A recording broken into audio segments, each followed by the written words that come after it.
Hey. Hey. What? Hey.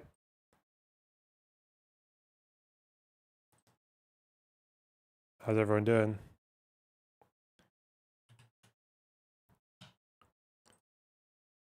It's a very exciting day, isn't it? Podcasts. Netanyahu's doing podcasts. Again. Man, I don't know what's going on with me. I keep on having this thing where I get ill and then it gets better, but I still just keep coughing for another week. And I don't know why that happens. It makes absolutely no sense. But whatever it is, properly takes a lot out of me. Like, I just slept for like 10 hours last night. Like it was nothing. See, there's a problem. You're saying that Hutch wants channel permissions for raiding. The problem is, like, I don't seem to remember where that setting is. Has it moved? Analytics. No, I don't want to analytics. Settings? Because it doesn't seem to be in settings right now.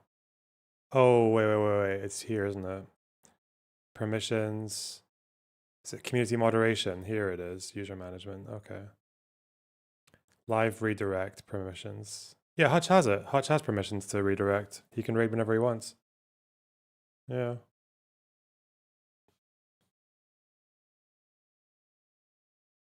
No issue. Surprise Lindsay Ellis video. Nope. 3 or 4 bowls of cornflakes should fix you right. Yeah. Hopefully. Yeah. Take vitamins. I take vitamins every day. The ones I'm taking right now are these kind of like cheaper ones from the chemist, and they kind of taste like fucking hay. Tastes like I'm eating a stable, but I don't know. What a cute little coffee cup. I love the aesthetic. Yeah, you know who chose that coffee cup? Me. I chose that one. I was like, yeah, I know. I understand. I got taste sometimes.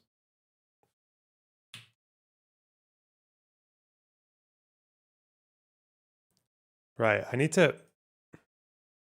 Let's do this fucking. How does the Destiny allegations affect future support for Palestine? I don't. Genius. Hey, Willie, how's it going? Okay, we got a bit of an agenda here. It's kind of developing as we go along, so it's a bit slow today. We got a little bit about Hezbollah to talk about. Gaza, I mean, that'll probably be the hot, like, I guess there's like the Ryan Macbeth video. That would be interesting to see what he says about it, especially now that he's had his come to Jewish Jesus moment. Let's see. Copy. Ryan video. And obviously, Patrick Bet David talking to Netanyahu. That's mental. Wait, was Vinny not there though? Did he not fight with Vinny? Because Vinny's obviously got quite a lot to say about about this guy.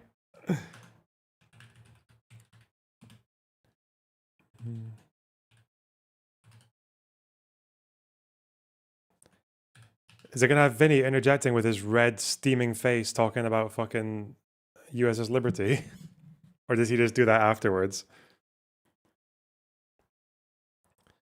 Barack called Lebanese journalists animalistic. Based? Okay.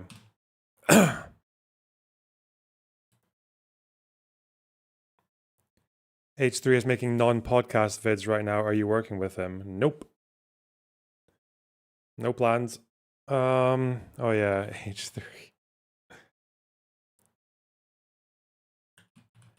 Do I really care about this? Probably not, but we'll watch. I guess if there's a new H3 format, we might look at that.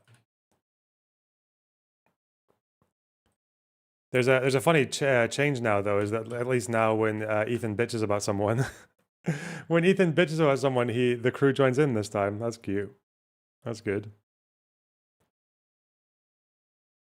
What's this video called? Doubling down on Destiny. He did it. Nice. I mean, that's just ultimate clickbait. Well done. How could I not?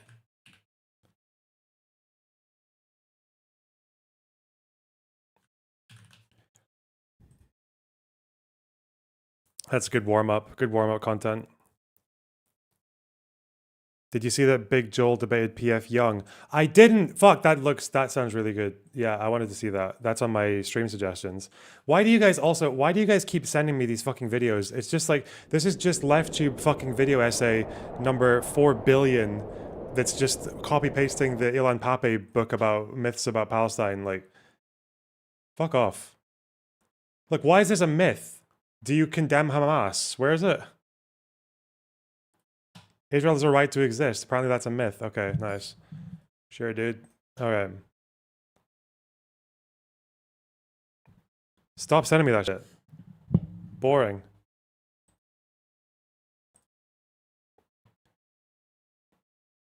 Where's the... Okay. Memes? Why not?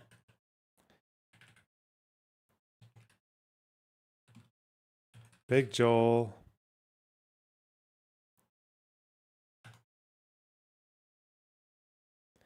Yeah, Big Joel. No, just do memes. What am I doing? Memes, because there'll be other things here as well. Big Joel, PF Young. Quite curious what's going on there.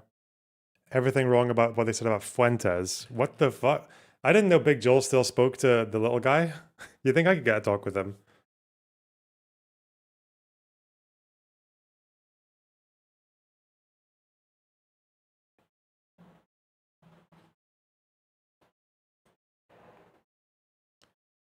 Isn't Big Joel the guy who, yes, whatever you're thinking, that's probably definitely true. Unless he hasn't shouted me yet, in which case it's a pinch of salt. Now, why does Hutch have a video called Learnerbox Unleashed? Or rather, a stream title. What's he doing? What about... Why does he have a stream title? Learnerbox on... Huh? Important infrastructure. That's not Learner... That's... Who's this? This is Hillary Clinton. Easily mistaken. Oh, this is me. And I must mock this Worse, This is a spider upload, I'm guessing. And added to... Interesting. I get the stream title. That's crazy. Okay. I'm unleashed, guys. Look at me go. Watch the fuck... Watch it. What? Watch it.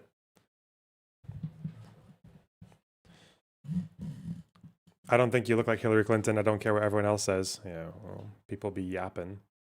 You're gonna jump in. I didn't have any plans to.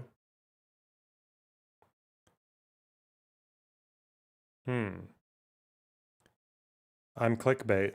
First time ever, eh? Oh.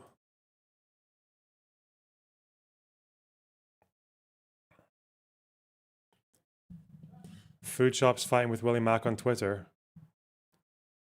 Holy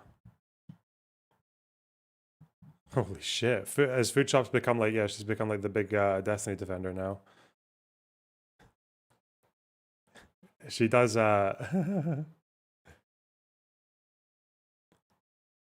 she does like to pick the impossible battles. She does like to pick the difficult ones, doesn't she?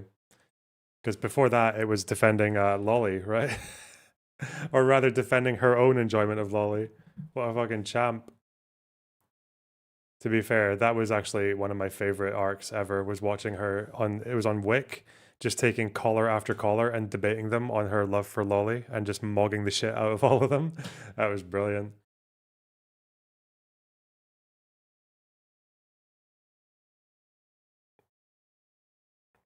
Will you cover the video by Lindsay Ellis? Why? It's just another... Bro.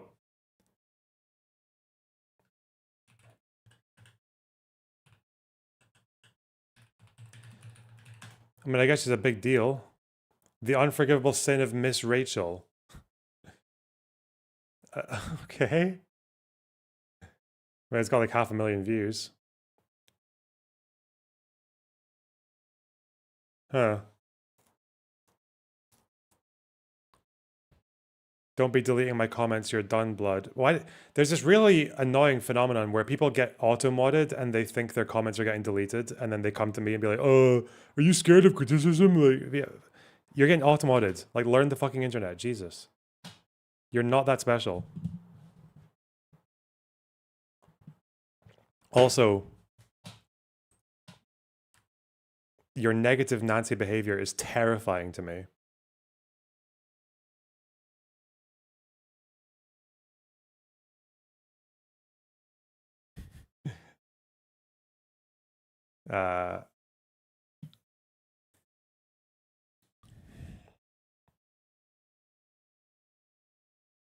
It's well made, has tough arguments on Israel Pally, so great for making comments on the topic. Huh?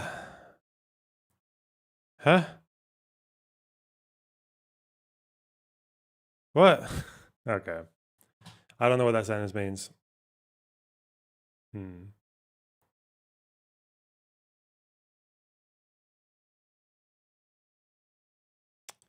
Let me have a look.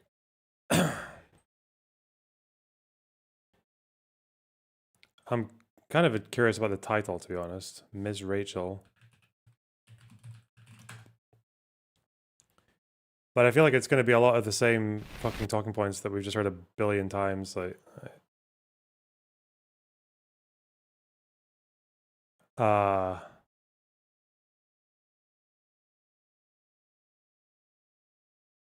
mandatory history segment. Wow. The history segment is 7 minutes, okay? So we can probably tell from that whether or not there's anything worth exploring here. Why not?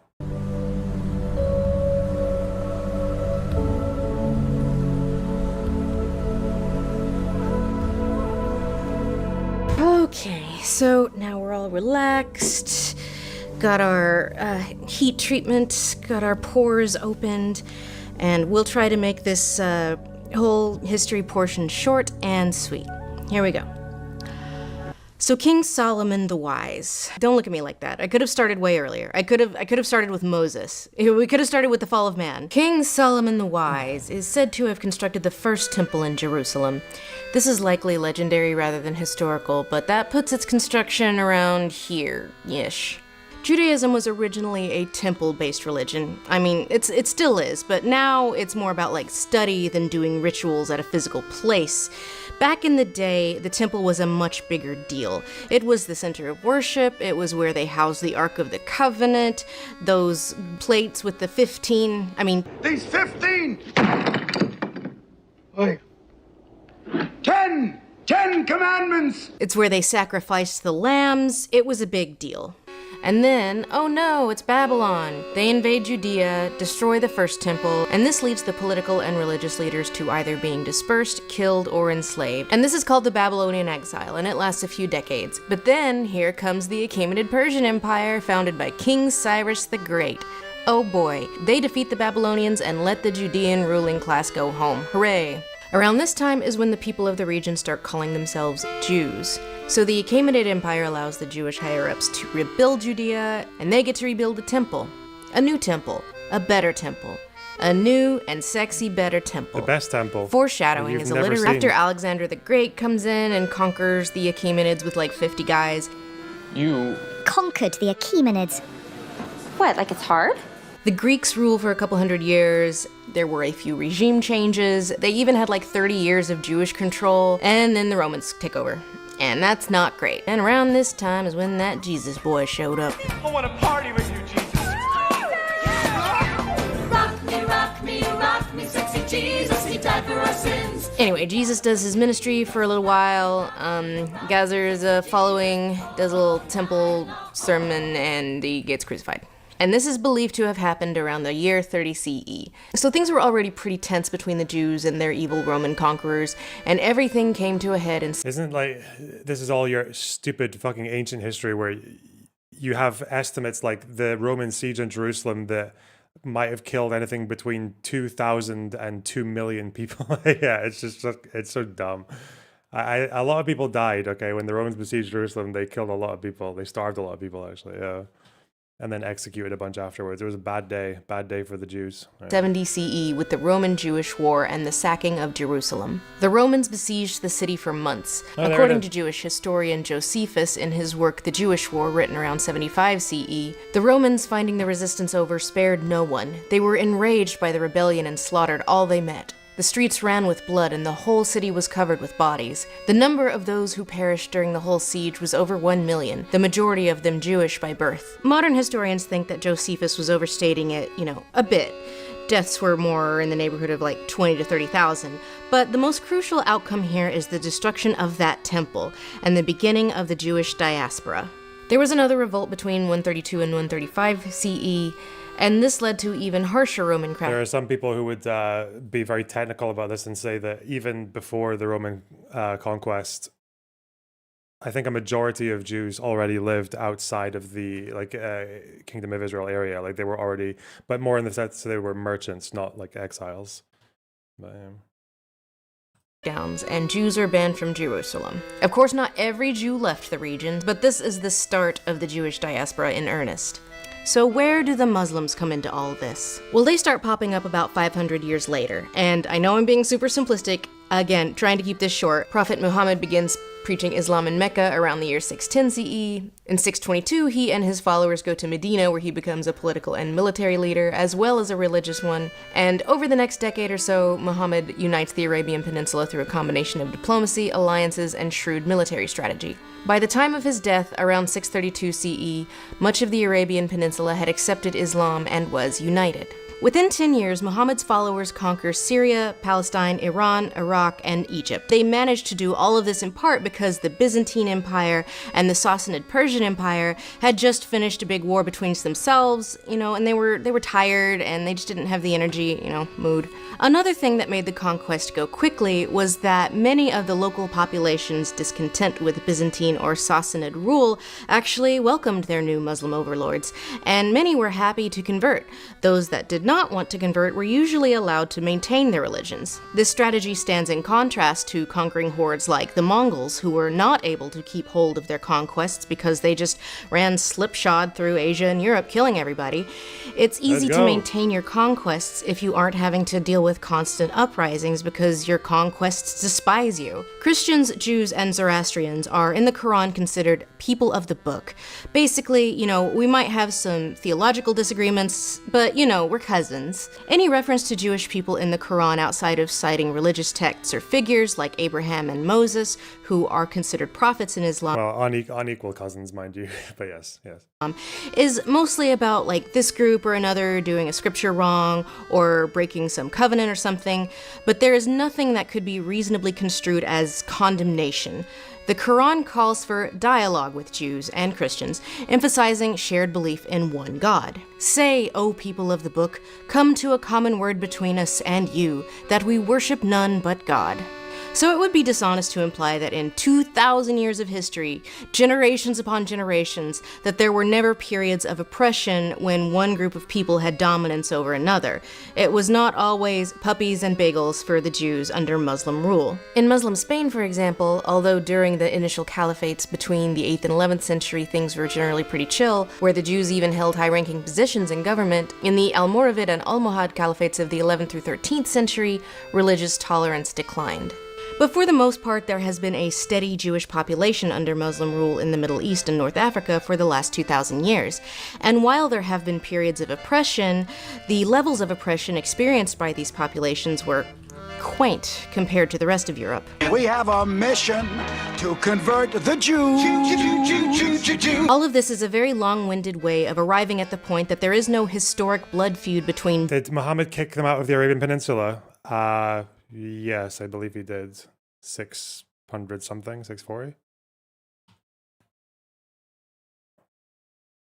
It's also when people talk about Spain and the Islamic Golden Age, because obviously after it was the Spanish Inquisition, Jews obviously went to the Muslim world because they were safer there than they were under the European Christians. But a lot of them, even then, like she said, in Muslim conquered Spain in the 11th century, there were quite pretty large massacres of Jews. I think it was 1066 or 1066 the same as the Norman conquest, but I think it's also the same time as a massacre of Jews in Spain. Is it? Grenada. Didn't quite a lot of people die here? 4,000. Wikipedia says 4,000 anyway. Crucified. Ooh. Yes. Jews and Muslims. This idea that Jews and Muslims are intrinsically at odds with each other, and that's just the way things have always been. It's false. It never happened. It's a fake. It's fiction. It's an urban legend that never happened. Based. Pure fiction. It's a very modern invention. It's not true. We made it up. Wait, what's not true? Hang on. The Jew. All of this is a very long-winded way of arriving at the point that there is no historic blood feud between Jews and Muslims. This idea that Jews and Muslims are intrinsically at odds with each other, and that's just the way things have always been. It's false. It never To happened. be fair, it's not about them being at odds with each other, and I wonder if she'll get into this. She was very...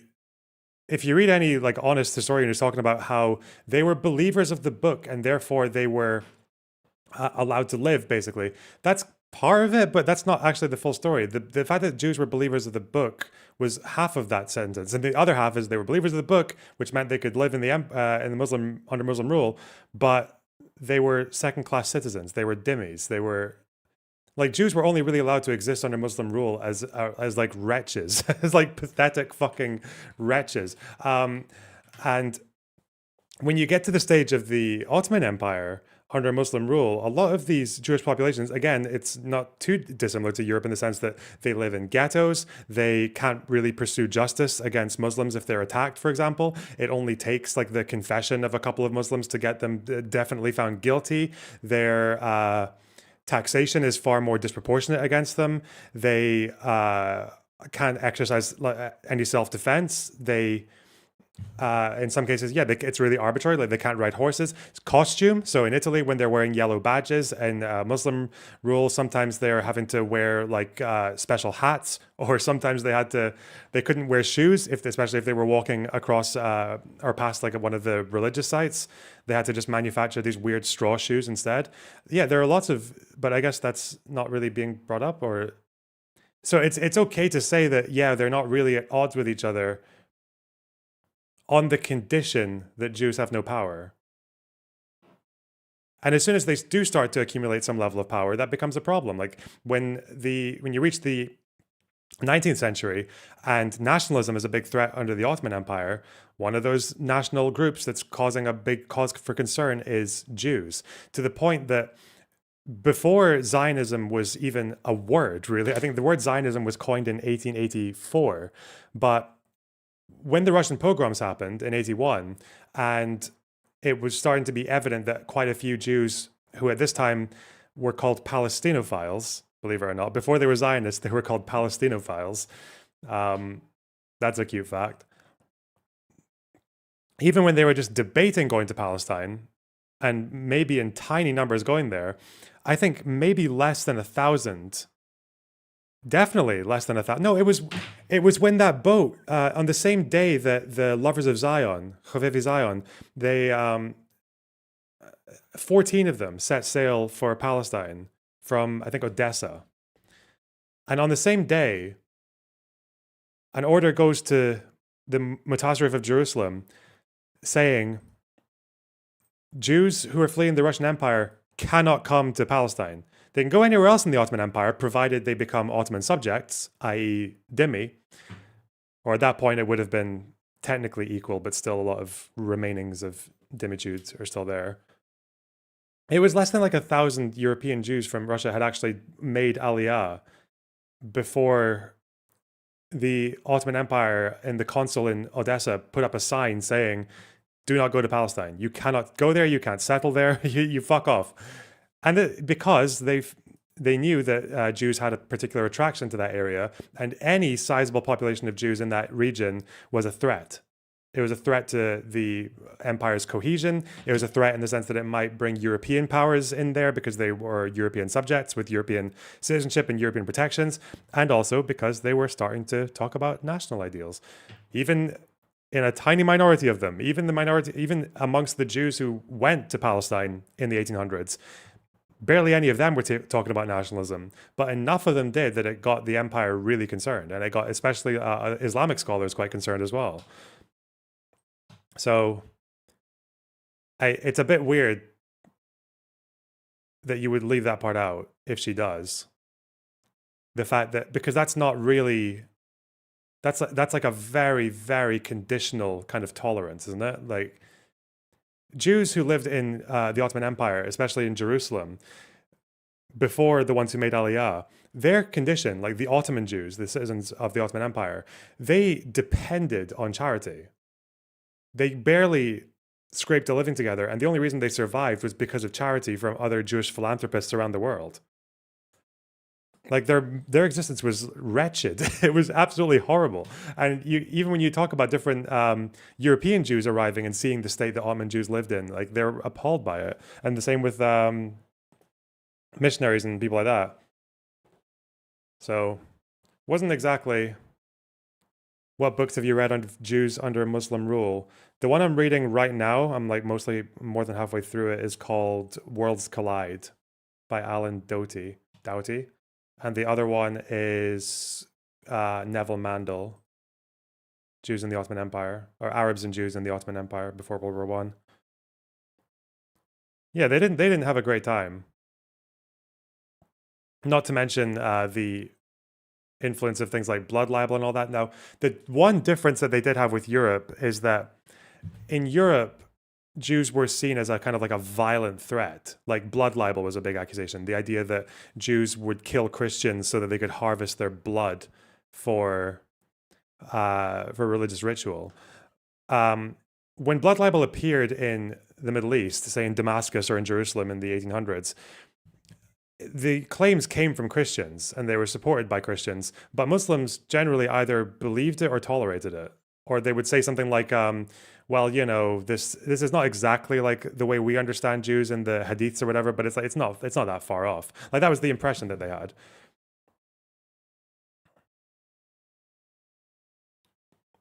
In the Muslim world, the idea of Jewish existence wasn't really one of a threat. It was more of just complete, like, total submission.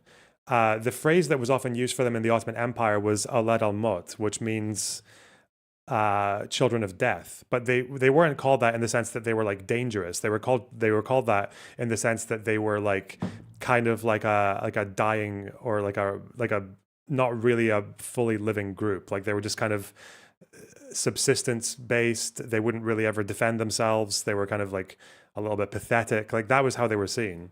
And that was the condition that they were tolerated under, but It's a fake. It's fiction. It's an urban legend that never happened. Pure fiction. It's a very modern invention. It's not true. We made it up. Historically, it's been Christians beefing with Jews and or Muslims, not Jews and Muslims beefing with each other. So why, if the Muslims weren't so bad to the Jews, was there a Jewish diaspora in the first place? Well, because the diaspora had started nearly 600 years earlier. I feel like, to the Western mindset, everything between the death of Christ and the Norman invasion is just kind of this mush where progress stalled and, you know, nothing much happened. But 600 years is a long time. 600 years ago from right now was before the non-Viking Europeans had even oopsed their way into the Americas. And again, not all Jews had left the Middle East. You know, some groups had been there the whole time, but by the time the Muslims came along, huge Jewish populations had already been scattered to the four winds. Ah yes, but there was one more sect of Judaism we almost forgot. One that, after the destruction of the Second Temple, looked at their fellow Jews very swiftly and said, "I don't know her."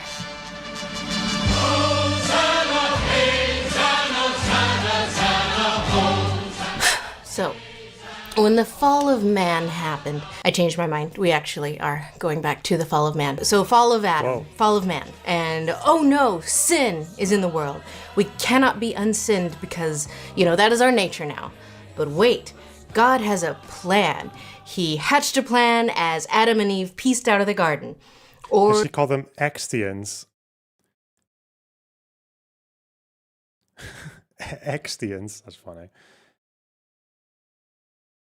Okay. Maybe I'm triggered, but it seems like she's just doing Islam apologia.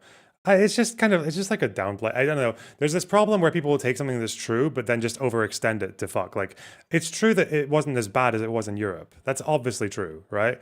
The people that Muslims in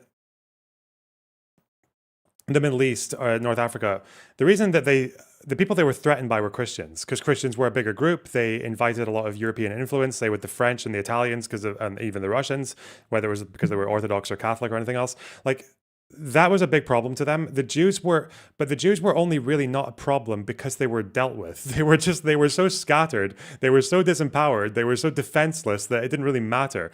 But it's interesting. Look what happens in the Middle East as soon as Jews actually do get power. The last 100 years. Well, now, and also, not to mention what happens just because blood libel and the protocols of the Elders of Zion and modern anti-Semitism originates in Europe. What happens when it reaches the Middle East? Oh, they guzzle it. They fucking throat it. They love it. Like, it's the leaders of the Arab Power Committee, or even to this day, right? Protocols of the Elders of Zion is not a very unpopular theory in the Middle East, and it's been adapted to the Arab world as well. Like, there are state media channels in Egypt or Syria will occasionally broadcast these sort of fictions, these series based on the protocols. But I think in Syria, one of them had a caption that said, "Yes, this is actually based on historical fact, though. This is based on documents and all that."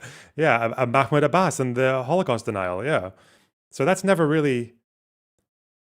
Why were they so receptive to it? And I think one really good example of it, if I was smart enough to take notes on it, this was it. It was the story about the Jerusalem blood libel case. So in 1847, a very not very well known blood libel case. This was actually written about in the time. This is from a missionary who was actually visiting Jerusalem at the time. So, in 1847, there's a Greek pilgrim. And I think at this time, Jews are a fairly large population in Jerusalem. They might even be the majority in some parts. Anyway, there's a Greek pilgrim, young boy, who's strolling through, doing his pilgrim stuff in Jerusalem. And he throws a stone at a young Jew. The Jew retaliates, throws a stone back, hits him in the ankle, and he starts bleeding. Now, because this young Greek boy is bleeding, that amongst the adults spreads into an accusation that the boy has been stabbed. So they exaggerate the wound. They say it was inflicted by a knife or a blade or whatever, and that the Jew was doing it so that he could get his blood to mix with Passover biscuits. Classic blood libel. This is a claim that's spread by Christians, okay, not Muslims. The police apprehend the two boys. They dismiss the case pretty quickly as something trivial, so you can tell the Muslims are a little bit less receptive to this to begin with. But then a few days later, the Covenant clergy in Jerusalem exaggerates this story, and then a mob of Greeks and Armenians in Jerusalem attack Jews in the street, including the son of a chief rabbi. So a riot breaks out, and they have a hearing over this riot. And the Greeks, they use church historian scripts to talk about blood libel, to say it's a very common thing. Now, the interesting thing that happens at this trial is that, or this hearing, is that Muslim dignitaries are there, and they obviously do not know blood libel. That's not really in their world. But they do say that their sacred books kind of talk about similar things, and therefore the charge could be assumed to be true.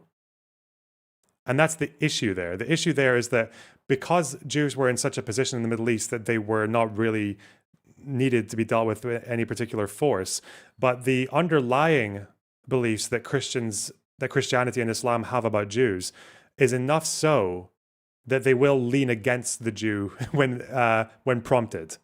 The only difference is that Jews were quite a large population in Europe after the diaspora, right? In Europe, most Jews were in Europe. Like, most of the world's Jews were in Europe. They weren't in the Muslim world.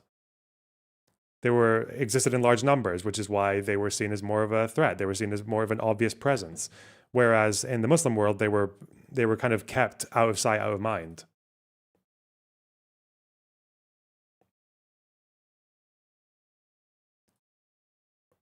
And eventually, obviously, the Pasha, this case was concluded with a small fine. The Jews had to pay to treat the Greek boy's ankle. Slightly unjust, but not exactly like crime of the century. But it shows that there was that kind of like the receptivity that's where it comes from. And then obviously, as soon as there is even a whiff of Jewish nationalism entering the Ottoman Empire, and specifically Palestine, then a lot of these educated Arab leaders, they're very aware of it. They're very aware that this is a threat, and they jump on it when the Jewish population in Palestine is like 5%.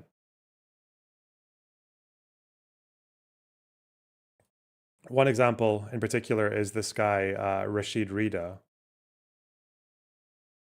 Are your notes available anywhere? Yep. In the description of every stream and every video, Obsidian.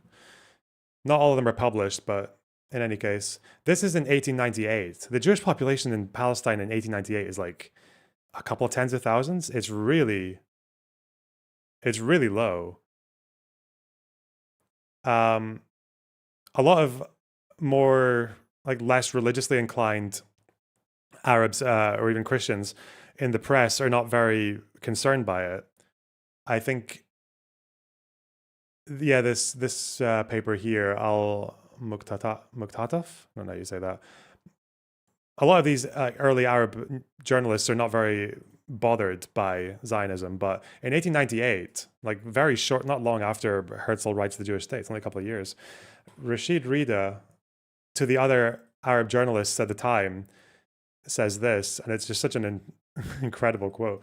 He says, "You complacent non-entities." Imagine being called a non-entity. "Look at what peoples and nations do. Are you content for it to be reported in the newspapers of every country that the penniless of the weakest of peoples, the Jews, whom all governments are expelling, have so much knowledge and understanding of civilization and its ways that they can take possession of your country, establish colonies in it, and reduce its masters to hired laborers and its rich to poor men? Think about this question and talk about it. Then, when it is clear to you that you are restricted in the rights of your homeland and in the service of your nation and co-religionists, examine and discuss matters like this. It is more worthy of consideration than slandering your brothers and accusing them of sinning." This is like 1898. He's already freaking out about this Jewish presence in the region. Because again, this is like the key sentence here. They're supposed to be weak and penniless. They're supposed to not really be anything. They're like,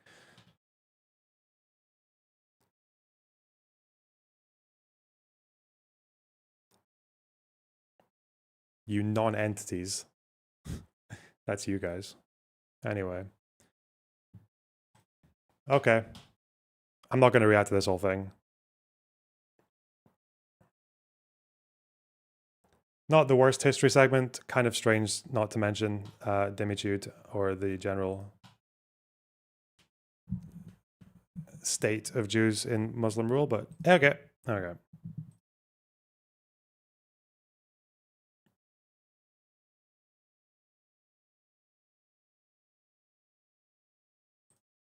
You complacent non-entity fucks.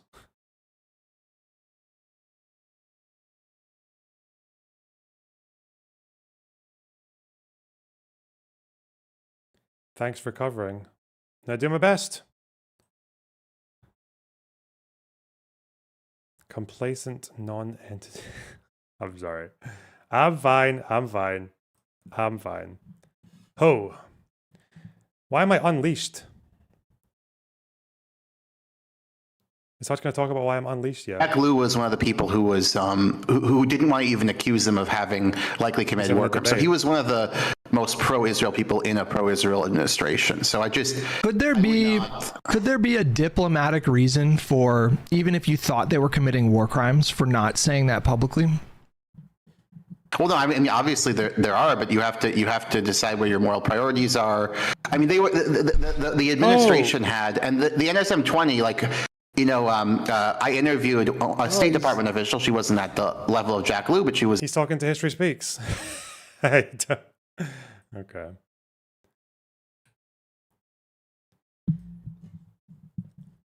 Took me a second.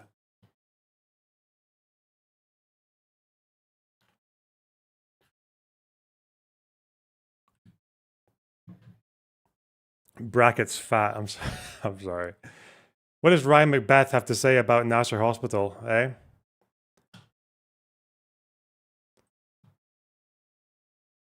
People. So TLDR, total fucking state of this. I'll just do it from start to finish, because now with what we know, we got 15 seconds, okay, to explain everything that happened. Hospital in Khan Yunis, a fairly quieter part of the fighting right now. Nasser Hospital, it's been fought around in the past 2 years. It gets airstriked by the IAF, double tapped, so they hit it once, and then when people are coming to, when the rescue people are coming afterwards, then it gets hit again. And 20 people die-ish. Netanyahu goes on Twitter and calls it a tragic mishap, and I'm like, okay, interesting. But then afterwards, it wasn't an airstrike. Wait, what was it? Hang on. It was a strike. Okay, we'll call it a strike. And then after that, an IDF dude says, no, this wasn't a mishap. What are you talking about? We were aiming for terror. We were shooting terror. A tank shell, I see. We were shelling terror. So that's basically where we are now. 20 people are casualties after Israeli fire. Oh, sorry, legality. Whoa, well, targeting of hospitals for one. Well, even if they're used by military personnel, Geneva Conventions has a special protection around hospitals, which says if it's used for military activity, you can hit it, but you need to give a warning. That's like their thing in the Geneva Conventions. Now, the way that's interpreted by various militaries kind of varies. I think in America and Australia, their military manuals will say that you can forego the warning in special circumstances, say if a warning gives the target enough time to leave or whatever. Or what seems to be Israel's interpretation, based on what they've said in the IDF, is that they have given general warnings over the last 2 years by saying stop using hospitals for military. So that's their position. The rest of the world, I believe, is fairly in line with just the blanket statements on warnings. So at least their military manuals make it look that way quite clearly. As for the double tap, going for rescue workers, that's much more contentious, because you would have to show that the rescue workers were engaged in hostilities, not that they were just there to, heal the injured. So, At Nasser Hospital in Khan Yunis, among them journalists, medical staff, patients, rescue workers. The IDF says the target was a camera used to track Israeli troops. Quick note before I get started, I'm going to have to edit this video for YouTube, so the unedited version is available for paid subscribers at ryanbeth.substack.com. Look, man, it's $5. Yeah, I keep it cheap so the average soldier can afford it. There's some good classes and training on that site as well. Oh, a camera. They were, oh yeah, because this was the footage, right, of the camera. This has happened earlier with drones, with like homemade drones. There was a whole scandal about drones flying over Gaza and people saying that, oh, we're just using this for journalism. This is like, this isn't a military drone. This is just like an off-the-shelf drone, like a shitty one. Obviously, the problem is that in 2025, people can use off-the-shelf drones for fucking anything, including dropping grenades on people and whatever else. So,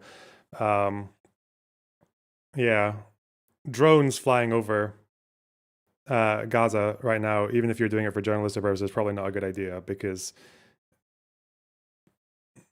if they don't know, then you don't know. Yeah. Now, bad guys operating in hospitals is a valid military concern, but a hospital is the absolute worst place in Gaza to get your targeting wrong. So what happened? Whoa. All right. Well, on October 25th, 2025, Golani Brigade troops operating in Khan Yunis identified a camera positioned by Hamas in the area of Nasser Hospital used to observe the activity of IDF troops. The IDF also stated that 6 of those killed in the strike were terrorists, one linked to October 7th, and expressed regret for civilian harm. Palestinian health authorities reported at least 20 killed, including at least 5 journalists, medical staff, patients, rescuers. Israel said it targets military threats, not journalists, and they opened an inquiry. Now, take that last one with a grain of salt, because Palestinian health authorities are basically on the payroll of Hamas. Whoa! And journalists, they're influenced by Hamas because, they'll be murdered if they don't do what Hamas tells them to do. But there were essentially two shots into this hospital. There was an initial shot and then a subsequent shot, which killed a number of rescue workers. I can't show it to you on YouTube, but I can on rhyme.substack.com. The Army later stated the troops fired because they saw a camera. They believed it was being used to monitor IDF movements. They also released the name of these 6 militants, but the militants didn't seem to match anyone who was reported dead. Note that I was recently in Israel. I talked with a special forces unit called Para, or the Wild Horses, and cameras are a major concern on the battlefield. If you see a camera, you can be sure you're about to get ambushed because the bad guys try to record everything for propaganda value. IDF Chief of Staff ordered a probe into why tank shells were used at the hospital instead of precision options like a sniper, and why a strike on a sensitive facility when... Yeah, if you're going for a fucking camera that you can see from the outside, that's a good question. Or without clarity on who authorized it. Normally a major general needs to sign off on this at the least. So, now, in general, according to the Geneva Conventions, hospitals are protected under the laws of war. They can lose special protection if used for acts harmful to the enemy, but even then, the attackers must take feasible precautions and wait. This was covered before, right? So, okay. Proportionality. Protection is assumed in Or case was of it? doubt. Might not have been. But the problem isn't the cause here, it's Israel's method. Israel has a just objective: dismantle Hamas, free the hostages. Hamas embeds military assets in and around civilians. It has used hospitals for hostile purposes. But method matters. If your method keeps generating avoidable civilian deaths on live television, you're handing your adversary a propaganda victory they didn't need to earn. That's not defeatism, that's operational security with a conscience. So I'm going to talk through 5 failure points. They will have absolutely no effect on the war or change Israeli tactics, because I think everybody above brigade level in the IDF has already kind of made up their minds about how they want to fight this war. There is no Israeli Petraeus coming to save you. But you better freaking find one. Okay. Number 1, target identification versus weaponeering. He also he didn't mention the warning requirement for hospitals, right? Geneva Convention, hospital special protection.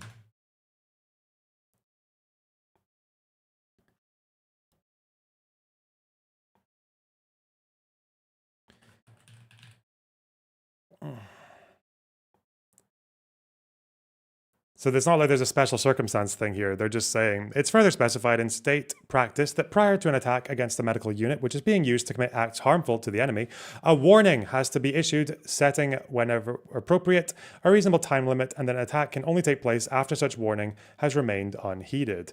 Now, that sounds, when it talks about a reasonable time limit, obviously lawyers will just make any word fucking mean anything.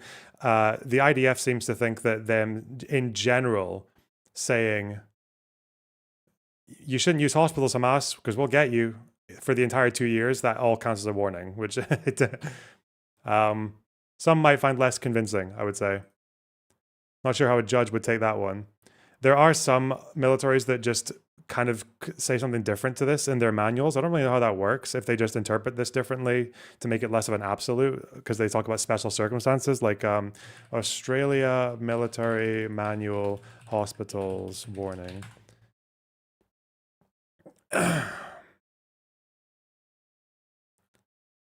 Where is it? That's for general practitioners. No, I don't want that. What? Is it in here as well? Is it in the same law book? Australia. See the military manuals of Australia, page 456. Legislation in Australia. Whoa.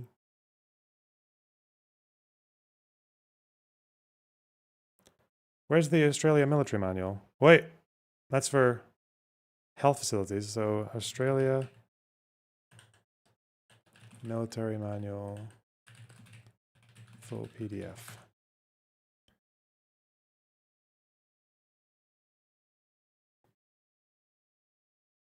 I think it would be Army Dress Manual. There's no way a dress manual is 635 pages. Wait, what? Why is it called that? Couldn't Israel just occupy all the hospitals? I mean, the problem with that is that Israel has this massive aversion to doing anything is seen as equivalent to what happened in Afghanistan, which is when you clear an area and hold on to it, and you do that to like a bunch of locations, because all you're doing is you're giving the enemy a whole bunch of targets that makes you really vulnerable, because you don't want to spread your army across all these different locations to guard them. No, this is actually all just about fucking clothes. Okay, wow. Why is it so... Whatever. Just listen. What does the AI thing say? There we go.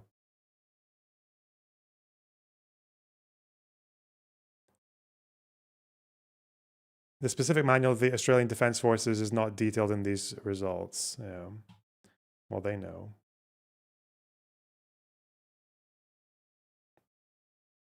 If a single camera is the threat, destroying it with a tank high explosive inside a hospital complex is the loudest possible answer to the smallest possible problem.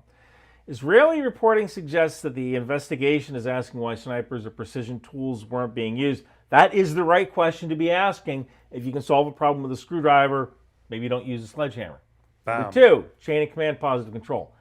Attacks on medical sites normally require senior authorization, so we're talking like we're doing this above brigade level. At the moment I write the script, we have no freaking clue who approved the strike. This is a kill chain control failure. If you can't name the approving authority within 24 hours, the control process didn't control a damn thing. 3, second strike timing. Video and... You know, the value of watching someone like Ryan Mabeth is like, at least the fact that he's worked in military means that he'll know specifics like this that other people probably don't. And the fact that he is definitely kind of an Israel simp based on what we saw from the last video. If he's saying that, then that's... I'm pretty inclined to believe that. I don't know why that would not be the case. Why would you be unable to name who authorized a strike on a hospital within 24 hours? Like, surely they have like, I know they're doing a lot of military activity, but surely there's some kind of like a control F system that they've got. Control F, hospital, and then they got no problem. This accounts indicate a second impact, which hit rescue personnel after the first impact, even if the camera was a legitimate target.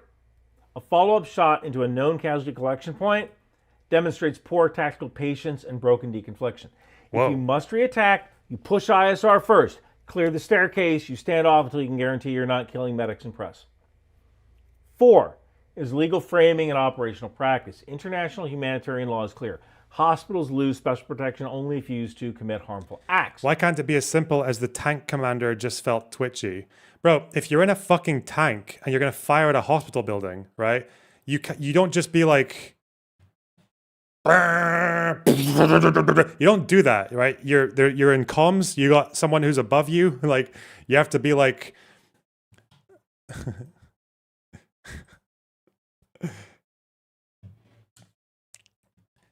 You have to like ask for approval and shit. I was going to do an impression, but it's okay. You have to ask for approval. Yeah, you've got to...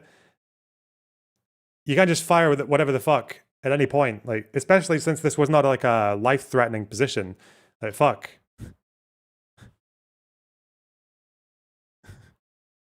You have to be like, sir, I have spotted a terrorist in the hospital. Okay. Even then, you have to warn when feasible and still balance proportionality. The law doesn't license shortcuts. It raises the bar for precautions. If your solution to shooting at a hospital is, well, we're going to use tank shells, you clearly didn't clear that bar. Finally, number 5 is information effects. You know, the IDF said it killed 6 militants. It didn't list, its list didn't match the dead journalists identified by Western outlets. Even if militants were present, the optics are catastrophic here. Visible press vests, hospital signage, 2 blasts. In a war where perception shapes legitimacy, this is self-sabotage. And they keep making the same mistake. And I think, honestly, it's because there's really no precedent for this kind of action. There's no manual for this kind of action. In most LISCO or large-scale combat operations, people are allowed to leave. Probably the best example of this is the Battle of Mosul, where the Iraqi army with U.S. help took back Mosul from the Islamic State. In that case, most civilians fled Mosul, but there were still some 8,000 civilians killed, mainly the elderly or wives of these Islamic State fighters, we might never know the real number of civilians. Fucking robot. Today, I'm going to show you how the IDF targeted a hospital for no reason at all whatsoever.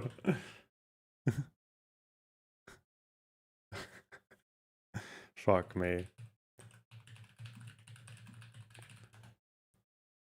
Bro, Daniel Hagari was pumping out fucking hospital videos every week. Based on intelligence They need this guy more than ever. information and an operational necessity, IDF forces are carrying out a precise and targeted operation against Hamas. This is before he found his voice, by the way. A precise he started doing that afterwards. In a specified area in the Shifa hospital. The IDF is conducting a ground operation in Gaza to defeat Hamas and rescue our hostages. Israel is at war with Hamas, not with the civilians in Gaza. The IDF forces include medical teams and Arabic speakers who have undergone specified training to prepare for this complex and sensitive environment, with the intent that no harm is caused to the civilians being used by Hamas as human shields. In recent weeks, the IDF has publicly warned time and again that Hamas's continued military use of Shifa Hospital jeopardizes its protected status. See, so when he says this, but this is very intentional wording. This is them being quite mindful of what they're expected to do when they keep saying, we have warned several times, hospitals jeopardize. Yeah, under the international law. We also gave ample time to stop this unlawful abuse of the hospital. The IDF has also facilitated wide-scale evacuation of the hospital and maintained regular dialogue with hospital authorities. Wow. Yo. Now, when doing coin or counterinsurgency... Meanwhile, now that he's gone, IDF taking out a camera be like...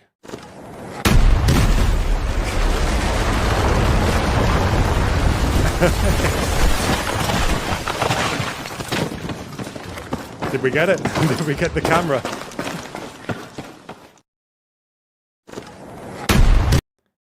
Okay. See, most people don't leave, but you have to be a lot more surgical. You have to be more willing to accept your own casualties. Instead of blowing up the building, which doesn't win hearts and minds, you might kick in the door, which is more surgical, but less damaging to infrastructure. However, it puts your troops at risk. So let's go. Temper-driven, masked fires, armor, speed and overmatch. You hit the bad guy in the face with a sledgehammer. Coin, population-centric. You accept more risk to force protection in order to reduce harm to civilians because the population is the center of gravity. You shape the battlefield with time, intelligence, and legitimacy, not blast effects, right? But the basic problem here is that Israel's trying to have it both ways. I mean, there's not even a name for this kind of warfare. Probably because nobody in recent memory has ever... Has the IDF actually recaptured any hostages through combat? Yep. Not many. Most of them have been during ceasefires. But yeah, they did rescue a good handful in the fighting as well. Tried to fight this stupidly before. Israel is trying to clear insurgent networks while preserving force protection and tempo. That produces tactical shortcuts, fast approvals, heavy munitions, short ISR cycles. Exactly the kind of behavior that generates disasters at hospitals. The result is predictable. Operationally marginal gains and strategically significant blowback. There's no manual for this. I don't even have a name for this kind of warfare. It's not Lisco, it's not coin. So, look, there are better ways to handle a camera at a hospital. Like, number one, reframe the objective. Your target is not the camera. Your target is the hostile intent behind it. That means you need eyes-on, pattern of life, non-lethal solutions.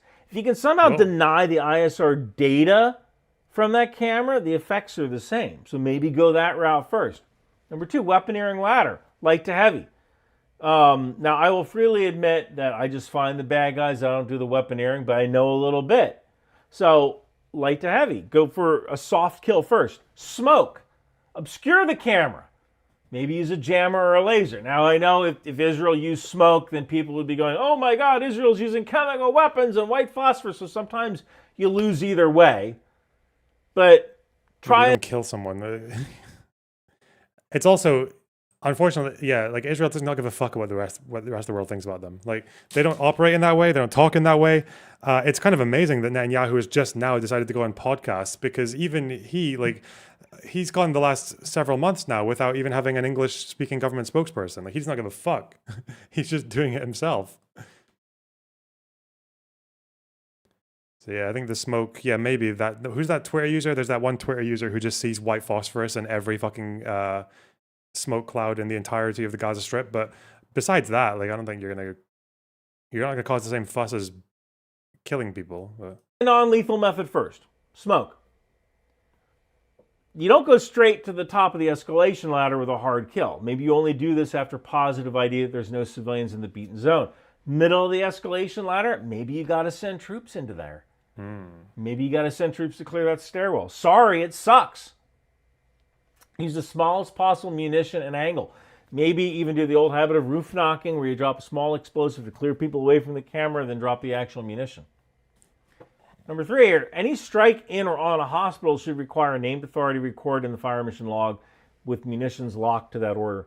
If the order says single precision round, the tank crew, they don't get to fire a second shell for the lulls, right? If you can't show a reason to fire, you don't fire. 4th thing here is deconfliction. After a first blast near a medical facility, assume medics and journalists will converge. That's not speculation. That's just human behavior. You've only been fighting this war for 2 freaking years. What did you think was going to happen? Yeah. You pause. You push ISR. Set a no-strike window until a new imminent hostile act appears. This aligns with international humanitarian law's feasible precautions requirement. If the IDF 5 believes that militants are among the dead, publish. Can you all spot a Palestinian flag on the wall? Well, you're really sharp, Professor Jimmy. You're really fucking on the ball. Can't get anything past you. Guys, just so you know, disclaimer, okay? Ryan Macbeth, very pro-Israel, okay? He loves Israel, okay? He's a big Israel simp. You're never... And that would be true, even if he did have a Palestine flag in that little gap there. Freaking forensic summaries. Show us the ladder that you climb before violence. In information war, receipt matters. Right? Receipts matter. Yes, Hamas used hospitals. Yeah, because they're the bad guys. Bad guys don't have to play by the rules. That's why they're the bad guys. International humanitarian law doesn't reward the side that follows the rules by making the fight easy. It raises the standard precisely because the enemy may abuse these protected sites. And they are. If a hospital is used for hostile acts, warning and proportionality still apply. Protection is assumed if you're not sure. That's the constraint you live with if you want international legitimacy. The United States spent 2 decades learning coin the hard way. We wrote it down. Population-centric operations accept more friction and more time to avoid turning every block into an insurgent recruiting video. That doctrine is called FM3-24. You can get it on Amazon for like $17. I'll send you my copy. It's back there somewhere. You don't have to copy the whole thing wholesale, but you should stop acting like this is a brand new freaking problem. Yeah. Israel's war aims are legitimate. Absolutely. Hamas's decision to conduct military activity in and around hospitals is reprehensible, but that's why they're evil. Wow. Right? Evil. This incident, an alleged hostile camera neutralized with tank rounds, and a second strike into rescuers was an avoidable failure of kill chain control, weaponeering, authority, discipline. You need to fix it. This is unsat. It's not the way any military is supposed to behave. And I'm tired of being your freaking first sergeant because your army is too goddamn cheap to pay professional NCOs. I'm certainly not getting paid for this, despite what people say about me. Wow. So you better freaking fix it now. Damn. My Intel Life shirt is available at Bunker Branding. Maybe you ought to try using it. Bunker Branding. Okay, thank you, Ryan. You know, that's actually probably one of the better Ryan Macbeth videos. I feel like that summed things up, like all the issues with that strike fairly well. I feel like that's one of the first times in a while I came away from a Ryan Macbeth video with some, oh, interesting. Unless it's all just an advertisement for NCOs, in which case, rip. What's Preston's take? Does Preston have a video on this? I don't think he does. He has US warships in Venezuela. Nice. Based. Russians, North Koreans, who are also Russians in this context. Azov, cartel, Russia. Yeah, no, he doesn't have one yet.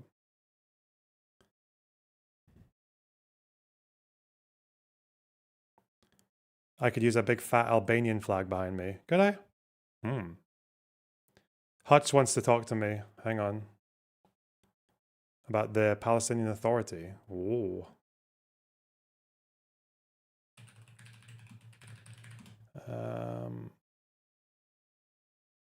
Preston's probably done with IP for now. Well, yeah, actually the last video would suggest that he doesn't want to weigh in on a hospital strike less than 24 hours after it's happened, which is wise, to be honest, because even leaving it for one day, you get a bit more. So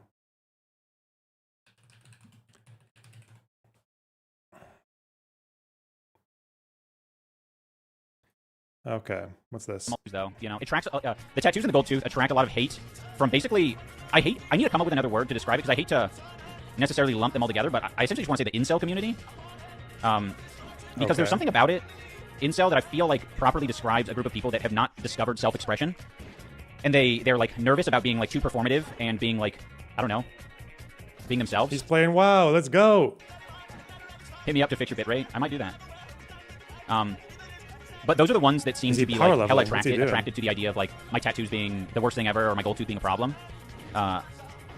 Everyone else just, you know, it's a cool little accoutrement that, you know, 99% of the time isn't even worth talking about. They hate it because you look cool. Well, I think it does go a little bit deeper than that. I just think they haven't, like, fucking... I would venture to guess that a lot of these people who hate on tattoos or whatever, they literally haven't gotten to the point where they can do different self-expression with their clothes, let alone their skin. They haven't discovered empathy yet. Yeah, their empathy levels are very low. Their empathy bars are fucking starving. WoW players, am I right? Yeah. I guess he's just having a kind of permanent health warning right now. This is fucking state of that guy. God. Okay. Does he have real fans? I don't know. Right. I want to watch this. I just want to see. We'll do a little bit of nonsense slop and then for context, the debate you're about to watch. More serious slop. Wait, intro. Fuck that. Analyzing Nick's comments. Is debating the Holocaust anti-Semitic. David Irving. How do we deal with Fuentes? So Joel is debating PF Young on Fuentes. Okay. Interesting. The whole essence of Christianity is that we do love everybody and we are charitable towards everybody. Now, charity doesn't mean we gotta airlift them into our community. Not saying we that. We love them from a very safe distance, don't we? Obviously, yeah, obviously. But I don't necessarily, I think it almost inverts the Christian message to say, the strangers can go fuck off. You know, if we don't have any love, if we have any leftover love, we'll give it to them. But we really just love our own race and our own people. And don't get me wrong, I do love our own race and our own people, but I don't think that the answer to liberalism, which says fuck your own people, love aliens, is to say fuck aliens, only love your own people. It's like love everybody. Love everybody. We have to be stewards of our country and our community, but we also should have love for people, and we should be charitable to them in ways that we can, in ways that are sensible, in ways that aren't suicidal. You know, there's like a middle ground between saying we have to invite the whole world versus we have to exterminate the whole world. And the middle is like, you know, we have to preserve ourselves. We don't have to commit suicide. We can help people, but we don't have to do it in a suicidal way. Anyone that has any genuine racial hatred, we have to just say there's something wrong with you. I understand not wanting to live around black people. I get it. And I understand when you see what black people do, some of them, I understand hating that. But this whole like autistic racial, like actual racialism, actual racial militant hatred, it is like a freak show. Because that comes from an emotional place. I feel like Fuentes used to believe a lot of this stuff, like warrior gene and all that. Maybe he's evolving. Okay. It is one thing to say. I guess he probably just retreats into the fact that it's all spiritual now because he can't be defending any of that nonsense. Yeah. Like there are whites and blacks. Black people clearly are not on our level of development, and that's why they're struggling. That's why they're not integrating well, and that's why there are these problems. Like, it's one thing to say that clinically, and it's one thing to see what they do and get frustrated by it and get angry about it. It's a whole other thing to have this like persistent like antipathy for vast groups of people. That is just like a low IQ, dysfunctional thing. And everything, oh, well, but that doesn't make you mad. It's like, yeah, it makes me mad. I'm not filled with like racial hatred for an entire group. Even the Jews, even though Jewish people have ruined my life in many ways and like they do horrible things, I don't have a hatred for them as a group. And I could say nice things about them, you know? But that comes from being a Christian. I really fucking, there needs to be some kind of like special circle in hell for people who are bigoted, and when they get called hateful, they pretend that the only form of hateful that exists in the world is someone who sees a Jew and goes, I can't believe there's a fucking, like that's the only hateful that registers in your fucking head. Like, you're an idiot. Like,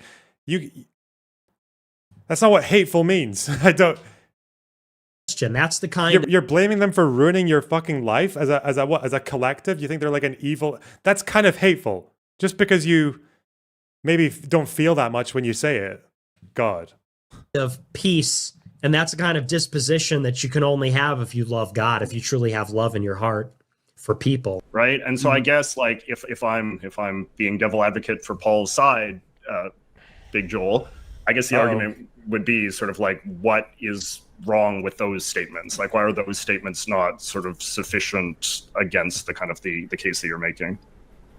So, okay, when I see somebody say, let me read the quote that you said, okay? Because I actually wrote it down. One of the quotes that Nick Fuente said. Yeah. This whole like autistic, actual racialism, actual militant hatred, it's like a freak show because that comes from an emotional place. It's one thing to say there's something very funny about Joel saying that. Autistic. Or whites and blacks. Black people are clearly not on our level of development, and that's why they're struggling. It's a whole other thing to have this persistent antipathy for vast groups of people. So when you hear that quote, you know, your mind might go to, well, he's saying he doesn't hate black people. He's saying that it's wrong to wholly hate black people. But when I see it, what I hear is somebody laundering in this sort of pseudo-intellectual way the belief that black people are fundamentally inferior to him, such that they're not even really worthy of human hatred. They're actually beneath shit, kind of. They're subhuman in a way. They're beneath our level of development. He doesn't want to live near them.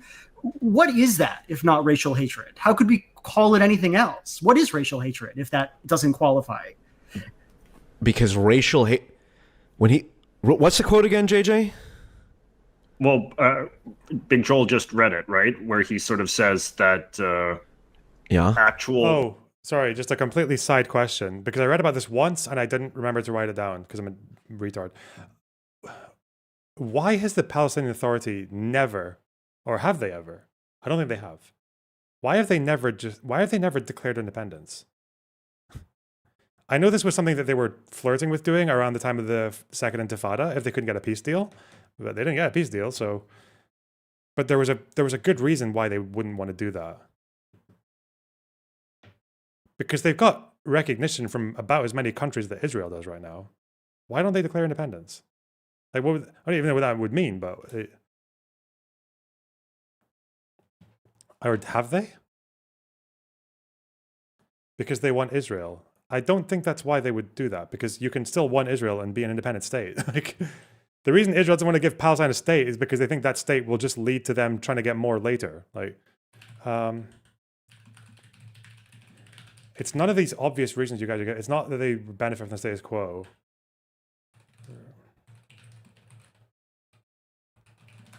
No, the Palestinian Authority. So they did one in, what? No, that's a poem proclaimed by Arafat in Algeria in '88, but not like an official declaration from the actual body, no? So what's the I don't know. I think it's from one of Jeremy Pressman's essays? Palestine.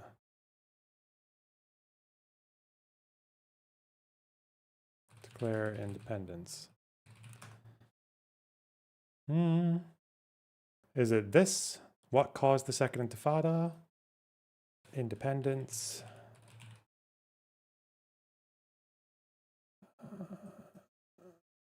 It's this essay. Okay.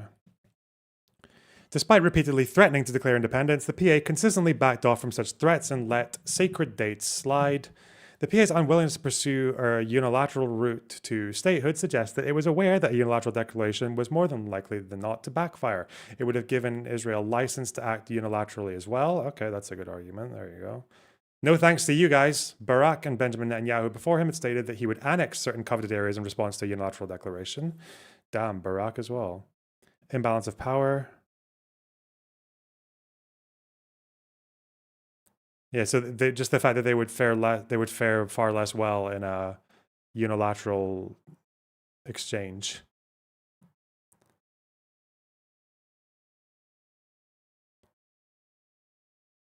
They discussed Operation Field of Thorns, retaking Area A, Fatah youth come to the Temple Mount, protect the site. Palestinians learned from Camp David that they contended the shortcomings of Israel's offer. Israel's diplomacy was a facade. Keep control of areas in Jerusalem. Short talks would not end the occupation or bring independence. This is the Palestinian perspective he's giving here. Okay. Well, I mean, it's because it's true. He in that quote, he's basically, as Big Joel just read, he's sort of saying two things contradictory. Yeah, that black people are not in development of white people. Yeah, I disagree with that. And then he also I'm not asking whether or not you're a white supremacist. Thank you. Yeah. But you're just, I guess what you're saying is like, yeah, what do you make of a quote like that? Like, because it's true, like he says actual racialism is bad, but then as Big Joel said, he also goes on to sort of say, like, I wouldn't want to live near black people. Black people are lower than us. In right. I put that quote specifically in. I cited that quote specifically. I know. And I will tell you this as plainly as possible. I don't want to live around black people. Yeah. I just don't. It would be irresponsible if I had a wife and kids to live near black people. It just would be. And that's not to say that every black person is violent. It's not to say that every black person is the same way. But we watch the news. We read the papers. When you drive downtown in Chicago, you know who you got to look out for and worry about when you're thinking about whether you're going to get carjacked, when you're worried about catching a stray bullet, when you're worried about who's going to pull up on the side of the road and literally shove a rifle in your face and steal your iPhone or shoot you point blank, execution style, in Lincoln Park. We know who's doing it. I don't want to live near them. I don't want to be near them.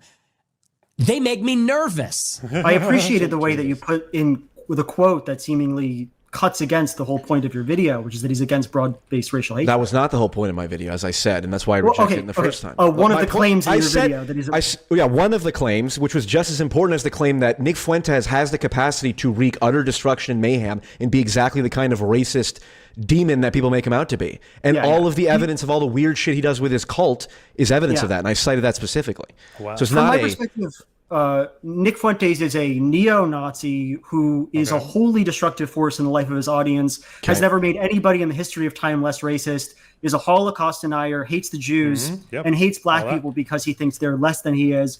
He justifies and launders his hatred through a pseudo-intellectual veneer that makes people think that they're engaging with some important political project when in fact they are indulging their most freakish and disgusting impulses when they watch him. That's my I disagree. If what you described was true, he would not have the broad-based popularity with so many normal people, which he does. I think that normal people are racist, like, is it not possible that plenty of normal people can be racist? Are that stupid? Can be sort of, well, I can be excited by... No, the argument is that it's an intellectual veneer. The argument is that intelligent people like Joel and I and JJ can pierce through the veil, but normal people can't do it. How can you be a Holocaust denier and not hate Jews? How can you call black people inconsiderate, aggressive, cruel, and not hate black people? How can you be a Holocaust denier and not hate Jews? Because you're happy that less Jews died. Please say it. Please say it. Please say it. Please say it. How could you possibly do that? Can you be wait? Could someone deny the Stalinist genocide or the Maoist genocides and not hate Chinese people? I don't know. Maybe that's impossible. I don't know. But to explain why I think it's impossible. Okay, hold on. Just to be clear, I know Holocaust deniers. Yeah. Those people hate the Jews. Some of my best friends. Yeah, no, no, I don't think so. Okay. And I know these people. So no, you don't know. So you're asserting that, and I know that not to be true. So to be a Holocaust denier, fundamentally, this Piak young guy is fucking. He's so funny, man. I need to get more talks with this guy. What the fuck? Holocaust denial? Hell yeah. Because he's like a centrist, but he's not really, you know, like every other online centrist. He leans further to the right than someone who's just had their right leg blown off, like in all of his fucking rhetoric. Yeah. To look at the fact that 2.7 million Jews went to Auschwitz-Birkenau over the course of about 5 years, thousands of them came out with eyewitness testimony of their family going to gas chambers. And that instead of them being true, they're actually part of a massive conspiracy that is made to infect the world and make us opposed to the true reality, which is that Nazism is the correct way to go in society. That is what it's not just a kooky belief that you can have. It is a virulent hatred for Jews. Yeah. Do you think people who debate the numbers of the Holocaust by definition hate Jews? If there's some sort of a narrow debate about that, I would say no. If someone just says, you know, I don't know how many people like. I want to see a debate about the numbers of Jews that were killed in the Holocaust. Does that make someone a Nazi and a bad person, an evil person? It depends on what they're saying about it. All right, fine. But broadly, I would say you just said a Holocaust denier equals someone who hates Jews. Well, and now you're saying that. Well, what you just said was to somebody who wants to have a conversation, maybe they're not informed as to what happened with the 6 million. Right. I don't want to say that everybody who's ignorant, but Nick Fuentes is a pretty tuned in guy. I mean, I've seen videos of him talking about David Irving, an infamous Holocaust denier and revisionist. You know, he talks about Hitler being the maligned presence of World War II, how there's evidence that they didn't use Zyklon B to exterminate Jews in gas chambers. This is not somebody who's ignorant. He's somebody who believes that the Holocaust is a conspiracy to infect the world with pro-Jewish sentiment. How many Jews do you think how many Jews does Nick Fuentes believe died in the Holocaust? He certainly indicated less than 6 million. Okay, but how many is it? Is it none? Has he said any? I'm asking you. You're the one asserting this. Probably, like in his heart of hearts, he probably thinks a few 100,000, right?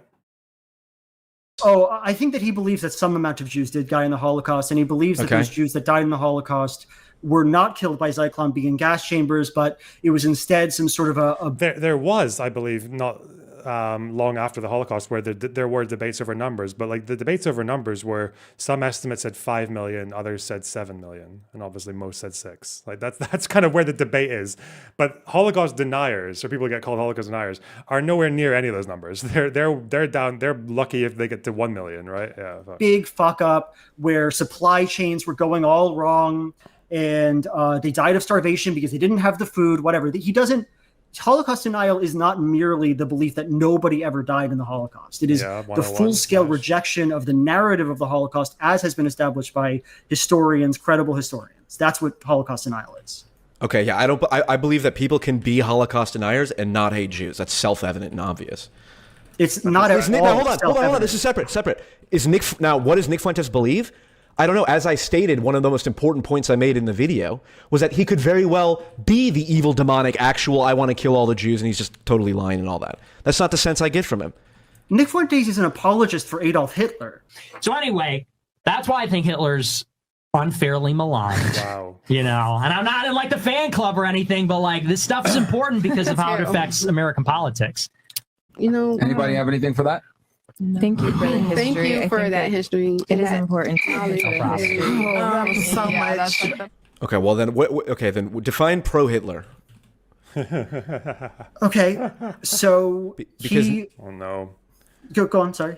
Because if Nick Fuentes does like Kanye West, does the Hail Hitler, fucking aesthetics and all that. Yeah. It's like, how much of that is because he really loves Hitler, and how much of that is because it's a fuck you to the establishment? But I don't know. It's an honest question because hold on. Could just be, again, and I'm going to say this over and over again. Okay, the big question here is if you maybe this left-wing position of like it's defined by its outcome rather than by its intent does have issues, but if you're going to go left wing on it, then just like, okay, do you think Jews care about why someone's denying the Holocaust? Like if they're doing it out of hate or because they want to fuck the police or like, really? Do you think Jews give a fuck about why someone's propagating it? Or what does the audience think? Does the audience think they're doing it because fuck the system? Or again, same thing with like black people and IQ and all that. If you're going to spread that shit, like it doesn't matter why you're doing it. Like what matters is who you're affecting, really. Okay. Just like I did in my video, I'm perfectly open to the possibility that Nick Fuentes is a genuine wants to see Jews massacred type person. And anyone who says that can't be the case or is not the case, I think is wrong. I just want to set something clear here, because it seems like one of the disputes between the two of you is that, Big Joel is, I think convinced, and I think, in my opinion, rightfully so, that Nick Fuentes is, hates Jews, is an anti-Semite, and you, Paul, are sort of acting as if this is a somewhat ambiguous and unsettled matter. Is that true? No, how about this? Again, this is all we're getting into. I don't know what's going on in his mind. I don't know how much hatred he has in his heart. Well, he probably has a lot. You can cut the baloney a little thin on this one, Paul. Let's get the baloney out entirely. Let's just say he hates Jews. Yeah. He hates Jews. Okay. Well, no, but I think so. What is the say? Let us say as if this is like a thought exercise, Paul. Like, do you see him as fundamentally like an anti-Semitic figure who sort of traffics in anti-Semitic rhetoric and propaganda? Sure. All right, we're going to do this. We're going to do this full. We're going to do full lawyer mode. Okay. Define anti-Semitism. No, I feel like at some point you can get too bogged down in the semantics, Paul. Like, it seems to me that it shouldn't be that difficult to answer the simple question: is Nick Fuentes basically an anti-Semitic character? Sure. Yes, he's basically anti-Semitic. He's basically racist. Yes. Yes, and that is he's racist by any normal person's definition, which I said in that video. You did say that in the video. So at that point, I think that, sort of trying to sort of get the finer points of this is kind of irrelevant, right? The question is, I think, like the fundamental point of your video, Paul, was to posit that he has some redeeming qualities as well. I think he has the capacity for redemption. I'll ask Joel that. Do you think that Nick Fuentes has the capacity to change from who he is now and be a more pro-social force? Yes, but I would also say the same about Ted Bundy, Adolf Hitler. What about Destiny? Hey. Yeah, I don't think that anybody's like past the possibility of becoming a better person. So you think Nick Fuentes is as bad as Ted Bundy? No. Okay, how? Okay, do you think Nick Fuentes? I think Nick Fuentes is a neo-Nazi who hates the Jews and black people. So to the extent that I think that that's a bad thing, I think Nick Fuentes is guilty of it. I think that for Nick Fuentes to become a better person, he would have to renounce almost every single thing that he's ever believed. Really? And he would have to completely undo the political project of hate that he has championed for an audience of increasing size. I think that Nick Fuentes' redemption is not a matter of he just has to lean into one aspect of it. He would have to go full American History X, realize that the entire belief system he's built his life around is bunk, and change everything about him. You don't even believe that. You don't even believe that. You agree with Nick Fuentes on probably 90% of his critiques of Israel. Shit. Nick Fuentes is. There needs to be some lefty who's just willing to reckon with this issue, right? Like, why do you and the Nazis and the far right people or the far right populists? Why do you and all these people have such a strange amount of overlap on the topic that concerns Jews? Like, why? Sorry, half of the world's Jews. Sorry, more than half of most of the world's Jews. Okay, I don't want to conflate Zionism and Judaism. Critique of Israel is that a Jewish conspiracy is coming together to get Americans who would otherwise not endorse the state of Israel to endorse them, because Jews are an extremely powerful this extremely powerful and conspiratorial role in society, right? Such that do Jewish people not have an outsized level of influence in the United States? Are you joking? Yes, but I don't believe that there's a Jewish conspiracy, right? Okay. I don't believe that Jews are responsible for all these world wars, or that there was I think the relationship between Israel and America is actually pretty explicable in normal political means. Whereas I think somebody like Nick Fuentes would want to appeal to that's a good answer from Joel, because that is true. Like the American connection with Israel is actually explained in pretty benign terms. There's nothing that special about it. Like, Israel is very good at making themselves useful to people that they want to be in connection with, and America has interest in the Middle East, and Israel's the easiest way for them to get that, because they're a democracy. They're a bit similar to Western countries, at least compared to the other Middle Eastern folks, and they're also just the stereotypical Israeli to an American looks the same as well. Like, don't even downplay that. Sort of shady conspiracy where Jews who have caused so many conflicts throughout history are causing yet another one, right? 95% of what I come across of Nick Fuentes in terms of clips talking about Israel is perfect, has nothing to do with it. He doesn't even utter the word conspiracy. It's factual analysis of the relationship between Israel and the United States, and that's why he's popular. And Fuentes thinks America is controlled by Israel. Joel probably thinks America and Israel, at a push, Joel probably thinks like America controls Israel, or he probably just thinks that they have a fairly like understandable political, mutually beneficial relationship. But not have to abandon his I agree with you. Say conspiracy. I think he's. I don't say I'm a conspiracy using a theorist. moment where, of course they won't, because they don't think it's a conspiracy theory, bro. Sentiment toward Israel is at an all-time low, where figures in Israel want to sort of create a wedge. You're either anti-Semitic or you're pro the ongoing atrocities in Gaza. And I think it's a ruinous kind of political strategy, and that people, neo-Nazis like Nick Fuentes, are benefiting massively from it, right? Can you be a good person and a neo-Nazi? No, of course not. Is it moral to be friends with someone who's a neo-Nazi? Because I don't know. Maybe I think it's probably. I think there can probably be ways in which it's moral to do so. Maybe if you're really committed to getting them to not be a neo-Nazi and you've known them for a long time. I don't know. Okay, because when we talk like Nick Fuentes is a Nazi, Nick Fuentes hates Jews and all that, it's like, okay, sure, all of this, I accept all of this could be possible. It's true, actually. I mean, it's true that he does. I mean, his entire. Let me get out of Nick Fuentes' hold on. How certain are you of this? How certain are you? What's the Sartre quote about anti-Semites, about how they don't really care whether or not you're a legitimate citizen of whatever country, but they relish in watching you scramble to produce your documents to prove that you are, like that kind of thing. I feel like this is kind of what's being done on behalf of Fuentes right now. Like, we're not talking about Holocaust denial in any detail. We're not. What are your general thoughts on Joel? He seems like definitely one of the cleverer bread tubers. Ultimately, a little bit soy for my taste. But I don't think I have much issue with him. Not that I've seen, anyway. I think he was going to do like a history series in Israel-Palestine, but he stopped at episode 1. I think he did episode 1 and then stopped. So, yeah.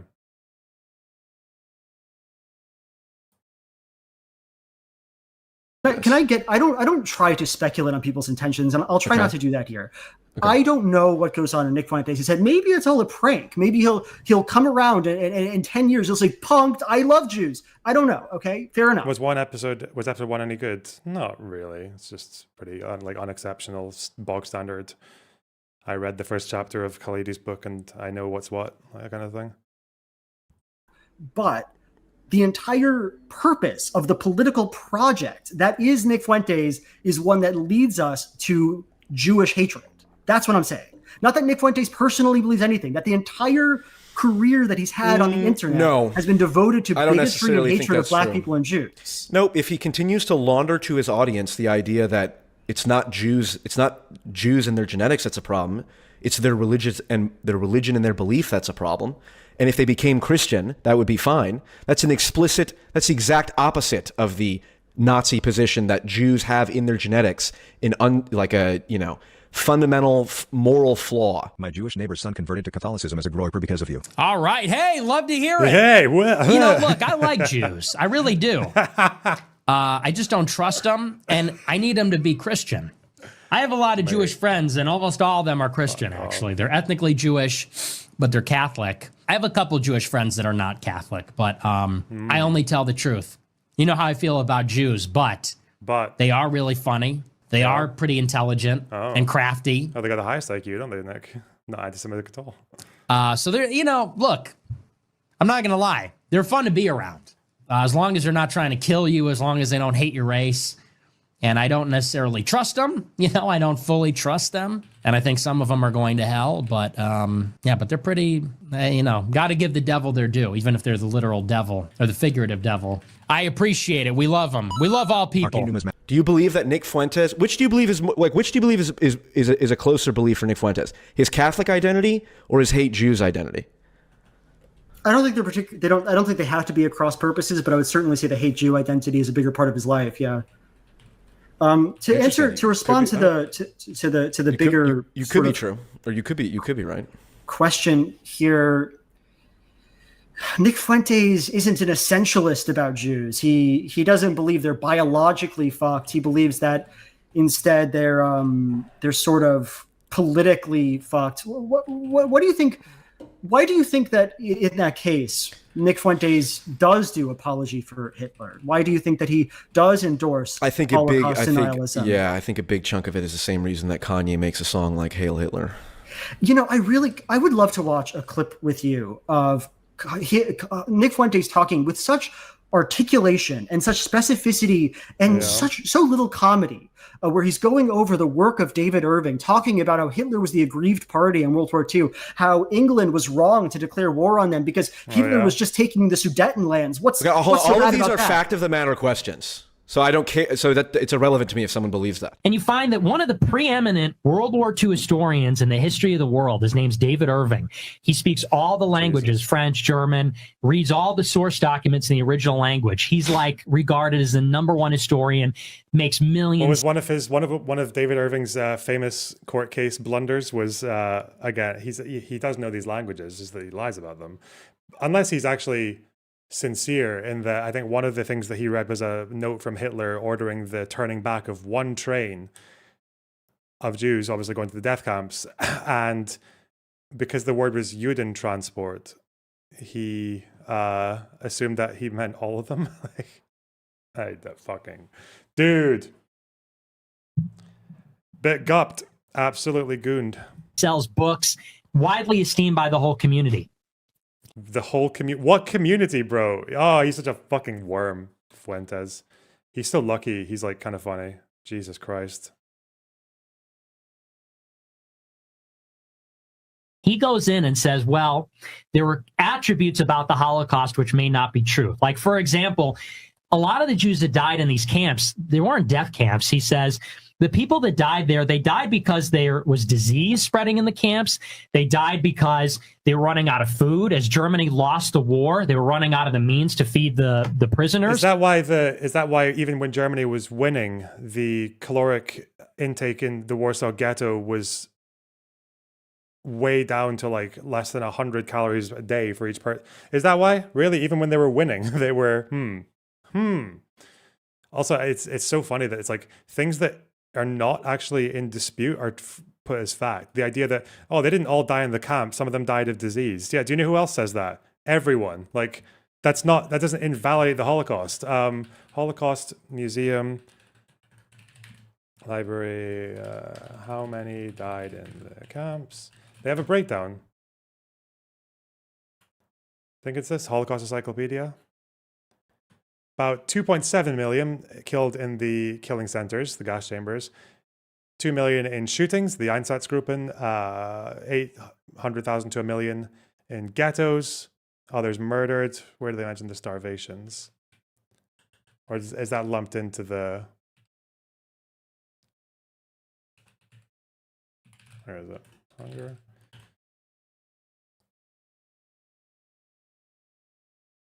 This is different ethnicities.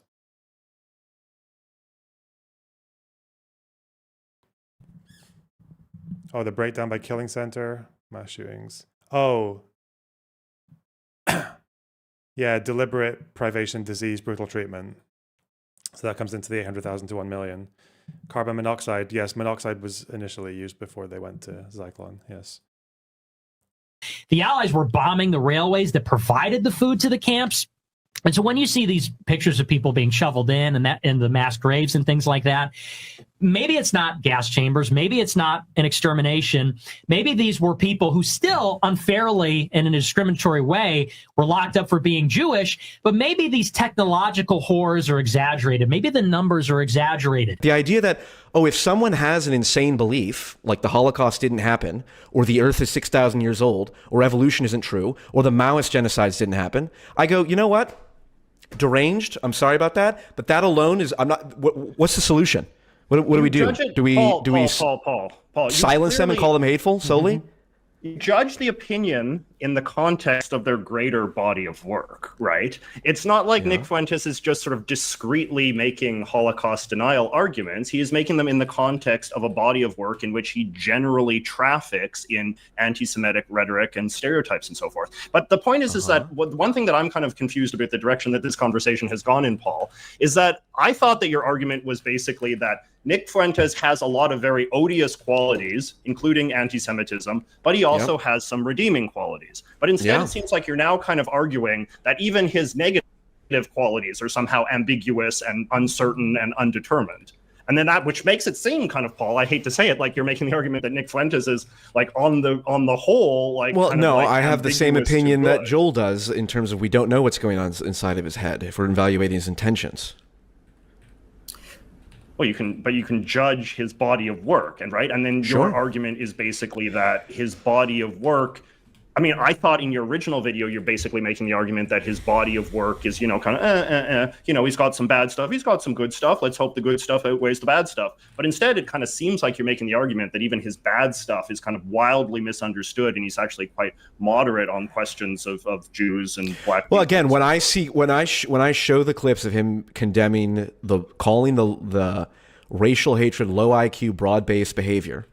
And when he says, I actually don't have a problem with Jews if they convert to Christianity. I actually, again, I don't know. And this is the problem with, two lefties talking to a centrist and not having the actual right-winger here.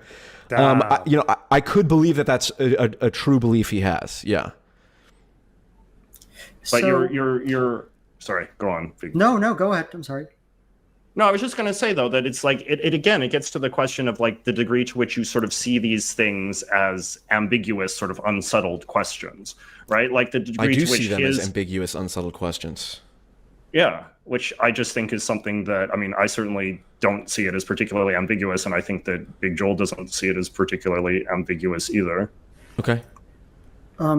So I guess I wanted to make 2 points. One about a thing you said, and then I can try to move into a broader thought. Sure. So regarding the nature of Holocaust denial as a kind of fact, an idea in one's head that can be right or wrong, but which doesn't reflect the kind of inner politics of the person who has it, I just find that a bit preposterous, frankly. Like, this idea that people just find their way into Holocaust denial, somebody as well-researched, somebody as knowledgeable on the subject as Nick Fuentes could merely have the belief, just a belief in his head that the Holocaust didn't happen, and not, which is fundamentally a belief in Jewish conspiracy, right? Jewish conspiracy to infect the world, right? With lies about Adolf Hitler, dearest Adolf. That's the entire motive for Holocaust denier's denialism. It is impossible to legitimately have the belief that the Holocaust did not happen, right? And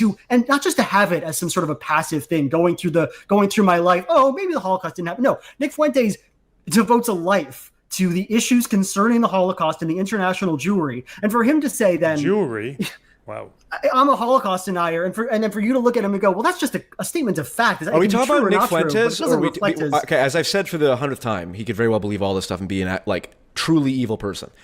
This belief thing is really not necessary. I don't know what he believes. I'm saying that the political project of Nick Fuentes is one devoted to broad-based racial hatred. They need to agree on a debate topic. It seems like Young is trying to, or Paul, whatever, is trying to talk about how he's trying to do the thing where it's like, do you think they're really an evil person at heart? And I think Joel is trying to talk about what he does and the outcomes of what he does. Obviously, the latter is actually a legitimate conversation that you could have that would be interesting. Like, who cares what's in someone's heart? Like, you're never gonna know. Maybe you unearth their diaries in like 10 years if you're lucky. God, is Hutch actually...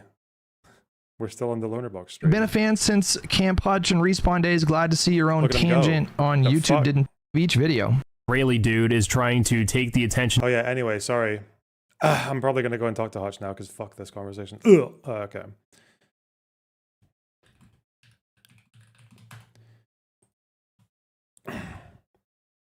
I'll go into his little waiting room actually. It's polite. I'll just wait till he pulls me in. In fact, although he might say otherwise, he doesn't think it's a low IQ freak show. He's just redeeming the... Oh, he's calling me. Shit. Hey man, what's up? I'm all right. Just doing a little stream. How are you? I'm good. I was just reviewing your Noah Samson review, but I think that's an older video, right? Yeah, that'll be my unofficial Clipper channel. The Loner Unboxed. Yeah. Oh, okay. So they're pretty behind, I guess. No, they're usually ahead. They post a lot of stuff that doesn't go onto my actual live channel. He just kind of does his own thing. Do you split the revenue with that, or do you just let him keep everything? No, he just takes everything. Oh, okay. Well, yeah, I was having a conversation with him. Maybe I should take his revenue, shouldn't I? Maybe. Talk to a lawyer, get a contract. That's a good idea. Yeah. I was watching. So there were a couple things. So I had a conversation with History Speaks a moment ago. He really does not like you. I saw you guys going back and forth yesterday. Yeah, he's got a bit of an issue. Yeah. But that's not why I wanted to reach out. So like, yeah, I have no idea. What is the status of the PA in the West Bank? Like they're the governing body, correct? They're the legitimate governing authority of the Palestinian territories, yeah. Including Gaza, actually, yeah. Technically, but obviously it's not been that way for like almost 20 years. Do they have a military as well? They've got security forces. They have arms, but not a military, no. Do those security forces ever exchange violently with Israel? No, not really. It's not really. So, as part of the peace process in the 90s, the Palestinian Authority, headed by Arafat at the time, went through the Oslo Accords, 2 rounds of the Oslo Accords, where they had agreements over how they would, what was supposed to be like a transitional period before they actually negotiated final talks for an end to the conflict.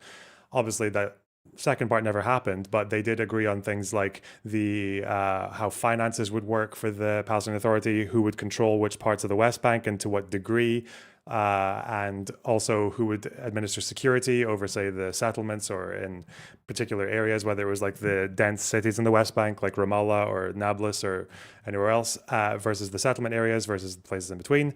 So yeah, since then, they kind of work, in a sense, they are on paper supposed to work together to coordinate security, but the extent to which they're able to do that or willing is maybe questioned by especially Israeli right-wingers, or just by the fact that they're under-resourced. So, but yeah, on paper, they're supposed to collaborate with Israel in security to defeat like Hamas and Islamic Jihad and all those people.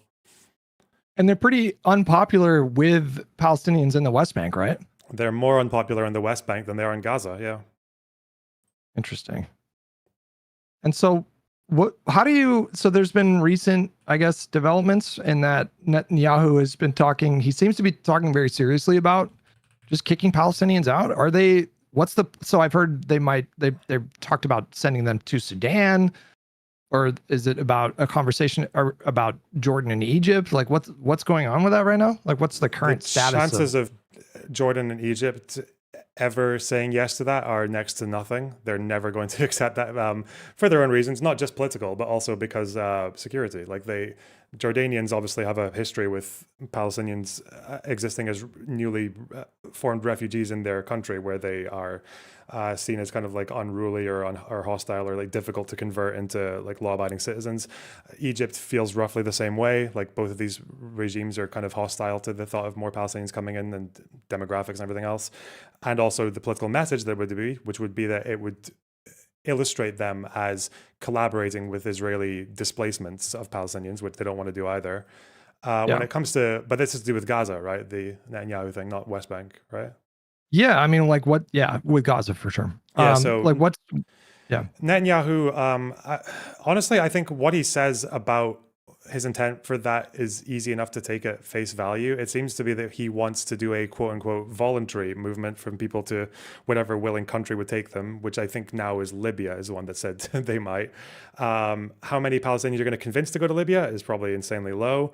As for forcing them out, again, it's that classic question of we're not really in an age right now where they can force anyone anywhere without an agreement on the other side. So it would be whatever country is willing to take them. And the problem there is that Palestinians in Gaza, the countries they want to go to, wouldn't accept that many of them. They want to go to places like Qatar or the Emirates or Germany or somewhere that's actually where you can start a living. So he does say he has, obviously, in his heart of hearts, he would like Gaza to have as few Palestinians living in it as possible. But whether or not he'd actually be able to achieve that is a different question, I think. And how much he's going to try to achieve that is different as well. I don't know. But he's definitely firmly been floating the idea or proposing the idea of just a permanent Israeli military occupation of Gaza, right? That's the most recent development. Yeah. He also has completely ruled out any idea of the Palestinian Authority taking control there because he doesn't trust them either. And he's just gone with what he calls a vague notion of an Arab force, which I don't know. Like, the thing with Netanyahu is that he is kind of like to his core, like has always just been hostile to any kind of Palestinian leadership, and he sees them as more or less the same. If you notice the way he talks about the authority, because of a few things that they do that are problematic from an Israeli perspective, he sees them and Hamas as not all that different. He talks about it's either Hamas Stan or Fatah Stan, like the party that's in charge of the PA, which is a very ridiculous equivalence, but that's how he sees it. So he probably in his head has this delusional idea of there being some kind of like clan in Gaza or some kind of collaborative force in Gaza that would be markedly different from the PA that could administer. But the fact is that the internal problem there is that he doesn't want a Palestinian state. He wants whatever comes out of Gaza to be an Arab something that is just happy with being like an autonomous ruling force with a shitload of Israeli security around the border. I think that would be the ideal for him. But and how's Netanyahu doing politically, both domestically and geopolitically? Like, is there any? I understand that recently France, I think, recognized the state of Palestine. Is there sufficient international pressure to like push him to something other than this military occupation right now, or does the fact that he has the backing of Donald Trump just give him license to just kind of do whatever until I guess the next Democratic president comes in? He has absolute carte blanche. I mean, maybe at the beginning it would have been different because I think Germany is now limiting some of their arms, or maybe even all of them, to Israel, and they're actually a big player. They're the second biggest exporter of arms to Israel after America, and then I think third is Italy. So, I mean, that would have, but obviously it's going to be a long time before you're going to have Israel in a level of parity with Hamas, right? They're not going to struggle against Hamas anytime soon. So, yeah, all these countries are recognizing a state of Palestine now. I believe it's almost as many as the number of countries that recognizes Israel, which is interesting. But as for actions that are going to cause any policy change, I don't know where they are. Like, I was thinking of looking at this, but I don't know what any of these countries have actually done that's beyond the symbolic. Like countries like the UK limiting some of their arms shipments to Israel is like, it's nothing because it's such a low percentage. It would have to be America and along with Germany. Like it would have to be the two of those together to have a substantial impact. And obviously America's never going to do it in the next 4 years. So yeah, I don't know what they're expecting out of that. Like, it just seems like cynical political moves to appease left-wingers in their own countries, like France and Britain and all that. I don't think there's any actual devotion to any action there that I can see. So is the only correct position to have right now is just to be completely blackpilled on the situation for as long as Donald Trump is president, at least? Like there's just not really much hope of anything other than what's happening, right? I mean, Hamas could surrender and then at least a good chunk of the bombings would stop. But you still have problems. You still have insurgents. You still have a total quagmire of trying to get law and order in the area and governance and rebuilding. And what happens to the displaced people? Or that's going to be a huge problem. But no, I think until Hamas gives up or until they just physically cannot fight anymore, then this is where we are. I don't think I see anything changing it. Gotcha. All right, I got one more question because History Speaks was he had some really strong opinions about proportionality in the application of force in Gaza. Can you tell me, based on, because you know a lot more about like the international law stuff than I do. Obviously, proportionality is like a really big part of military strikes. What does international law say about the let's just do a hypothetical where you have what he called a junior militant, and then they go home and they're with their family, and then you bomb the home and the family dies along with that junior militant. Does the fact that it was a junior militant and not like a commanding officer, would that make that strike disproportionate, or would that be in line with international law? I mean, it probably would be disproportionate. We have that in NATO as well. Like NATO countries some countries actually just have raw numbers. Like in some wars, they'll just say, like, this commander is worth 5 civilians. This person is really senior, and they're worth like 10 or 20.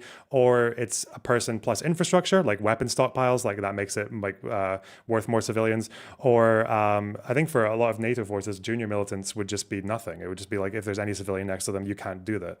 Now, the bit about proportionality that I imagine that a lot of these IHL people don't seem to talk about is you can't live in a world where, assuming a military is able to keep civilians next to them in a high enough number, then you just have to leave them alone. You can't really have that, because IHL is about two things. It's about civilian protection for one, but it's also about protecting a country's right to pursue its objectives. And if a force is able to, at an unprecedented level, embed themselves underneath and around civilians to such an insane degree that Hamas has done, then it could be, what happens if every single strike is disproportionate? If there's no way to get to them without cutting through cities and civilians and buildings, then it's like, do you just leave them alone and just let them out with impunity? And it seems like that's maybe what some people are, or you just send your soldiers into a meat grinder, right? Just send them on the ground into tunnels and just get fucking lose like 50,000 or 100,000 soldiers in the process, right? You could do that. But obviously that's a proportionality issue as well, because proportionality is to do with military advantage, and obviously losing soldiers is a negative military advantage. This scenario that he paints about a junior militant going home, I don't like. If he called it the there's a word for it. You know it. What's the phrase? Call like something daddy, like daddy's Where's home daddy? or something like. Yeah. I tend to give a fairly unsatisfying answer to this, but I think it's just true, is that that's not enough information. Is this junior militant, like, you saying they're going home, as in like they're going home as in they're like signed off, like they're on a 2-week break, or they've gone home for a few hours before they go back out and fire, and the reason they've gone home is because it'll be harder to strike them at home. In that case, then they're definitely endangering their family to a degree. Where are they when they leave home? Are they still around civilians? Do they have anything in this home? Are there weapons there? Are there stockpiles in the building? Like, these are questions that we're not really going to get answers to for each individual case. But if we're going to take his hypothetical, if it's a junior militant who went home for whatever period, just like for a fucking a weekend off, or if they're getting to go on leave in the middle of, stupid. But yeah, if they're at home for a period and their family of, like, these are big families, 10, 15, 20 people, then yeah, you probably shouldn't strike a house. Like, you would wait for them to go into the field or go into a tunnel or go somewhere where there's going to be less civilians around them. Yeah, obviously. Would you agree with the idea that it's very oftentimes it's very hard to have like a really definitive opinion on things, because Israel, for example, they're going to be acting on intelligence, surveillance, these kinds of things. And if someone from the State Department contacts them and says, hey, we just saw a hospital got bombed, you know, what happened there? And Israel might show their American counterparts that intelligence, but very oftentimes they're not going to compromise those methods and sources for how they get that intelligence. And so if there is a justified military strike on, say, like some civilian infrastructure, very oftentimes the case is that we're not going to get any evidence for that, because they're just not going to share that intelligence.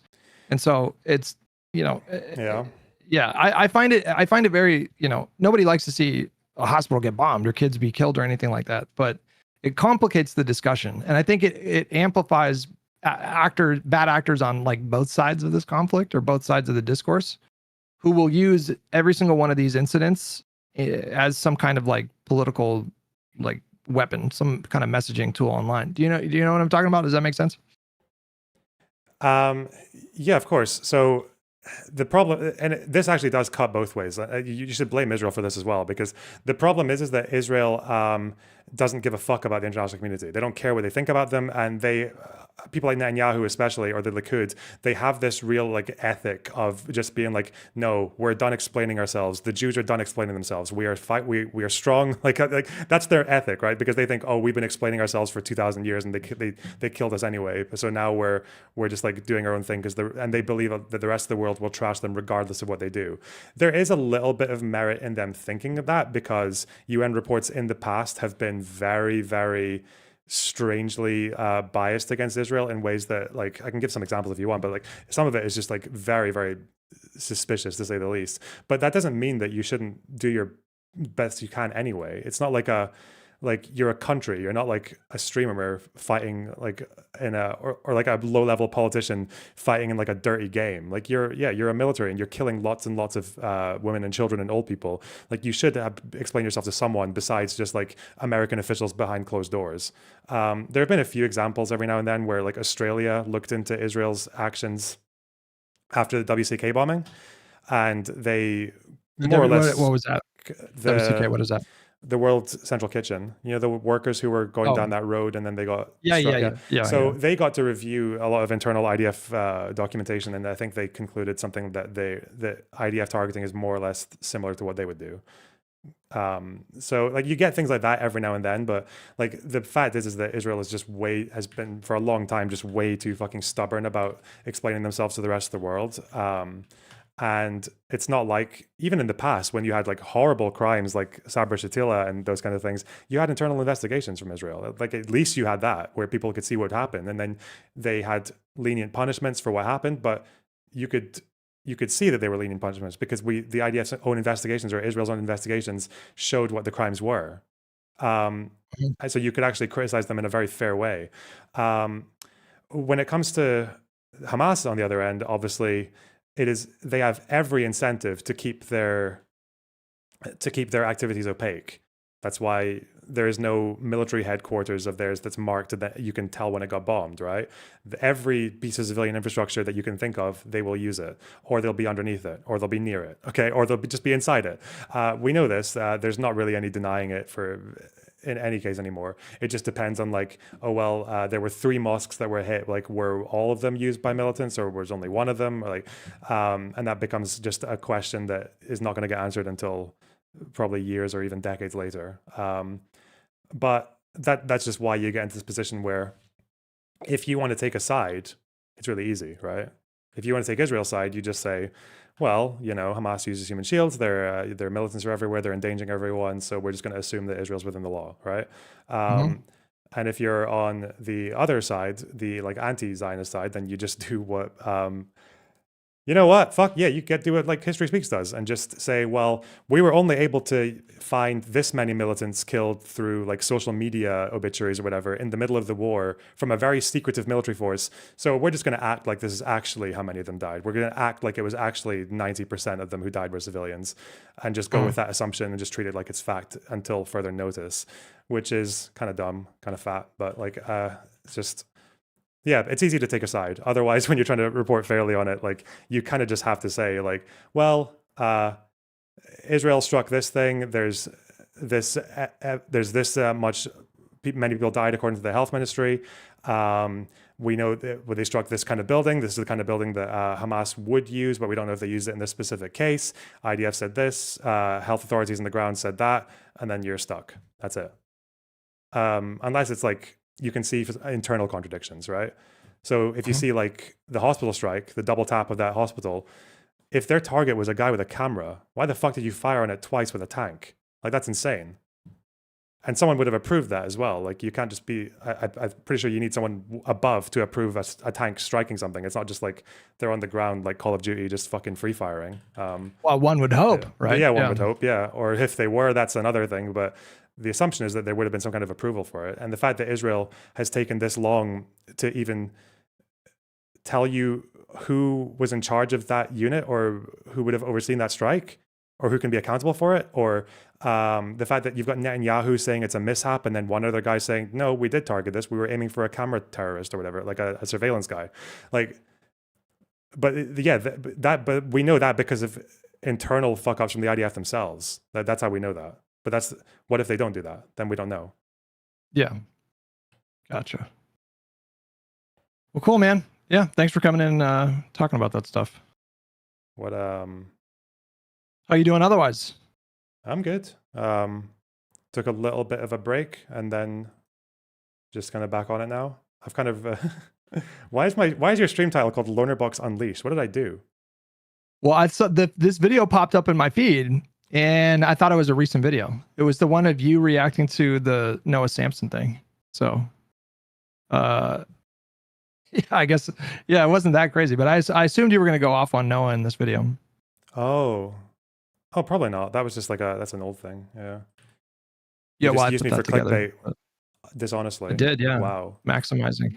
Listen, you got a lot of clout. I'm trying to pull that clout, bro. Yeah. It's a game. It is what it is. Out of interest, what are your thoughts on all this? Or what do you mean? What do you mean by the situation in Gaza, like the military conduct? Like where does your research take you?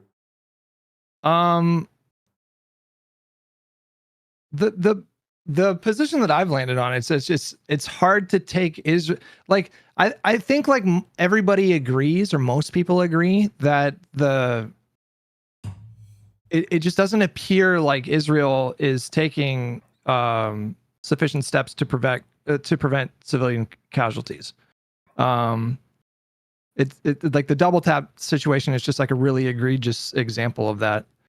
But I mean, I guess, like, could you be more specific with the question? Like, whose side am I on? Or like, what do I want to see happen? Like, what do you mean by that? Or like, okay, here's a difficult question, right?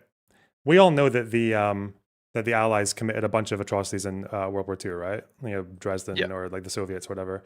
But the solution to that problem was not like just withdraw and stop because you're committing too many crimes, right?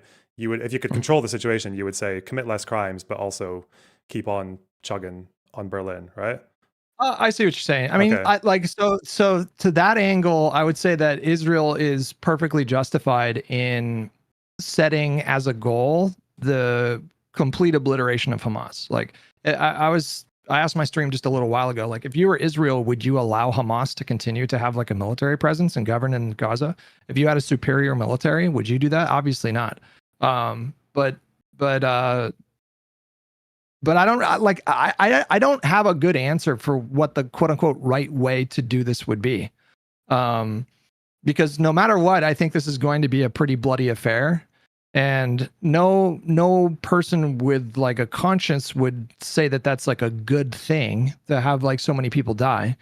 But I mean, yeah, do you agree? Like, should Israel just like back off and just let Hamas just regroup? The problem is that if you're the reason I bring that up is that if you're ever wondering why people have so many issues with what you're saying about this conflict, despite the fact that it seems like you probably don't have that much charity for IDF war conduct, and by the way, and a lot of the time neither do I shit on IDF conduct all the time, and I'm much more like liable to bully like people like Netanyahu than I even am to go after, say, someone like quite a lot of the Palestinian leaders. But the fact is that the reason that a lot of these people are annoyed with you is that's not why they care, right? That's not why they're expecting a broader condemnation of the conduct. The problem with them is their fundamental issue is that they just think, like, whether they'll admit it or not, is they don't want Israel to. They'd rather Hamas won than Israel. They'd rather if Israel left right now and Gaza just stayed in Hamas's hands and Hamas could just build up and try again later, like, they'd be happy with that. They wouldn't give a fuck. I mean, there was a quote from Hassan just like last week where he was saying that, you know, he listed the list of like terror organizations and said that, you know, 10 toes down, every form of violence that they're doing to Israel is justified. And so I don't think these people idealize the kind of government that Hamas would implement if they were in charge, but they see them as certainly like a necessary evil that they've just made peace with. And so they feel like the extreme position that they take is that it's not acceptable to condemn them, like, basically ever. Hassan's been going recently with the whole, like, well, it's been 2 years, so if you're still talking about Hamas, then you're just like a genocide supporter. But to be clear, that this was his position on October 8th. Like, he was saying on October 8th that it's inappropriate to fully condemn Hamas because they're, imperfect resistance and they're just a byproduct of, 75 years of occupation and blah, blah, blah, blah, blah. But I tune most of that stuff out. I don't really cover Israel all that much these days. So I don't really, that doesn't really matter to me that they believe that. Yeah, it's just, but yeah, that's where you get stuck though, obviously, because it's much. And I don't know if you know a guy called Preston Stewart, this American YouTuber who does like military commentary and stuff like that. He was kind of saying the same thing, is that like if you want to actually report on what exactly happened, like most of the time, the best you have is just like, well, we know this, or we know this, we know this, we know this, and then we know some of these general patterns, but that's it. Like we're stuck otherwise, which is obviously much harder to do than just taking a side, but. I don't know. I just like, I don't know. How old are you, by the way? I'm just curious. 34. Yeah. I mean, like, so I just turned 42 recently, and there's just, I just think about things a little bit differently now than I did before. Like when I was young, I thought about when we invaded Iraq, I thought about it every day. I was just obsessed with it. And I kind of, when I look back on that, it reminds me of some of the ways that, like the toxic lefty crowd, like they've been engaging in the discourse around Israel. They're just like really angry. I understand where that anger comes from, but as I get older, when things are just totally outside of my ability to influence or control, and there's just not really much hope of like the situation changing for the better, I just consciously just don't think about it very much. And I just feel like, unfortunately, that's where we're at with this situation. I think if Kamala would have won, there would have been various avenues to, if not end the conflict altogether, but I think she could have and would have tried to influence it in a better direction. But Donald Trump is the guy now. He won, and he's just straight up telling the world, we need to back off and let Israel do their thing. And we just already spoke about what Netanyahu himself is proposing. And so I'm pretty black-pilled on the issue right now, and I don't see it really getting any better. I don't know. Tell me if you agree, but like I think you're more focused on foreign policy than I am. I talk a lot about like American policy and what's going on in this country. And what I observe happening is I've started to call them the black pill left, but like people like Crystal Ball and Hassan and Emma Vigeland and like that whole media ecosystem, what they're doing is they're using the issue of Israel as a kind of catalyst to go to war with the Democratic Party. And so they already didn't like people like Cory Booker and Hakeem Jeffries and Alyssa Slotkin because they're moderates or whatever. Like they think of them as like neocons and obstacles to progressive momentum in this country. And what they're doing is they're using the issue of Israel to try to make those politicians so toxic that they become vulnerable to a primary. And so their hope is that they can keep the issue of Israel salient through 2026 and 2028, and they're using it to kind of go to like civil war. I don't know if you've noticed the same thing, but that is just so clearly what's happening right now. Did you watch like for example, the interview between Crystal Ball and Alyssa Slotkin? Yeah, the shoehorning. Yeah, it's got the thing I really found baffling about that was the fact that she was giving answers that were really. They were good answers. They were like, she even spoke about like famine, like our starvation policy or whatever. And like speaking about the need to get more aid into Gaza and to pressure Israel to do so and all that. It's like, that really is the best America can do. But but then she's like, well, okay, you said starvation. Oh shit. It's like, okay, but you do say it's a genocide, right? It's like, yeah, this is whatever the fuck this is. I don't see this as politics. I see this as like, you're building an exclusive fucking, self-aggrandizing club, and you're just really enjoying the fact that you get to be in control over who is allowed in the club and who's outside of it. It's got nothing to do with achieving anything, or it's really, really baffling. Like it's a complete waste of time. The fact that these fucking morons also, the fact that these fucking dicks try to take credit for the fact that Democrats now have an unfavorable opinion of Israel. Really? What? Because people who low-key fucking glaze Hamas or like spurg out on Twitter over fucking Janet, like you think this is why the average Democrat voter is freaking out over Israel? Or is it the fact that even mainstream news and fucking CNN or in AP, all these outlets are showing you a fucking building, bombed the shit out of it, and parents crying with their dead baby. Yeah, of course people are fucking sympathizing less with Israel. Of course they are. It's like, and Hamas are hidden the whole time. Their soldiers are in civilian clothes. You never see shots of like a dead soldier with a gun lying around because they die underground, or they die in an operation that's like inside a building or something, or they die in a booby trapping, or like that's where they. But people are taking credit. People like on the far left tanky side who like stimp for Hamas and the Houthis and shit are they're the ones who are taking credit for Democrat opinion changing, and not just how long ago was it when CNN, NYT, and all that they had to retract articles not long ago about the GHF because they overextended in terms of like I think one of the examples they did was that they put out a health ministry claim but just said it like it was fact. They didn't say the health ministry said this. So even there, like the mainstream media is doing it as well. Like it's so bizarre that the people who are on the fringes of this are taking credit for the most obvious shift in public opinion you would ever see.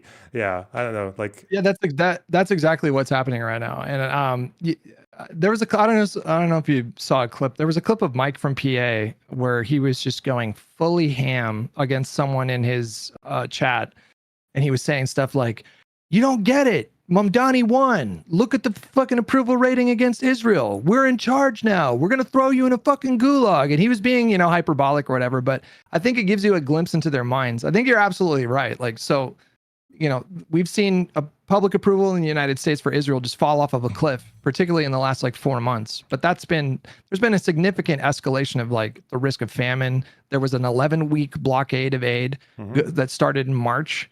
And so the catastrophe that could have unfolded there would have been catastrophic and could have killed, tens or hundreds of thousands of people if it was not addressed. That was genocidal. I think you'd probably agree, right? Like just blocking aid completely for 11 weeks. Like, I don't know what else to call that besides a genocidal act. But people like that whole lefty space, they for sure are taking credit for this. They're crediting the college protests from last summer and their constant coverage. And you'll see these really self-righteous tweets from Hassan, for example, where he's just like, if you're just now coming around to our side, okay, but just know that you fucking ignored a genocide and you've got some atoning to do, that kind of tone.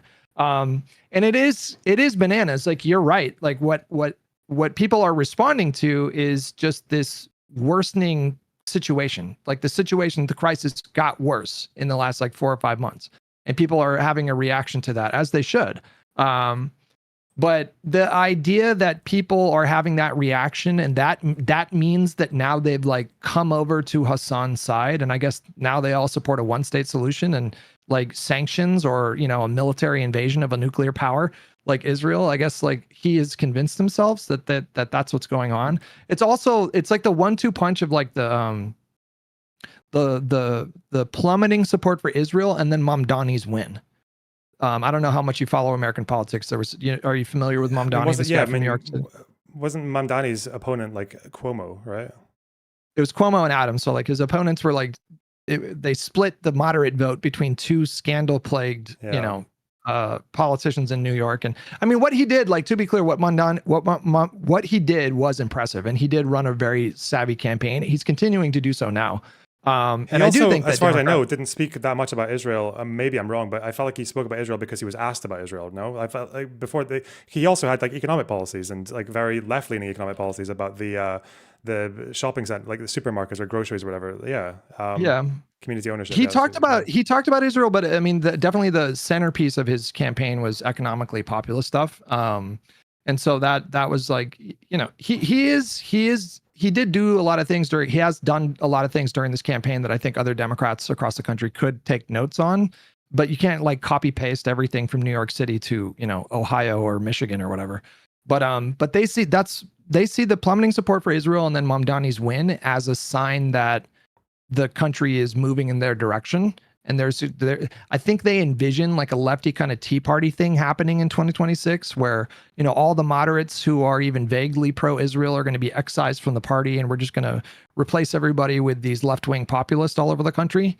And I mean, I think they're wrong. It remains to be seen. Who knows? Maybe we'll have a blue wave and a lot of, moderate dinosaurs get kicked out of the party and we have an actual progressive kind of revolution within the party. But it just doesn't seem likely. And they're definitely putting the cart before the horse, and they're getting way too cocky in terms of the temperature of the country and whether or not it's heading in their particular direction. But yeah, you're absolutely right. Them trying to claim credit for all this is pretty fucking delusional. Well, what's going to two things, I guess. Like one problem, I guess. One problem is that people will always claim to be vindicated, even though the thing that they said at the beginning was not quite the same. So I think when I got a bit of shit for going after the GHF, I was attacking that policy and saying it was like a huge problem and everything. And then obviously the response is, well, now you're on board now, but you've been supporting this stuff the whole time. And I'm like, what? The GHF aid distribution, that thing that's only existed for like 2 months.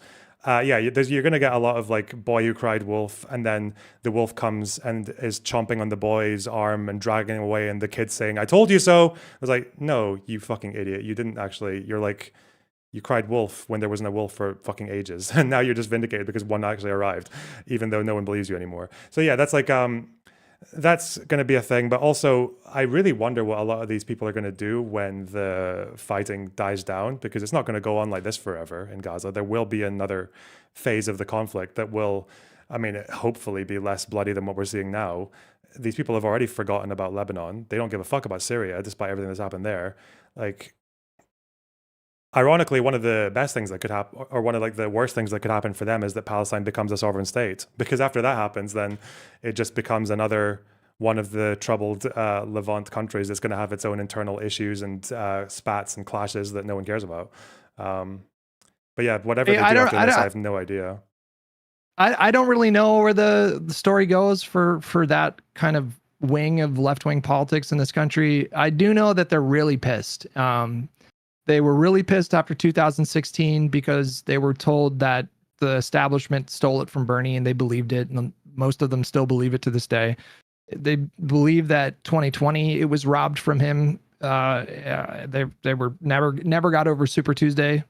I don't know if you know much about American politics, but like, there's like a big day of primaries, and Amy and Pete dropped out and endorsed Biden shortly before that. And they see that as like inherently corrupt rather than just like, that's just normal politics.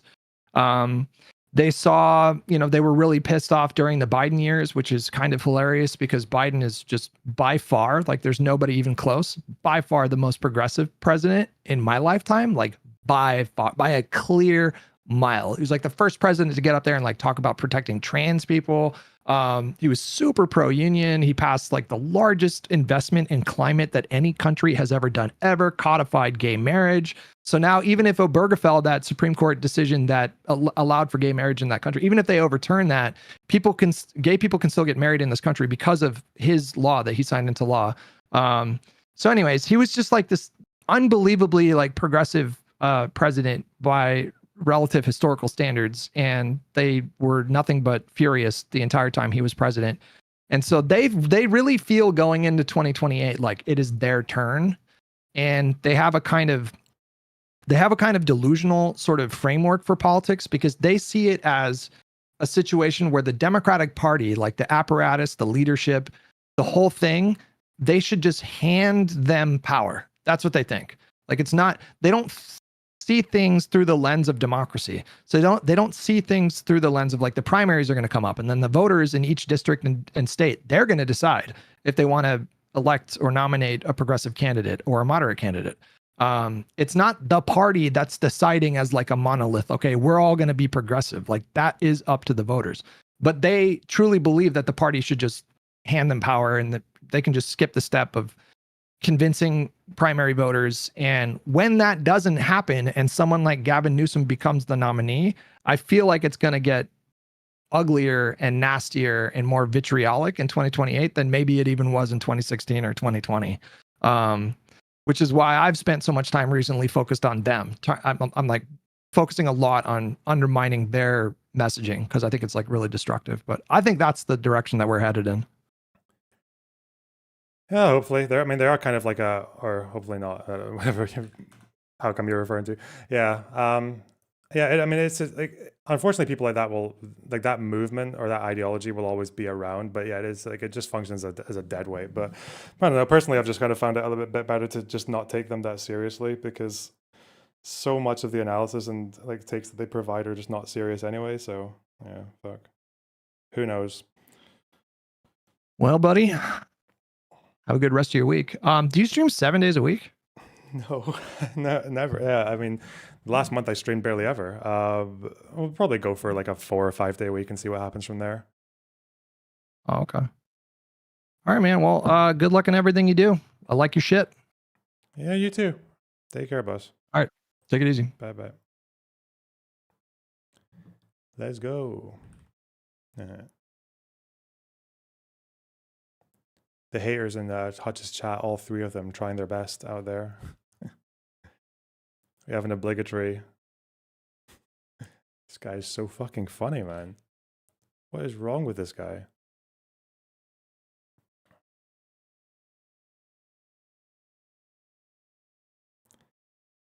Hey, Hasbro streamer, might you have had a sign that the Omniliberal was an abuser? In the genocide tour you guys did together, he publicly advised IDF soldiers to avoid filming themselves when they steal and wear lingerie of women they displace and kill, as opposed to, you know, criticizing them for stealing lingerie from women and they kill and displace.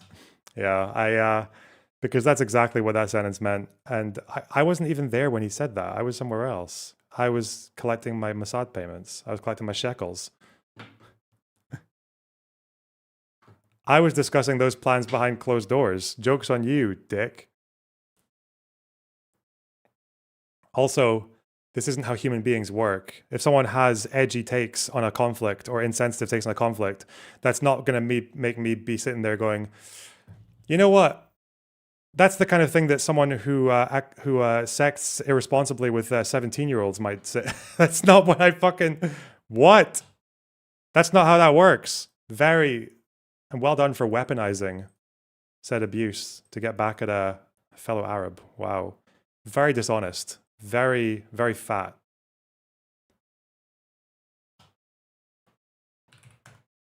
Sad. The absolute state. Sad. Makes me sad. Cause of broad-based racial hatred. He thinks of black people as beneath him. I don't think he doesn't want to live near them, etc. You know.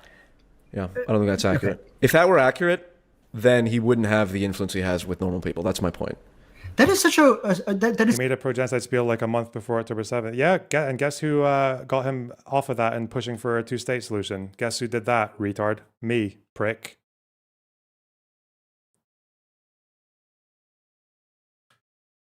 Also, just so you guys know, when I was in Israel, I was not there for Destiny. It's not like I was there for the interviews with the people that I was interviewing, you know?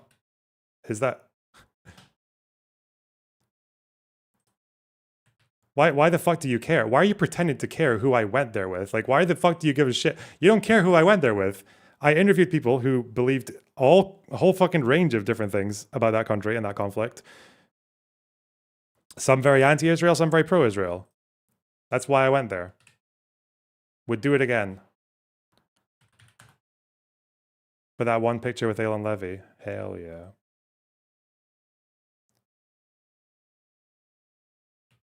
Like, why would you not? As someone who wants to see as much of the like facts or perspectives that they can, to go to that place and like to go around the West Bank and shit, like, and talk to the locals there, and I'm like, why the fuck would you not? Sorry, none of you would say no to that, unless actually, to be fair, most of the clout-driven fucks would reject that proposal, because they would just be looking over their shoulders to get fucking drone striked by the IDF every 5 minutes. Would you do a trip like that again? Yes, I would. Yes.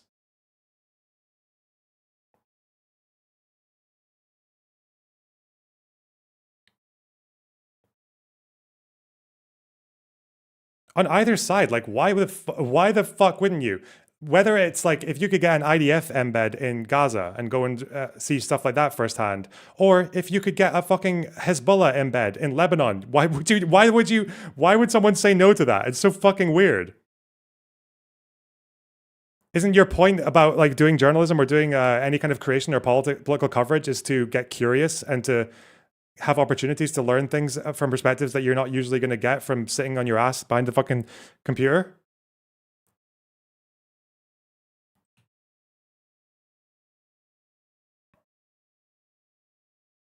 God. Such a tail wagging the dog kind of claim. What makes you say that?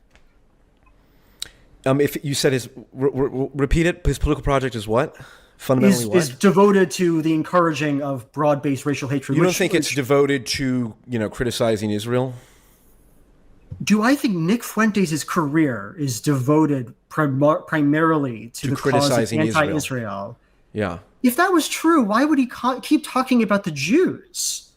Why would he continue to talk about why would someone talk about the Jews when criticizing why would he say the that Jewish Jews aren't state? I wonder trustworthy? why. Why would he say that? Why would he do apologia for Adolf Hitler if it was really about I've devoted so much time in my online career to talking about Israel, and yet nobody could come away with it wondering about my thoughts about Adolf Hitler, and yet we're having this conversation where apparently we're in the dark as to what Nick Fuentes believes. Isn't that kind of a weird thing? No, this is it's a very straightforward thing that I don't understand how this is not obvious.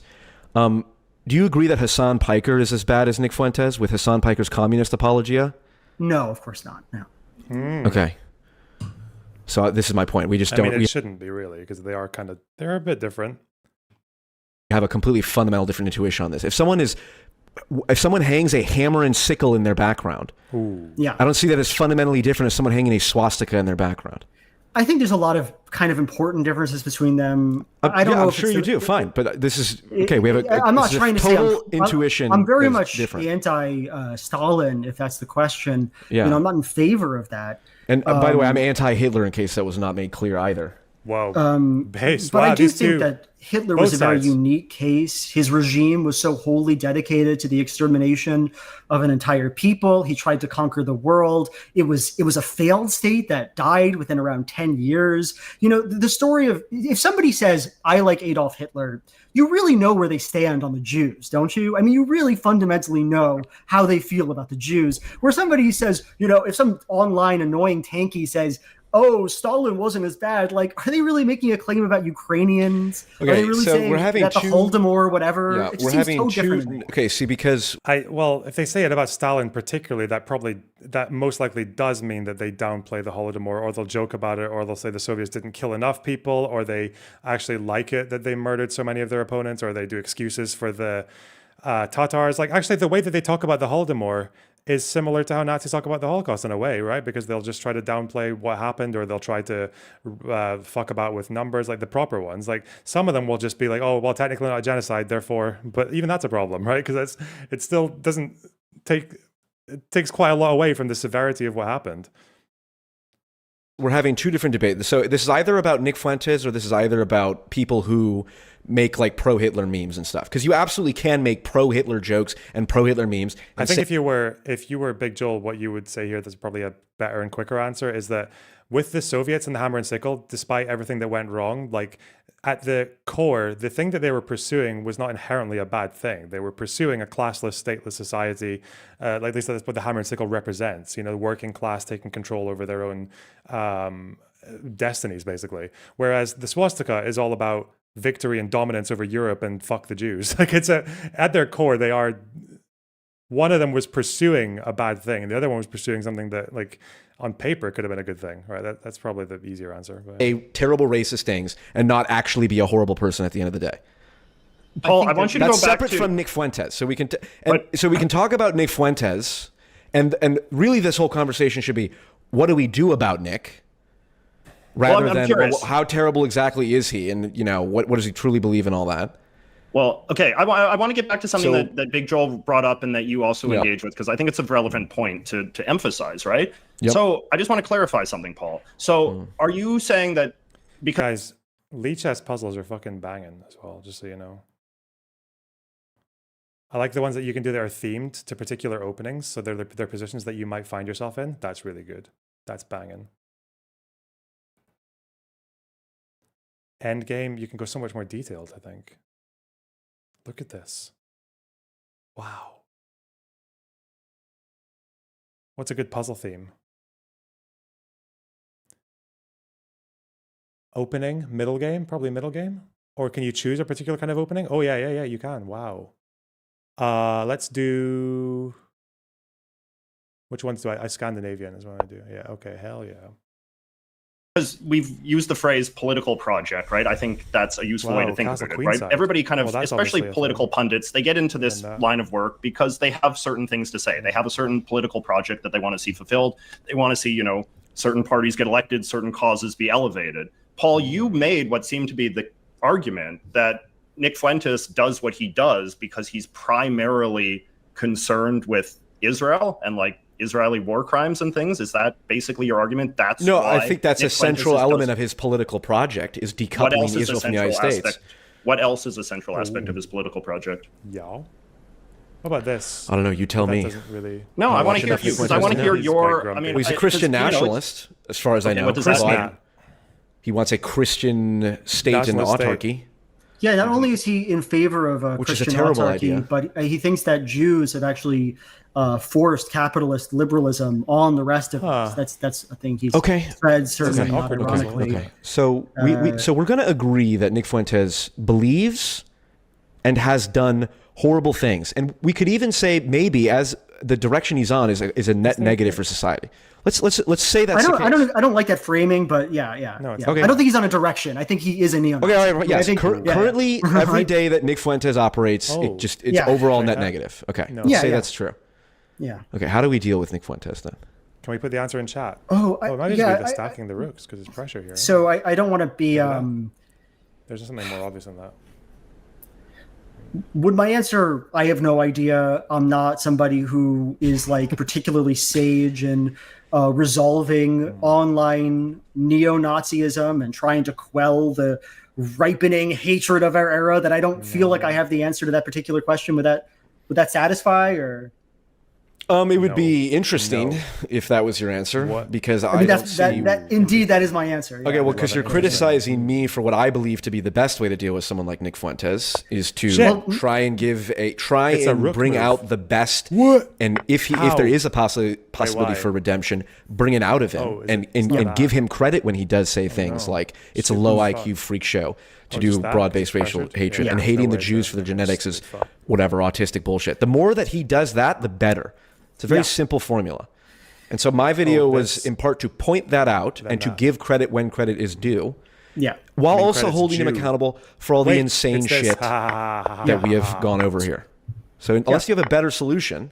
Okay, so my problem with your audio is quiet compared to the video. No, shut the fuck up. It's I think you're not giving him credit where credit's due. I think you're actually giving him undue credit.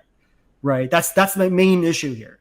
I think you're giving him credit that he's not owed, and that much more important than how we deal with Nick Fuentes as some abstract concept is to not sort of make his image look better to your audience, like to not make it out to be. I think he does deserve the credit. You're just asserting he doesn't deserve the credit. I think I'm when asserting someone he doesn't- says something that's objectively good, give him credit for it. Yeah, but I don't think it's objectively good to say broad-based hatred is bad. Is low IQ freak show behavior. Sure, black people are beneath us. Sure, they're not developed at our level. Sure, they're cruel, aggressive, stupid. Wow, why would you say that? But I don't hate them. I mean, do you know that KKK people say this sort of thing all the time? Yeah. Are you aware of that? KKK people are not my cup of tea. Yeah, but are you aware that they say all the time, we don't hate black people. The KKK, they would do that? Are you sure? Yes, I have quotes of it. You're sure the Ku Klux Klan would say that we hate black people? No, don't hate black people. I don't believe you. That the Ku Klux Klan hates black people.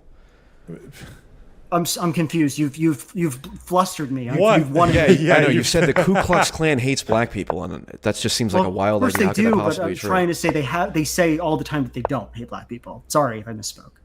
You didn't misspeak. I've never listened to a Ku Klux Klan interview. Yeah, like have you ever watched like Henry Thoreau documentaries, or have you ever seen like Henry David Thoreau? Duke talk? Who's Or, that? when I was 8 years old, I was very Louis Theroux. invested. Wait, hold in, on. like, Do you wait? Hold on. So, like for example, well, this is not a one-for-one comparison. I guess you're pointing out that Nazis and all these people can they say have to take that. Like the people who want racial separation, they say all the time. But we don't believe the races are worse or better. We just want separate races. I don't understand. Okay, just to triple check. Okay, so if I take this and they take that, the problem is that they're going to lose a rook and get checked, but then the bishop is defended. Okay, it's not good. Okay, it's not like it's just a regular old trade. Take that, lose that, then I can take the check, and then I take the knight. Ooh, but. Always push your pawn. If someone believes that, I don't care if someone believes that. What do you mean? Pawn I moves are don't care never if the someone best believes move. that. Why would I care if someone Never. believes in racial separation? Do I care if a black person believes that? I think it's wrong. I think it's a bad belief to have. I'm sorry. Are you saying you don't care about people being racist and wanting to enact racism? No, I don't. No, I generally don't care about people being racist, no matter what race they are. Or being wanting to do racism at people and stuff. So then, what's your problem with Nick Fuentes? That's bad. I think that's bad. How did I? Huh? Are we all opposed to racism in this room? Are we all against racism? I'm confused. Yeah. Both sides. Bad. So then why wouldn't you be opposed to people saying that because I don't care if someone is racist if what they are saying are true things and advancing a cause that I agree with. Specifically, in the case of Nick Fuentes, like on Israel. Nick Fuentes is racist. True, probably true. I don't Does know. it change any of the facts when he says factual and has objectively true analysis about Israel and the relationship to the U.S.? That's strangely honest of him. He tolerates Fuentes' racism because he is a weapon against Israel. That's fucking brilliant. Because I think what's funny is that there are probably quite a lot of lefties who echo that sentiment a little bit right now, but they would never admit it. The Israeli government and the U.S. government. Does it change any of that? I would say that his entire... I don't care that he's... I don't care who... I don't care the fact that all of the pro-Hitler stuff beyond it, the fact that he's advancing true ideas that are relevant in a way that actually matters a great deal in terms of reducing U.S. support for Israel. That's a good thing. So in that sense, I don't care about the racism if it's actually leading to less, for example, Palestinians being killed. So it's not so much that you don't... Sorry, so it's not so much that you don't think that Nick Fuentes is in favor of broad-based racial hatred, which he certainly is. It's more that you think that this other thing, anti-Israel action, counterbalances that broad-based racial hatred that he so endorses, and that for that reason we should be appreciative of his anti-Israel activism, even though he supports broad-based racial hatred. Is that right? Okay, and I will. That is kind of what he just said, yes. I'll edit in post, JJ. When you read the quotes, I'll edit the actual clip of Nick Fuentes saying, broad-based racial hatred is low IQ freak show behavior. Yeah. Can I read you a quote from Nick Fuentes? Please, read me several. It's a shame. I really do believe, look, I think black people are not irredeemable. God. But there just needs to be brutal honesty. It's like, look, these black people are really struggling, and they're turning into these maniacs. It seems like they don't do anything right. They're obnoxious, they're rude, they're inconsiderate, aggressive. Wow. Cruel. God, cruel. And, look, nobody hates black people for being black. If there are people like that, I think that's exceedingly rare. And I don't consider myself one of them. The reason that people have negative attitudes about black people is because most people's interactions with black people are negative. So how seriously should we take the proposition in that paragraph, I don't hate black people? I don't hate black people. Fuck me. It's so funny that I know exactly what quote you're such a dumb referring to. shit? That's the quote that's going around and getting all the reactions from people. People are like, yeah, but he's saying basically true things. Basically true things. That's the same quote where he talks about... Most people's interactions with black people are negative. Most people's interactions with black people is when you're stuck in traffic and you see a Nissan Altima speeding down the shoulder. And you say, what the fuck? You're not supposed to do that. It's like, that's funny. I've actually had that experience several times. That's actually funny. The idea that there's not valid criticism to make against black culture. This is the most common black conservative talking point there's ever been. So the quote that you picked, that's the oddest one to pick because that's the one that seems to be most agreed with by most normal people. He's justifying hating black people. Is he? Read the quote again? Yeah. The reason that people have negative attitudes about black people is because most people's interactions with black people are negative. He's saying that it's Do you think that's rational. true? Do you think that a significant reason that there's racism towards black people is because of the fact that black people commit crime at greater rates? Do you think that factors into why there's racism? I don't think it's a primary reason why racism in America exists. I didn't ask you that. I said, do you think it's a factor that the reason people are racist towards black people is because black people on average commit more crime than any other race? I'm going to say for the most part, no, I don't think it's a factor. I think that some people might have... I don't even know where you're coming from. But I'm sorry, but I feel like what this conversation is turning into is a lot... It's very different than I thought it would be, Paul. You're really keeping me on my toes because it feels like at this point what we're justifying is he loves hearing that. Whether racism is bad. Oh. Well, I mean, what's interesting to me is like because and this goes maybe it's not big. Listen, I think it is bad to judge someone based on the color of their skin. Oh, maybe everyone's racist, a la FD signifier and every left-wing video essay that you should pay attention to more. Paul, every white person. Hold on. Is everyone? Do you agree that every you're white really picking a choice dude there? Even amongst the bread tubers, I think FD signifier is kind of like a little bit stand out for the way he talks about prejudice towards white people. Okay. Person is racist. No. Oh, interesting. Well, now you're disagreeing with FD signifier and the entire left-wing. Pay me on a cross. All right. Well, hey, you act like well, hold on. You're acting like now we're discussing whether racism is bad. It's like okay, well, I was operating by the definition of Paul. I thought everyone was racist. Paul, I want to reorient this conversation. Two bishops. Is this a queen sack? Huh?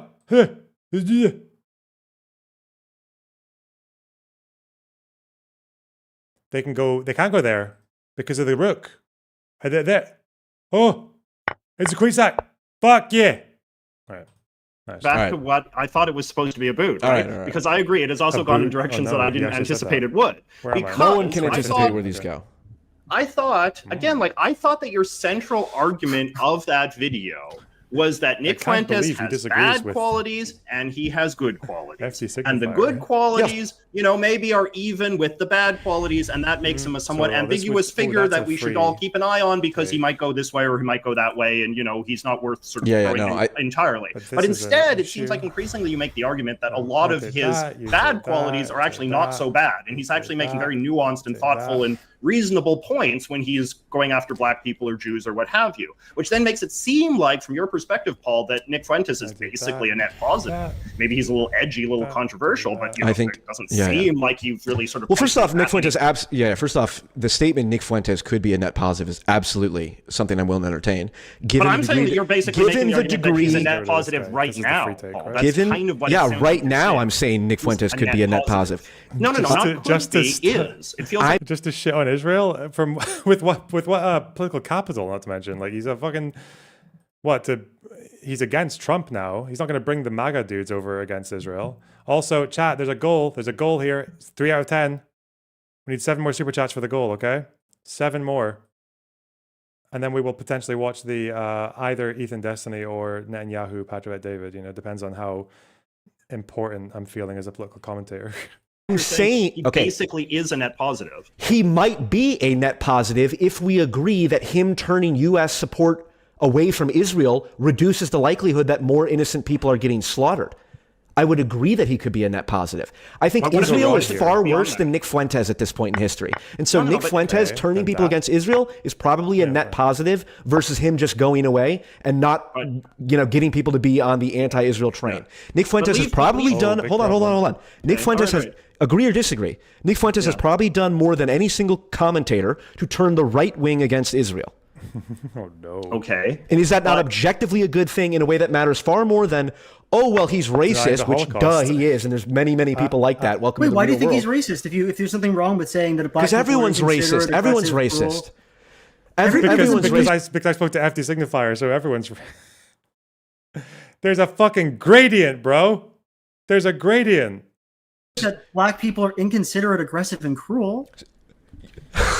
First off, everyone believes that some of them are, including black people. Yeah, but he's saying the reason why people have negative feelings about black people is because so many. It's because they're black. It's because they're black. It's because it's in their genetics. So every single racist on the planet thinks that the reason why they're racist against black people is that black people are bad. They don't just see somebody with black skin. Hold on. Some black people are bad, Joel. Duh. Yeah. Right. I know. Okay. Yeah. So it's racist to say that they're that it seems like black people. That's true. Wow, some black people. Listen, I thought they were. I didn't know that. I suppose I wouldn't because I've only ever the only black I've ever known is the lawyer from Birmingham jail. Don't do anything right. They're obnoxious and rude, inconsiderate, aggressive, and cruel. That's it's a generalization. Racism. Yeah. It's being racist. A racist. That's what. Yes. That's why I said he's a racist. Yeah. Guess what? That's what. There's plenty of black people who believe that about white people. Right. And guess what? I'm not going to sit here and morally condemn them for it. I'll go, that sucks. I wish you didn't believe that. But it's like, okay, Well, that doesn't work. Sorry, we like, don't morally is this condemn person racism now? So this? We don't. No, that's not we don't something pearl. we do? No, we don't pearl clutch about racism when Pearl clutch. Yeah, pearl clutch. Yeah, I would call Somebody it. Pearl says clutch. that they don't like black people because they're obnoxious and cruel, and saying that's horribly racist. Welcome, is pearl clutching? Welcome to the internet. People say all manner of horrible, disgusting things about all manner of people. Yeah. And you know what? Well, It's far more important to evaluate, for example, to what degree are these people contributing towards a political shift that stops an ongoing genocide. To me, that's more important. Ooh. I call it pearl clutching because caring about racism is irrelevant to me compared to the political effect that Nick Fuentes has, particularly as it relates to Israel.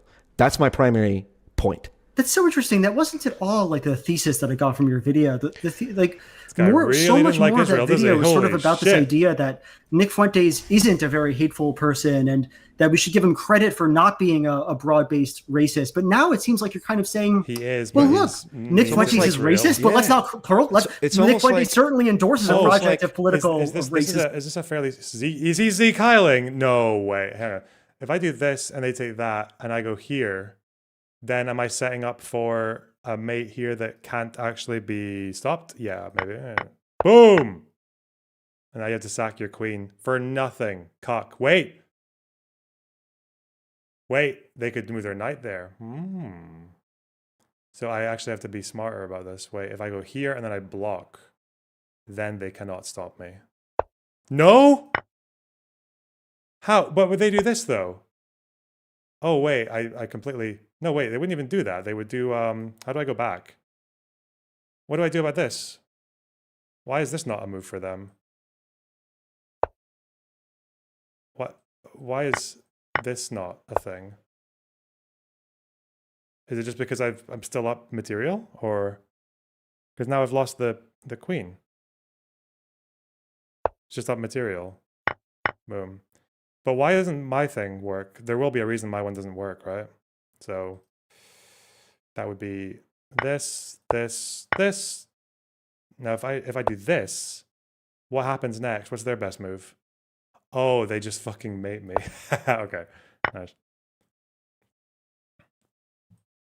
It's almost like the entirety of my thoughts on a very complex figure and complex subject was not fully encapsulated in a 10-minute video. I would say it goes further than that, and that what it really is that even though Nick Fuentes is a racist who encourages broad-based hatred of different people of different ethnicities and religions, that even though that's true, we shouldn't pearl clutch about it.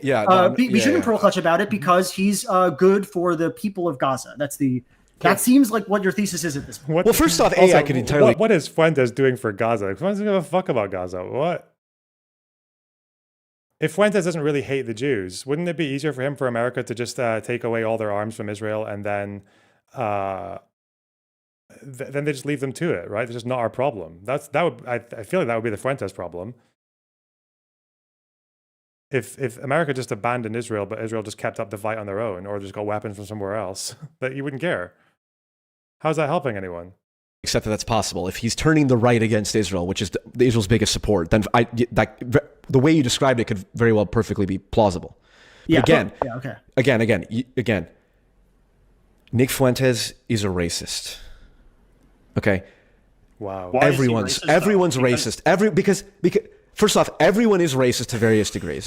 Nick Fuentes is particularly racist by any normal person's definition. But no, that's not correct, Paul. Because that's what I said in the video, and that's why I cited the examples of him being racist. That's not what you just said now, because like what you just sort of said now, Paul, is that like Nick Fuentes' sort of critiques of black people are basically valid critiques that are sort of akin to the critiques that you would hear from a black conservative, and that if anything, it's a pretty responsible and rational critique because it's not going after people for the color of their skin, it's going after people for their behavior and whatnot. And I would disagree with like for example, I would never. Right? For example, anytime someone says black people as such are this, that's dumb and racist. Just like if anyone says white people as such are this. Because of that. But if someone says,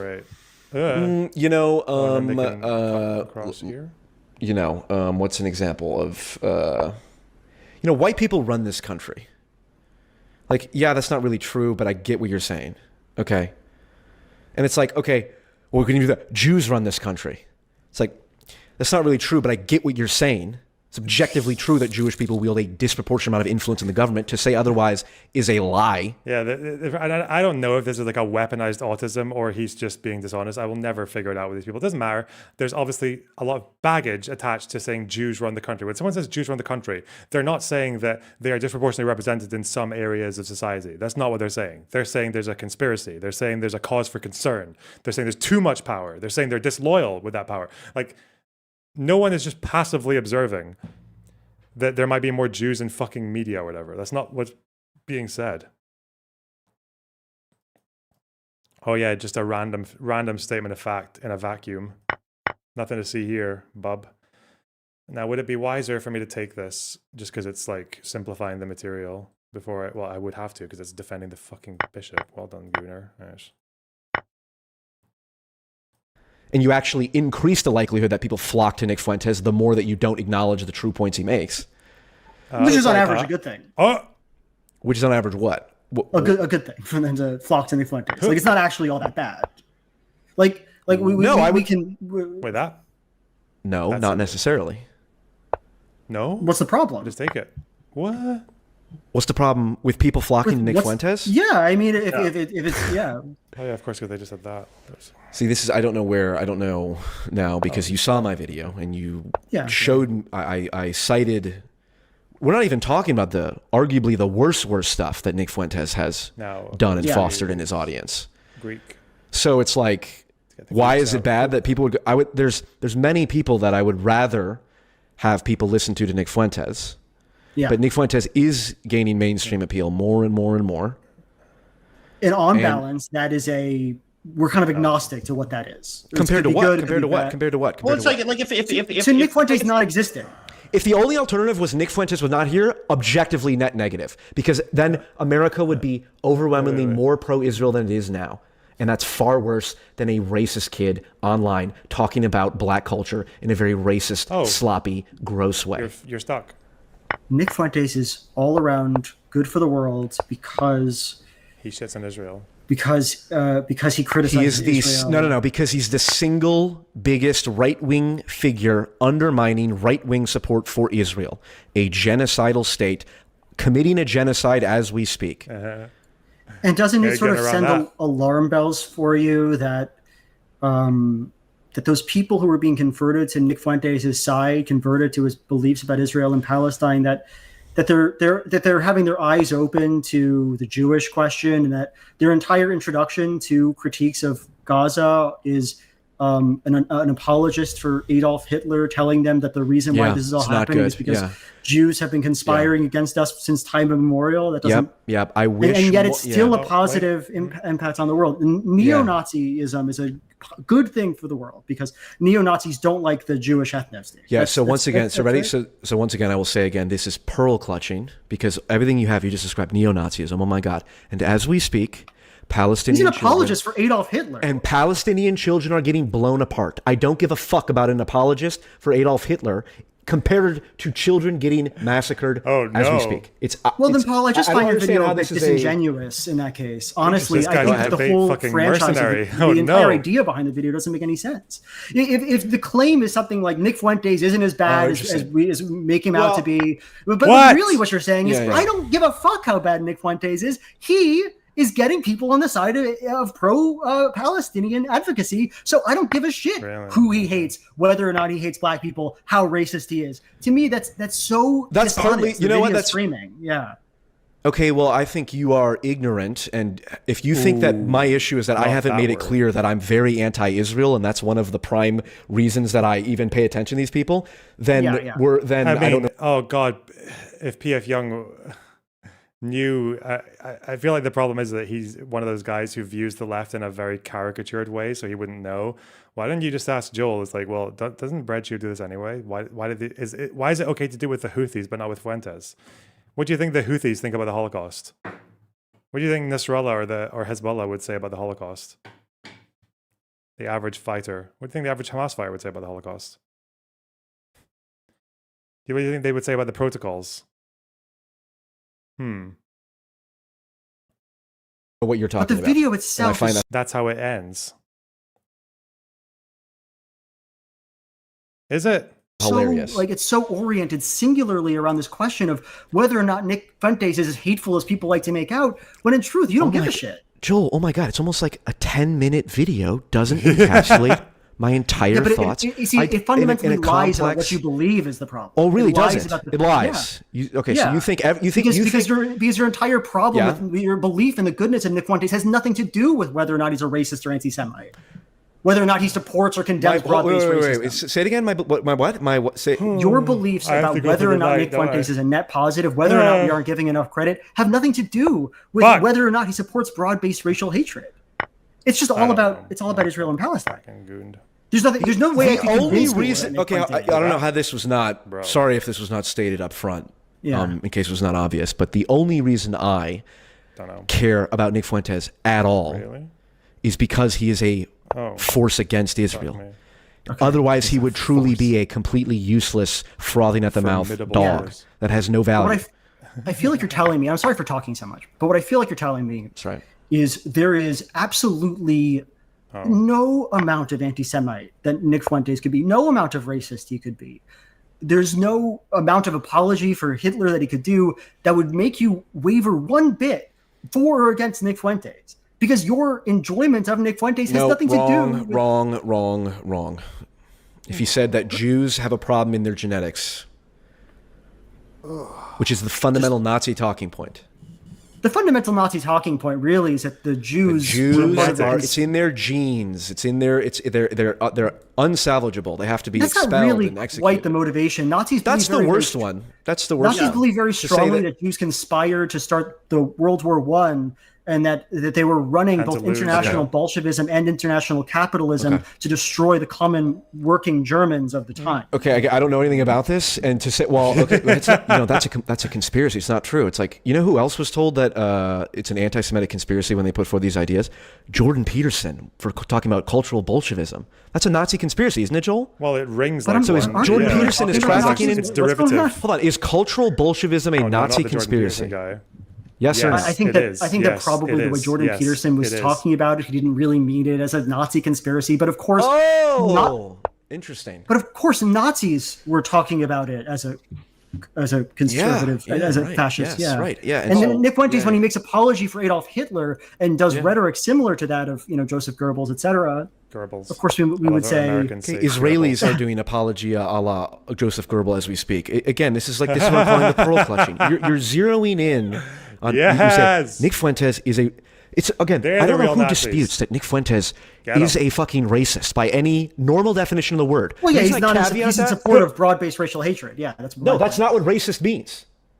Wow. What do you mean? When he says broad-based this is okay. Your point is Nick Fuentes could be lying about that, right? This is your point. When he says, I condemn broad-based racial hatred, it's low IQ freak show behavior, the skinhead-like stuff. You're saying he's lying about it. He actually supports the skinhead type stuff. I'm saying that he directly contradicts the claim that he's against broad-based racial hatred. Obtuse. I can't do it. I need to... Fuck, do I want to talk to either of these guys? Do I want to talk to Joel? I didn't know Joel did debates with fucking nutters. It would be very upsetting if he... I'm just waiting to hear that I'm too toxic for a debate, but this guy isn't. That would make me very sad. That would break my little heart.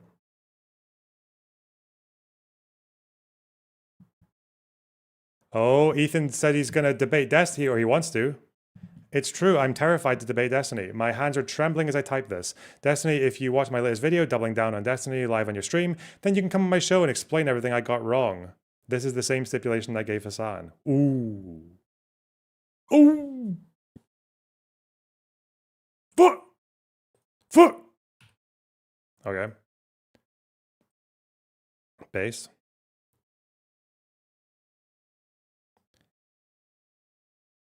Do you ever work through the... Oh yeah, you can do puzzle weaknesses for sure. I've done too many. That's the problem now. I'm just rotting my brain with so much information.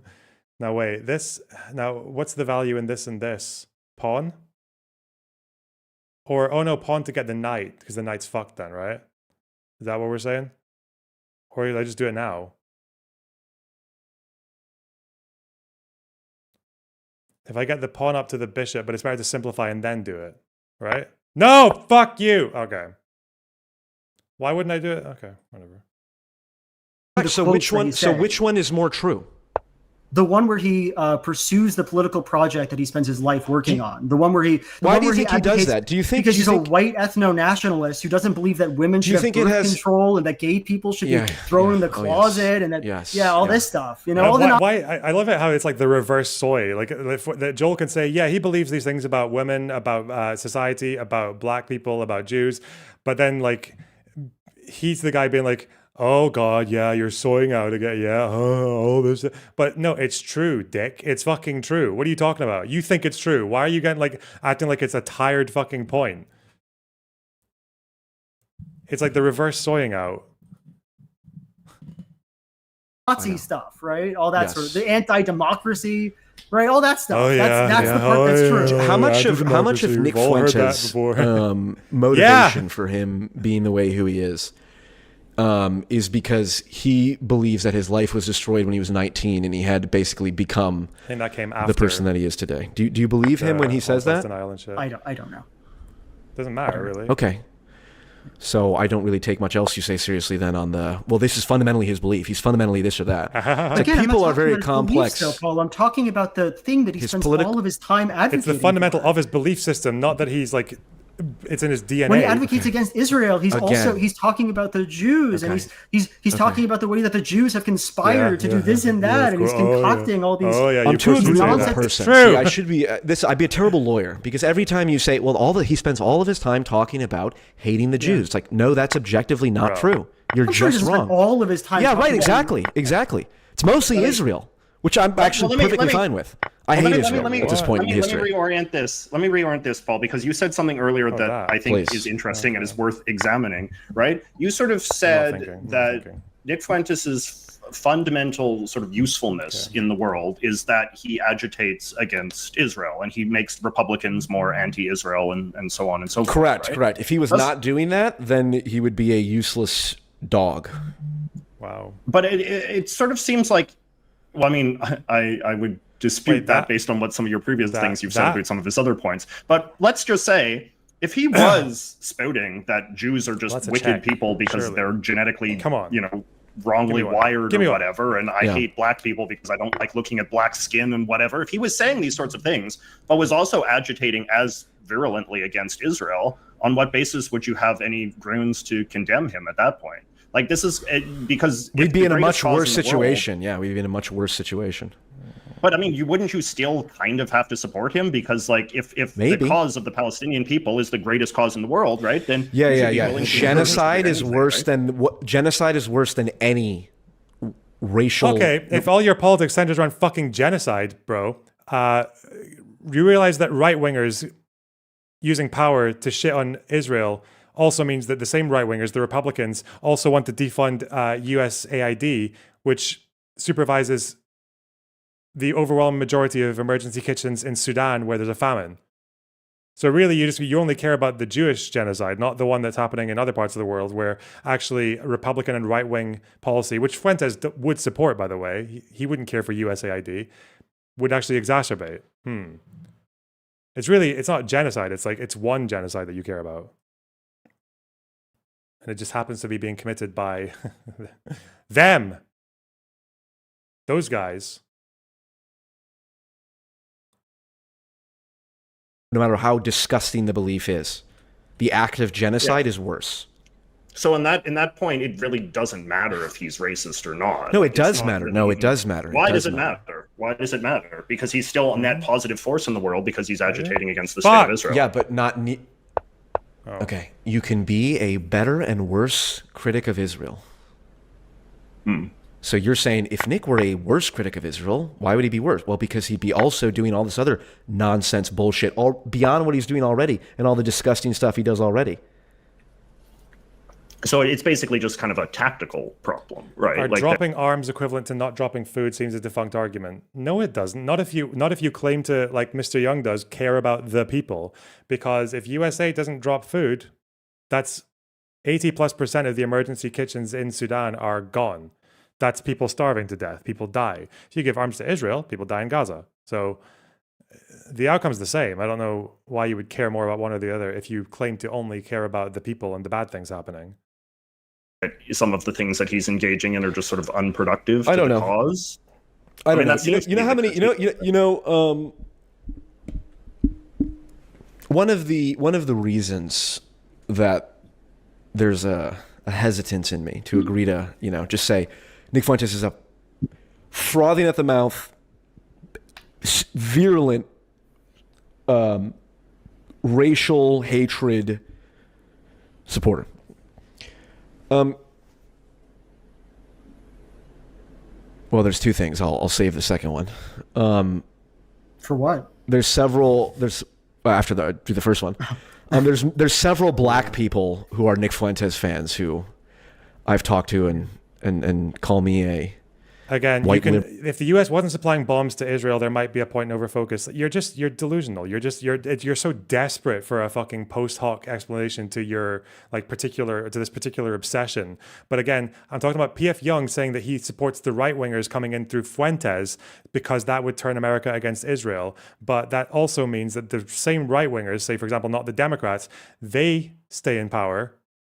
And they cut aid from people who are starving to death in another genocide in Sudan.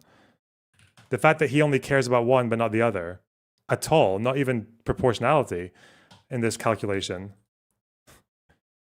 Really, do you think this guy would support people who fundamentally oppose his core beliefs to that level?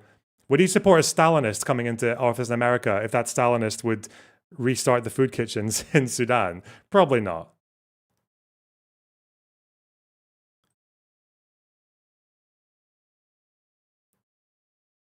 The Israel obsession comes first. Every other explanation you guys give is fucking post hoc.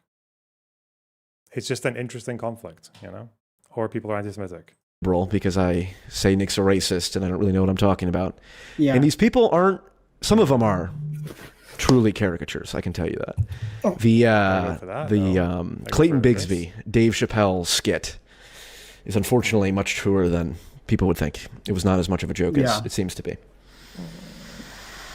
But it's just again, if he's just talking about all the worst things that he said about black people. It's seems to be a lot of black people that still are willing to talk to him and like him and support him. Oh, I'm sure. And look, I mean, black people aren't exactly some kind of monolith, and some of them, have these racist thoughts about black people, and these are, it's a complicated world we're living in. I'm not denying that. So it's and that's partly why I don't care as much. Right, because if someone was saying we need to, kill the black people, we need to expel them from the country as such, which I'm open to I'm open to evidence that Nick Fuentes' position is that black people should be expelled from the United States. As far I think as you want to reinstate segregation and legalize segregation and undo civil rights legislation. I'm happy. Pretty clear. Listen, and I do mean this for whoever is watching this. Well, whatever removes the queen, whether you are pro Nick Fuentes or whether you hate Nick Fuentes. Please send me clips over and over again of whatever he says that would point this out. Because if he is talking about we need to get to a point where we bring back racial segregation, outright, separate water fountains and stuff, that would be very bad. That would be worse than what I think he believes now. When you say that it's irresponsible to live near black people, I think what you're suggesting, what you must be suggesting, is that it should be totally fine and well within your rights to not sell property to a black person because they're black, right? I mean, isn't that sort of an essential part of that? No, not. First off, two things. Number one, again, they shouldn't hang out with a drug dealer. That guy's bad news. Well, I don't know about all that. You said my video was dishonest. I cited this exact clip in my video. Thank you for referencing it. Yeah, because I think it was important to point out. I don't think your video was a dishonest depiction of Nick Fuentes. I just think you didn't give your real priorities about Nick Fuentes, and I think that's true. Anyway, go on. Hold on. Just to be clear on that, I think you're right. I think probably what I should have said at the beginning in just one sentence is the reason I care about Nick Fuentes at all is because he is spearheading the most significant political transformation on the right. This may be right. So I left that part out. This is threatening that. And that video would definitely have been improved had I did that. What were you saying about living near black people and how that wouldn't intersect with legalized segregation? Because it seems to me that's such a smoking gun, right? I mean, if you're that for Nick Fuentes wants to not allow black people and white people to live next to each other. Of course, you would think it is Christian white nationalist utopia. You think people would have to sell land to black people? That seems preposterous to me. I don't know. I mean, look, if he literally doesn't think it would be responsible to live near a black person, then why would a white person sell their neighboring house to a black person? So this is so fun. This is my point. So I picked that clip in particular because this is a really awkward one because if I go there, then they can't do that because that's checkmate. If I go here and they do that, I can take that and then that, but I can't do that because of the knight. I could use the pawn to get the queen off like that. Get the queen off. They do a check, I take, but that would mean but they can't affect any of this. So yeah, it's like that. And then this. Is that the best follow-up for this? Because this is annoying. I do this, you go here, I go here, you go here. I go here. And then after that, you're kind of gupped, aren't you? A bit of gupped. A little gupped. But then there's a risk of taking this because of that. Oh, wait. Huh. But. Okay.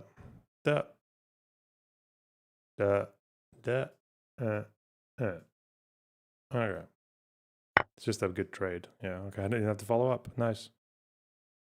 And it would be that, yeah, okay, good. Yeah. And then that, and then that. And then, wait, you could take that and they do that? Why? Oh, because checkmate. Okay, clever.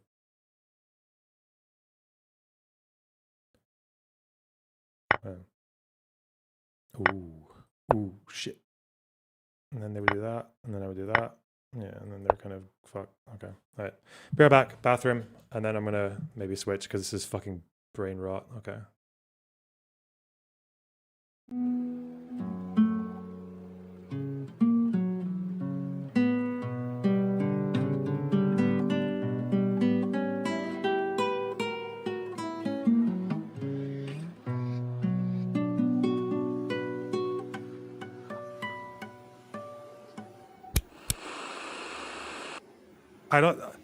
I feel like I should have better arguments. I don't know. Like if I'm just given all these fucking, I like it when you just keep on giving people bullets and they're just like, it's just, it's really funny.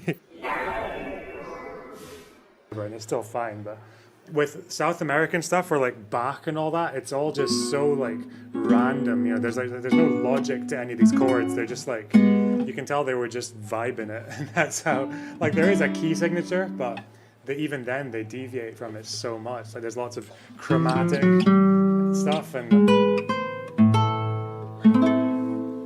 whereas even if you're playing like jazz, you've got different patterns. Yeah, like jazz is even easier than like remembering because jazz you make up a lot of it, and also just because you got.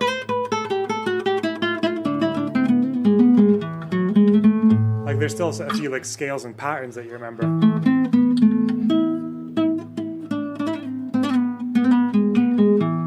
But with the South American stuff, it's just very, very odd. Like every shape in a tune can be like a new shape that you've never played before.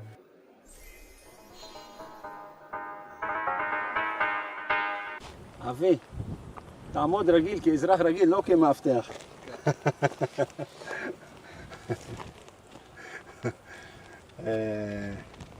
שלא יחשבו איזה מישהו חשוב עכשיו פה. Okay, you see that's the border, Nasif. The closest point to the border is that area where's the antenna or the tower over there in the hill. Mm-hmm. That's a community called Dovev. That's the border, you see the curve. That's the border, and nearby there's a chicken farm and Dovev itself. Both were hit by anti-tank missiles. They didn't hit tanks, they hit community, homes, civilians. Electrician was killed there, fixing electricity. People, synagogue was hit in Dovev. You see here, this is a kibbutz Bar'am, also hit so many times by Hezbollah from Maroun al-Ras. This is Maroun al-Ras. You see that village, the highest peak, that's called Maroun al-Ras. By the name Maroun al-Ras, it's supposed to be a Maronite homeland, Maronite town, with people live there, Maronites, but it's not. People who live there are Shia Muslims who support Hezbollah, who Iran, with the intelligent officers sitting in it and managing all this region. So that's Maroun al-Ras showing you who are the original people who were living here in this land and today are not.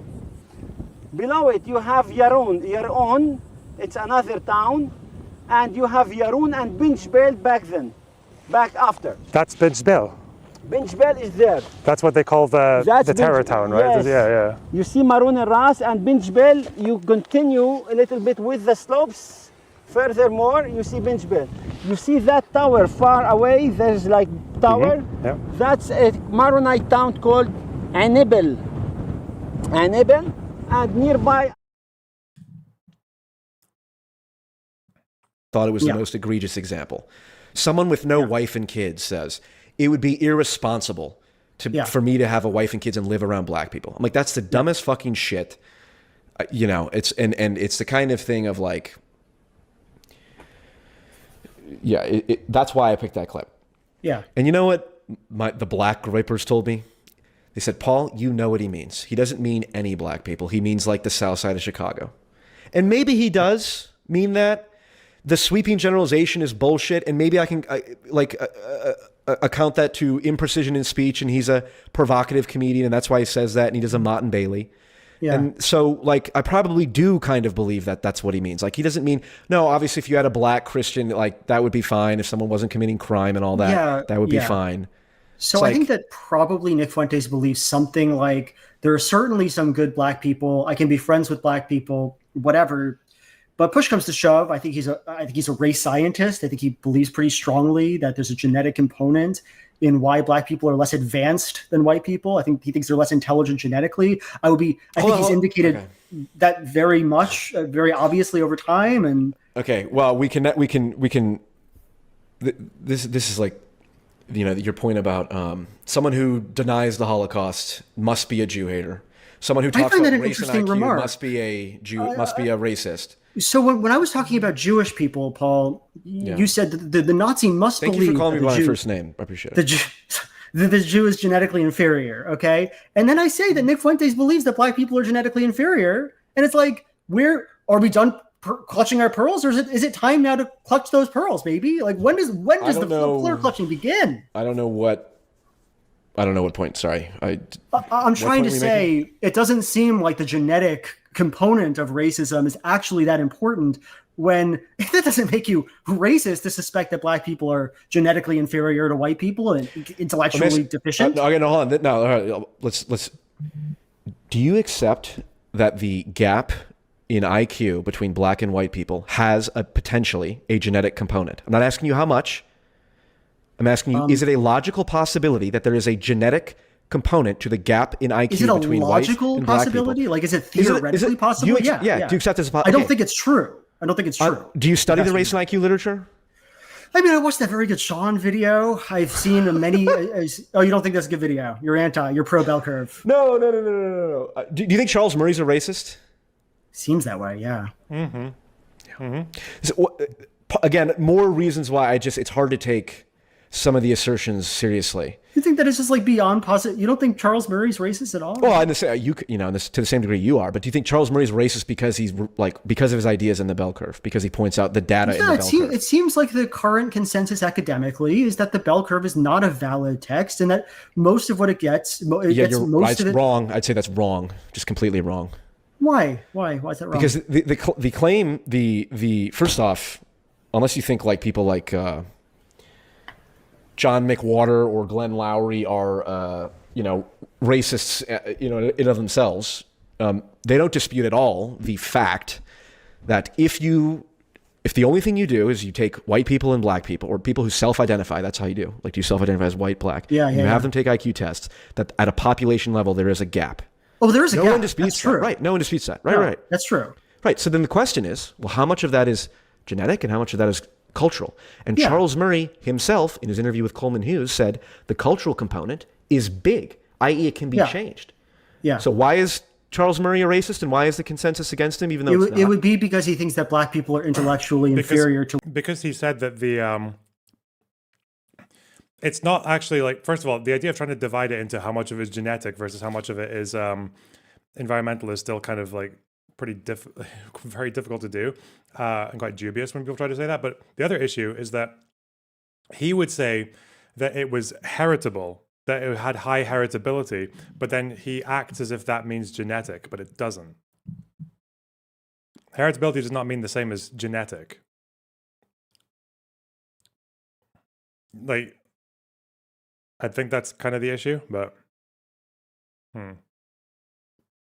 white people genetically. Not wholly so, but Okay, that's a huge component. Let's not even go down this route because this is not an avenue of productive discussion, clearly. All right. Yeah, we're just getting a little What do off you want topic. to? Okay. Well, I think it's go? pretty illuminating because I think that it's interesting, right? Like, I think that what's happening here fundamentally is that there's just a little bit more agreement with Nick Fuentes' points. Yeah, And I that's agree really with what's- I agree with a ton of Nick Fuentes' points. about Absolutely. race, about everything. Depends. Like, Depends. Depends on what he says. Case by case. And this, yeah. And this gets to the. I know, Big Joel, that this was a point that you made when we were talking before as well. That one of the things, because I feel like the argument, Paul, you've made is that a lot of sort of Nick Fuentes' racial arguments are actually more nuanced than they seem. Blah blah blah blah blah. But then you also sort of you claim that he was a immoral, degenerate creep, right? And then you linked to a blog or something about him, right? Yeah. Yes. He's acted. Yes. He's done. He's doing PDF associating and seemingly condoning PDF file related behavior. Do we not say pedophile on the channel? Are you gonna bleep that? Well, I guess I have to now. I'm gonna have to go back and bleep it out. Yeah. It's PDF. Then, okay. And then so like. I think this is the graph or the diagram that I think explains the heritability problem better.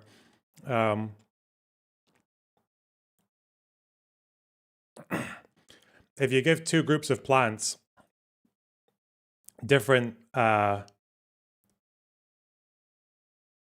two different nutrients, but they all grow up in the same lighting and this with the same food, then any difference between the plants within each of these groups will be because of genetics, because they're in the exact same environment. That's what you would say. So that would mean that their heritability, which is the variation, or like how much of the variation within a particular group is due to genes, would be like 100%, right? Because it can't be environment when they're the same seeds in the exact same environment.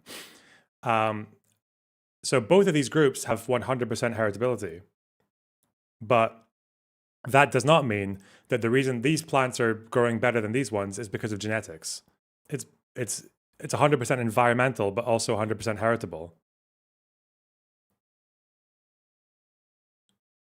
That's like more or less but people will take heritability and say it just means that like 5% of their IQ difference comes from their DNA. It says nutrient solution deficient one is normal. Yeah, I know, but we're talking about, that's why between the groups is environment, right? But within the variation within this group, the deficient group, would be what?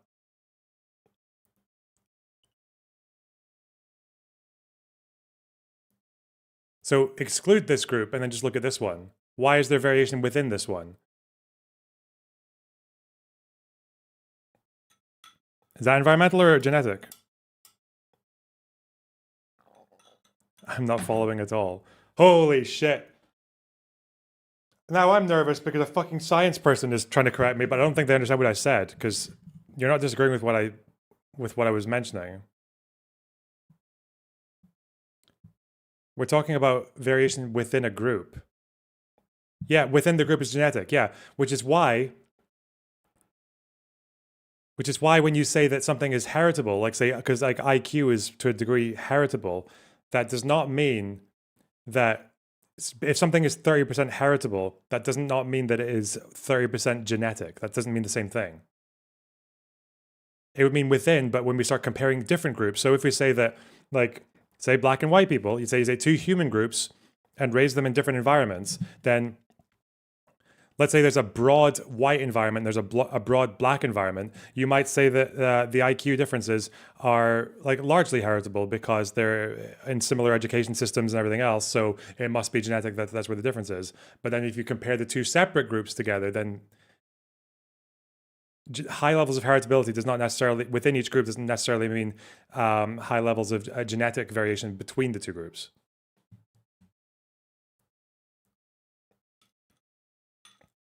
Humans and plants are a little different.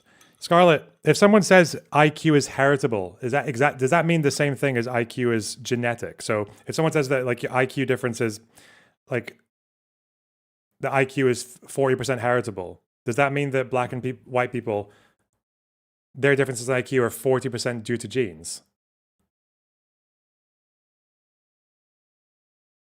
It doesn't mean that. No. Fuck off. Fuck off. That, I guess, in some ways, like, that was really kind of like the harsh. It's just a way of simplifying the problem. No. Yeah, you're right. Yeah, that's what I'm saying. Sort of critique you could muster of him was that, like, he's a degenerate in this kind no, of that's the one way. No. I picked that one in particular because that's the one that even the Nick Fuentes fans couldn't, I don't think, hand wave away. Mm. So it was the most damning in that regard. Yeah. I guess this is my broad point, yeah. Joel, and I appreciate you having this discussion. Thank you. Appreciate it. Is that when you say Nick Fuentes is a vitriolic racial hatredist or racist, supports racial hatred, all this stuff. He's a bad person. Fundamentally, he's a neo-Nazi. He's a pro-Hitler person. Yeah.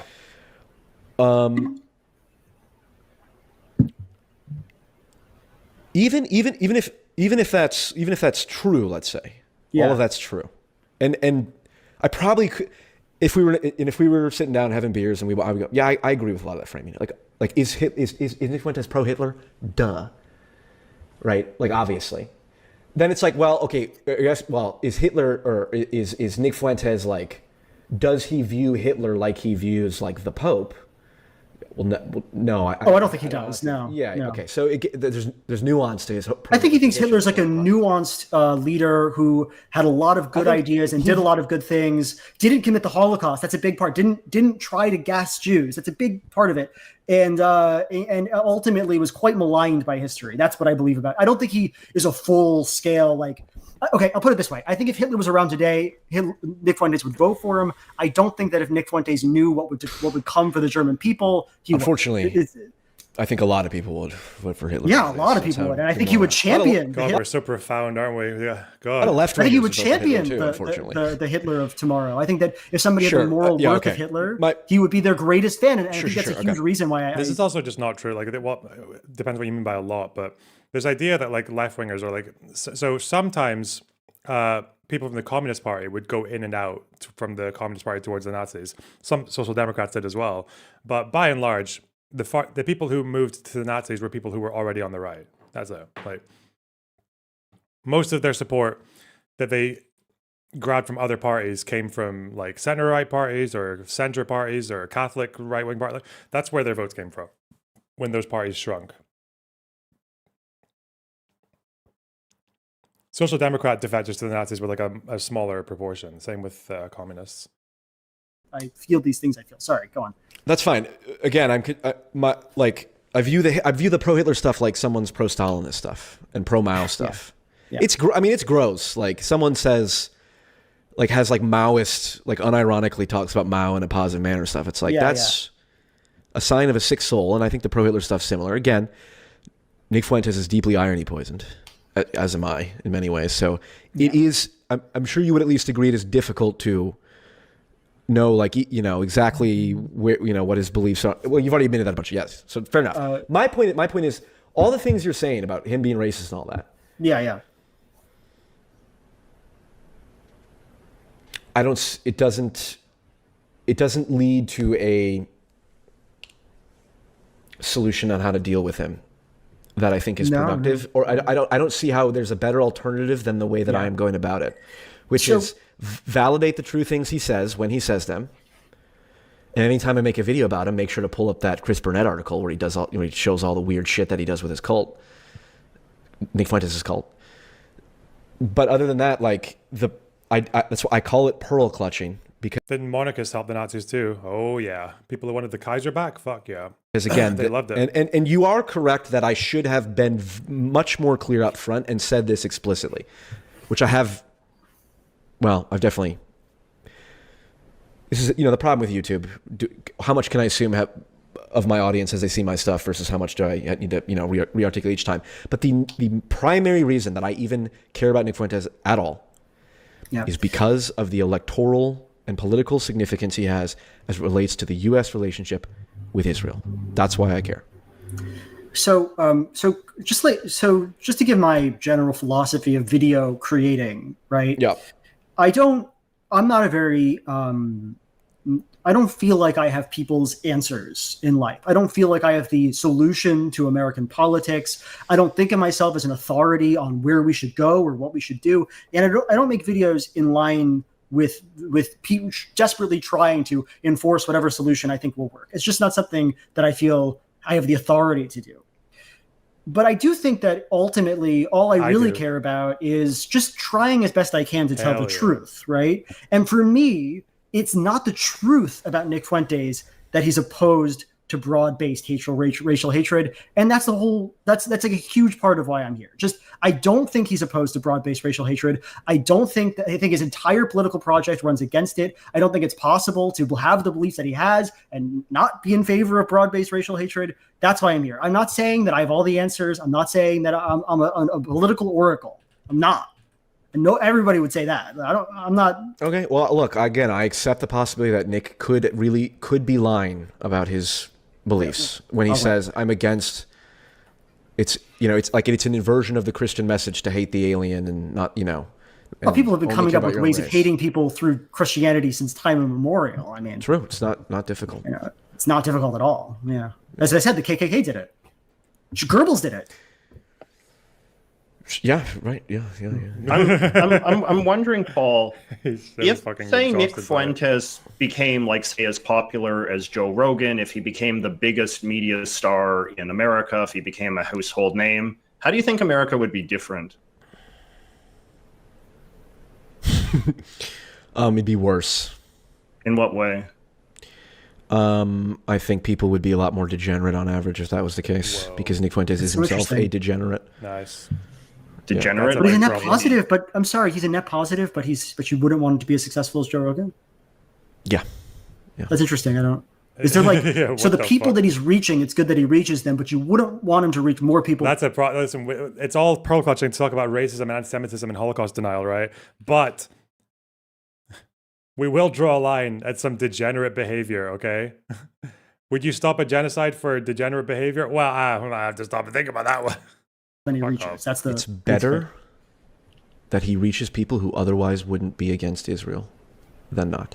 He would reach a lot more of those if he was Joe Rogan size, right? Yeah. True. Hold on. Are you asking how you said how would America be, right? Not how would. Oh, how would America be? Oh, that's interesting. Not how would the world be. I'm assuming the society of America. It'd be more degenerate. We might not be supporting Israel. In fact, we probably wouldn't be supporting Israel if Nick Fuentes was as popular as Joe Rogan. You can be pretty sure by that point the U.S.-Israeli relationship has been, well, reduced at least. Yeah, so it's basically a better America, right? That's kind of what you're arguing. Morally better. Well, perhaps not better for us. I would leave America. Yeah, it would be morally better for the Palestinians than for the people who are on the. Yeah. But I mean, I think that you would think, Paul, that it would be a better America in the sense that, from your perspective, American politics would be better because we would sort of have decoupled from this toxic Israeli relationship that you view as being a sort of root of so many things that are wrong with the country, right? I do view the Israeli relationship with the U.S. is very toxic. I don't know if is that the fundamental issue at a lot of our problems. Of course, I mean, No, it's very bad. It's tacit complicit in genocide. But this is one of the other, just to show my cards, just help you have a mental model of myself. Like again, Hitler or Nick Fuentes denies the Holocaust. It's like, bro, there are people who deny that there's a fucking genocide in Gaza, ongoing. So why would I care more about the denial of the Holocaust than in the past and the denial of one ongoing right now? That theoretically could be done about. Beliefs that disqualify you from having your respect? Oh wow, wonderful. Not necessarily, because I don't think people who deny the genocide in Gaza right now, I don't think these people are disgusting, immoral scumbags. Some of them are, surely. There's accounts on Twitter that I would regard. But if someone says, I just don't think it's a genocide in Gaza, it's actually a very mainstream belief. So I wouldn't say. But which is why I wonder why that's more mainstream than Holocaust denial. I wonder if there's anything to do with the level of with the scale, or with the level of evidence, or with the level of consensus. I wonder if there's anything there that would go on to no, so my emotional reaction to it is not even though it's immoral. It's like, so you think it'd be more disqualifying to be in favor of the Holocaust then? More, right? Or I'm confused now. To be honest, this is a nuanced point that's not that interesting. But yes, I would agree that, for example, like for example, there is a difference between, like earlier I said, the Hassan holding up a hammer and sickle in his back versus a swastika. Yeah. By any by any reasonable moral standard, the fact that we don't view those two as the same, I'd say, is problematic. They should be viewed as equally bad. But the fact is we don't. Like, that is the soup we swim in. That's why Hassan can do that. Yeah. And so in some sense, the kind of person who would hang a swastika... Because he's not doing it because he wants to genocide the Ukrainians in the Holodomor, right? That's the real sort of central kind of... Okay, but I think a lot of people have the hammer and sickle in their bio would love to see rich people killed. Oh, yeah. 100%. Okay, but guess what? I'm not telling you to subscribe to that. I'm just saying, yeah, you're right about that. No. Yeah, but I'm saying I don't. But I don't how is that worse than someone who wants Jews to be killed? How is the other way around? How is it worse that because people want Jews to be killed, that's worse than people wanting rich people to be killed? Yeah. So I guess I would say, of course, there would be a lot of overlap, but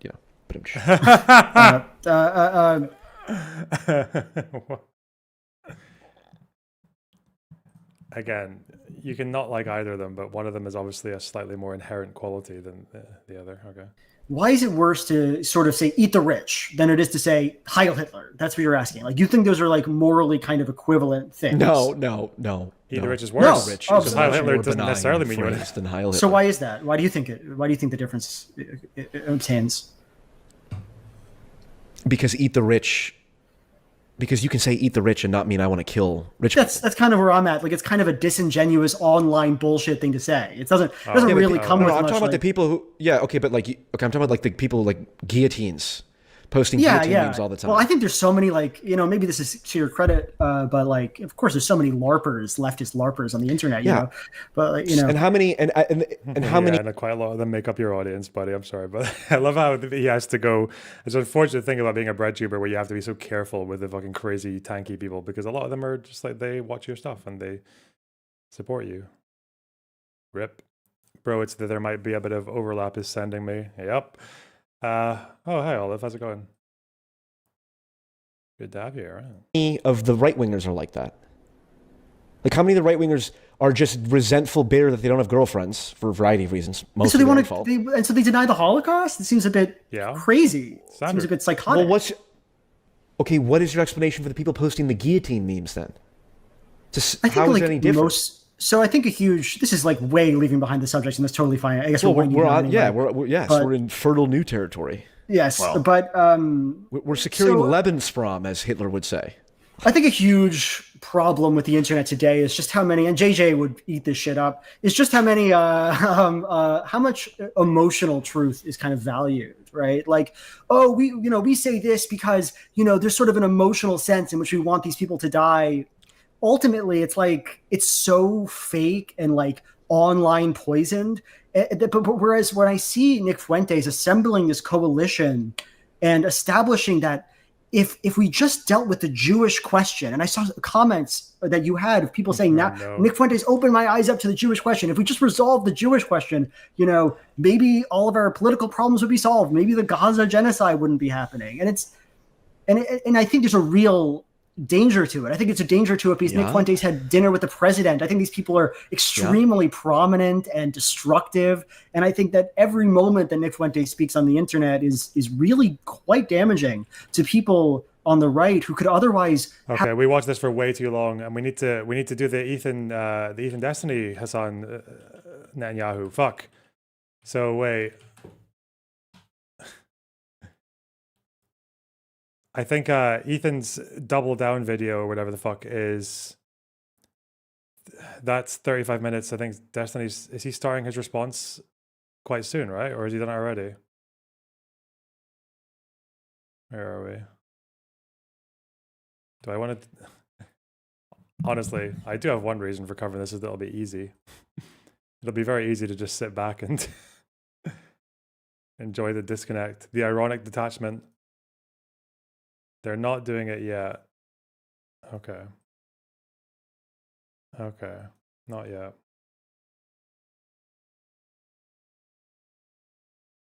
Slop time. Yep. Filling your troughs, guys. Don't worry. What is this fucking thumbnail, dude? You're missing the part where Joel asks if Hassan is a net positive. Don't care. He probably thinks he is, right?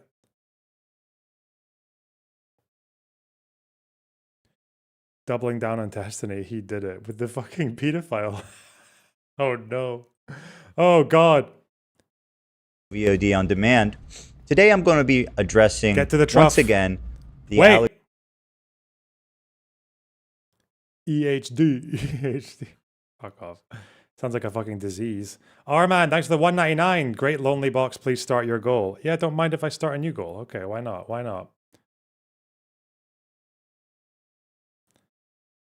New goal. Come on, guys. Don't make me cry. Canine Rescue Gal. Do you keep changing your... Thanks for the 299. Michael Nowaki, thanks for the 10 euros. Stop eating my cornflakes. Good one. Barabbas Dantiok, thanks for the $5. Nick sure didn't seem to have a problem with black men when he alt-tabbed on his stream. Hey, nice one. Get a new name. I don't know your name. Thanks for the dono. We found a level up to the just asking questions crowd. Behold the asking stupid questions. Yeah, well, it's kind of always been the thing, isn't it? Boredom, thanks for the 499. You made my 3-hour drive more bearable. Thanks, big dog. What do you call me? Jennifer Colon. I hope I'm saying that right. Thanks for the 499. Rewatch Christopher Hitchens versus George Galloway on Iran, and the parallels with today's leftists was eerie. Oh, really? I have not seen that debate, but it sounds very cancer. YOLO Swag, thanks for the 499. PF Young tweeted about Israel 0 times before October 7th. That's not many. Go away. Enhancer, thanks for the $5. Young specializes in pedantry and semantics. I wish I knew what motivated him to do it for the most despicable people in the world. I don't know. I think the centrist thing gives a lot of people a feeling of intellectual superiority, I guess. But who knows? Allegations leveled against Destiny. Since we put out our last video, there's been a lot of chatter about things that we may have got wrong. So I'd like to clarify what I got wrong and also to clarify what I got right. So I do want to start though by setting the expectations and just kind of giving some context to who this guy Destiny. Now, my understanding from the thing that he got wrong was that he did the 17-year-old thing with Rose, but then he also found a bunch of fucking sects that were between him and a 20-something, like a mid-20s person, and attributed them to him and Rose. So obviously. And it was them talking about particularly degenerate shit. So that's the one I know about. Let's see what else. He is. I think a lot of people haven't seen this. And when I feel this context is important when understanding this story. So if you'll indulge me here, I'm going to pull up some clips from this Ryan Beard video on him that was recently made. And I think these clips are more relevant now than ever before. So let's take a look at them. Section here of harming women. I'm going to show you guys a few. Around the end of 2011, Destiny sexually assaulted a woman on his live stream. I'm not using the word allegedly here because we have video of him doing it and he has openly admitted that it was sexual assault. I would say that in my streaming career in the past, like totally publicly, like I completely and totally like assaulted a girl on stream before for like fucking 5 minutes or whatever. I got super fucking drunk and was like grabbing her fucking breast the entire time. Later, Destiny has attempted to downplay his actions here by tweeting, "I was drunk off my ass literally for the first time in my life." And he said that at the time he didn't understand how bad it was, but now looking back years later, he understands that it was reprehensible behavior. It's like that one guy, Mango, who got like totally canceled for did, but way worse. Mango wasn't actually groping people. And also I like this there's this pretense that like, as long as you're radically honest about what you did, it's okay. It's like, it's called based. Did you just say you were groping a woman on stream for 5 minutes? But anyway, that's not, honestly, that's far from the worst thing I'm about to show you. Here's the next one where he admits to sharing photos of a 15-year-old who sent him bikini shots with his homies and how he couldn't barely resist the urge of wanting to have sex with her. In 2012, when Destiny was 23, he shared in a group chat with a couple of his friends the messages, "You want to see the sickest shit in the world? So many fangirls. I had one that was 15. She wanted to meet and hook up. Dude, she's 15, what the fuck? But she sent me pictures that made it so hard to say no." Then Destiny linked a picture of this girl in a bikini in the chat and said, "Girl on the left, so hard to say no. Gonna get arrested one of these MLGs, man." Were you aware of all the past stuff before being friends with Destiny? Quite a bit of it. I was not aware of this one until quite a bit later. Yeah, this one took me a long time to catch on to. Pick one. But I think I've mentioned this before. Like, even with a lot of the drama, and you can probably see this on my channel as well, I kind of avoided covering a lot of his drama stuff because it just wasn't interesting to me. Like, even Mr. Girl, to this day, I don't actually know what Steven and Mr. Girl argued about. They spoke a lot, but even Lav, like if I had to say, like, why is Lav bad? Why don't they like her? I don't really know. I don't really know that much about her. I think there's like one video that Olive clipped for my VODs once. It was like a Destiny Lav segment because I think no other channel had put out a video on it yet. So she did it, but it's just me fucking playing chess the whole time and not really being fazed by whatever they're talking about. So yeah, a lot of that drama just didn't register with me. So in these logs, when Destiny was 23, he said that it was really hard to turn down hooking up with this 15-year-old because she looked so good in this picture of her in a bikini. He then shared this lewd image of a child with his friends and said that he's gonna get arrested someday. Imagine receiving a bikini pic from a 15-year-old in your DMs, a fan of yours, and being like, she's so fucking hot, I need to share this with the boys. Chat log, I was talking with a bunch of other esports guys, and we were basically talking about how crazy the fucking jailbait is. Leopards and Faces. Lornabox, 15 years ago, one of the biggest subreddits online was r/jailbait. This behavior is hardly strange for the time period.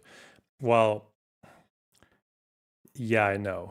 I know that pre-2016, basically, everyone was kind of like on some shit. There was so many more behaviors, and not just to do with this stuff, but also to do with what do you call it? Also to do with racism and bigotry and all that. Like, so many things were just so much more normal and socially acceptable before. I guess it was Me Too that would have changed it for this, right? It would have been Me Too, because I think after then people took this stuff a lot more seriously. Why are you excusing this? Jewish Marxian doll, I can already tell by your name that you're going to be the most incredibly good faith viewer. That's not excusing it, you fucking dense, cultish fucking retard. Saying that something used to unfortunately be quite normal and socially acceptable does not mean it's good. You fucking idiot. I'm just telling you that it was. Where is...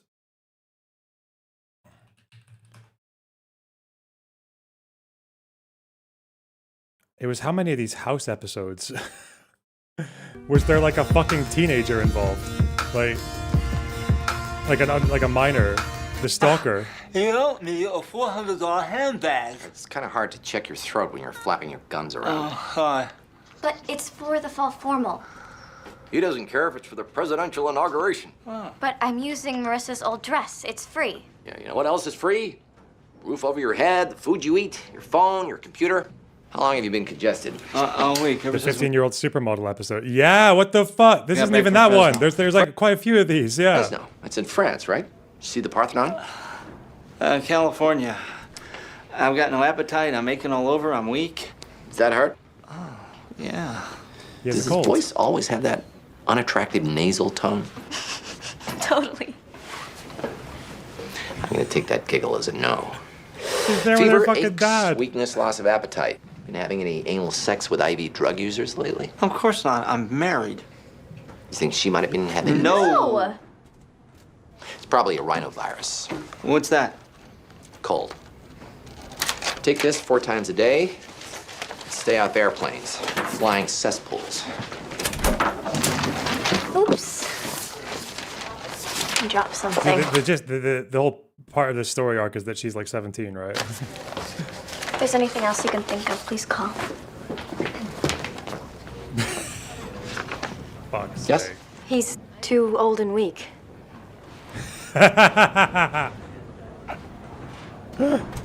True. Dr. House? Hi. How are you? Not as good as you think I am. Lornerbox, after the war ends and journalists get in and it turns out that people like History Speaks are right about the ratio and number of civilians, will you admit you got it wrong? Not really, because I've never really put it past it being whatever, like 83% is the new number they're using now? I think you can even find me commenting on that and saying it wouldn't surprise me if it was roughly around that. So, no, I'm not gonna apologize for not committing and putting my fucking sword in the stone over something that is still lacking quite a lot of scrutiny. But Don't worry, I'm not stalking you. My dad just lost his medicine. I need to come back for another prescription. Yeah, right. He's moving it on the street, isn't he? Yeah, my dad, the meth kingpin. Why haven't you returned any of my calls? I plan to. In a couple of years. I was just calling to say thank you. And to tell you how impressed I was. You diagnosed my dad by just looking at him. Felt his glands, too. Oh, there's my dad. I gotta go. Yeah, me too. Oh, and you really don't have to wait a couple years. if they're right, isn't it like the worst war of the century or whatever? Listen, if it turns, I'll ask you a better question. If it turns out that Hamas have exceeded almost pretty much any other military on earth with the level of embeddedness that they have in the civilian infrastructure, and with 400 miles of tunnels in that tiny little space, and the fact that they utilize almost every possible building or civilian area that they can to avoid getting fucking murked on day one, and that they kind of make it impossible to go after them without killing civilians, and also in the sense that civilians can't even flee, would you admit that you've just been looking at this entire conflict from one side and just pretending that Hamas doesn't exist? No, you wouldn't. You just blame Israel for all of it. That's your entire problem, is you just act as if Hamas are an army in the middle of the desert and Israel's just skirting past them and smashing up fucking mosques or whatever for no reason.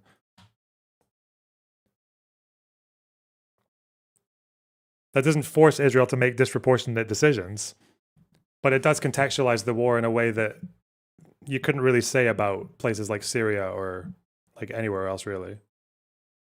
Even Mosul. In the gaming communities, it's ridiculous. I think I said something along the lines of there are 15-year-old chicks that are hot as fuck that will try to send you pictures to fuck you at events and shit, and it's you have to be really careful when you navigate that. So what is the admitting to jerking off to 15-year-olds then? What is that in relation I never to? admitted to jerking off. I think I just said this. I think the log is something this 15-year-old chick was trying to send me, or was sending me pictures of herself, and she was hot as fuck. It's really hard to turn down some of these people. I think. Wait, how old was she? She said she was 15. So you did get pictures from a 15-year-old? Not nudes though. Sorry, I should specify. I think a couple pics of her at the beach or some shit. But in swimwear? Yeah. So you're getting swimwear pics from 15-year-olds? Yeah, hell yeah, dude. This shit is fucking crazy. Shit is fuck. That's crazy. That's crazy. I'm sorry, guys. Anyone who's defending this man needs to know that. Okay. But again, who's that he's talking to there? I don't recognize that voice. That's not it. that's not all, folks. Here's another one. When he was 26. A couple years later, in 2015, when Destiny was 26, he shared in his chat, "I would fuck the shit out of that 15-year-old. What the fuck? There's no way that chick is 15." So now we've seen 2 separate occasions. Guys, this is not normal. You just don't type that kind of stuff. Unless you're like Jared Fogle in a chat with his homies, you know? Like, he's speaking openly with the dogs who are like, yeah, I know exactly what you mean. You would never say, this is not normal.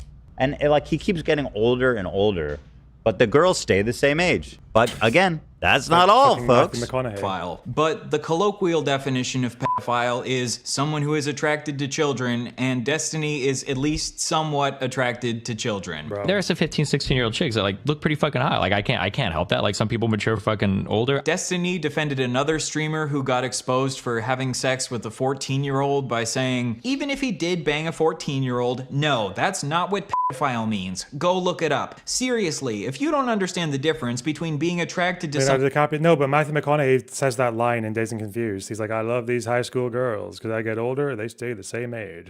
Yes, they do. That's that, yeah? Someone that happens to be young and being attracted to someone because they are young, you have absolutely no business whatsoever commenting on the issue, period. It makes you look uneducated. He's like, it is so outrageous, sir, that you would call someone sleeping with a 14-year-old pedophilia. How dare you, sir? Even if you want to play this game where it's like, actually, I want to fuck 16 and 17-year-olds. There's 14 is pushing it. 14.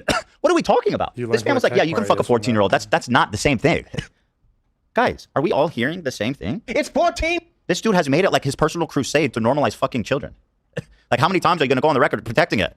He goes, 17 is cool. 15 is cool. 14 is not pedophilia, guys. Is 13 pedophilia? Is 12? Where does it stop? I'd like to know his opinion on that. You know, so a lot of people, kids start hitting puberty at 12. Some girls start hitting puberty earlier than that. Is 10? Some girls hit puberty by 10. Is that not pedophilia? Stephen Bennell II.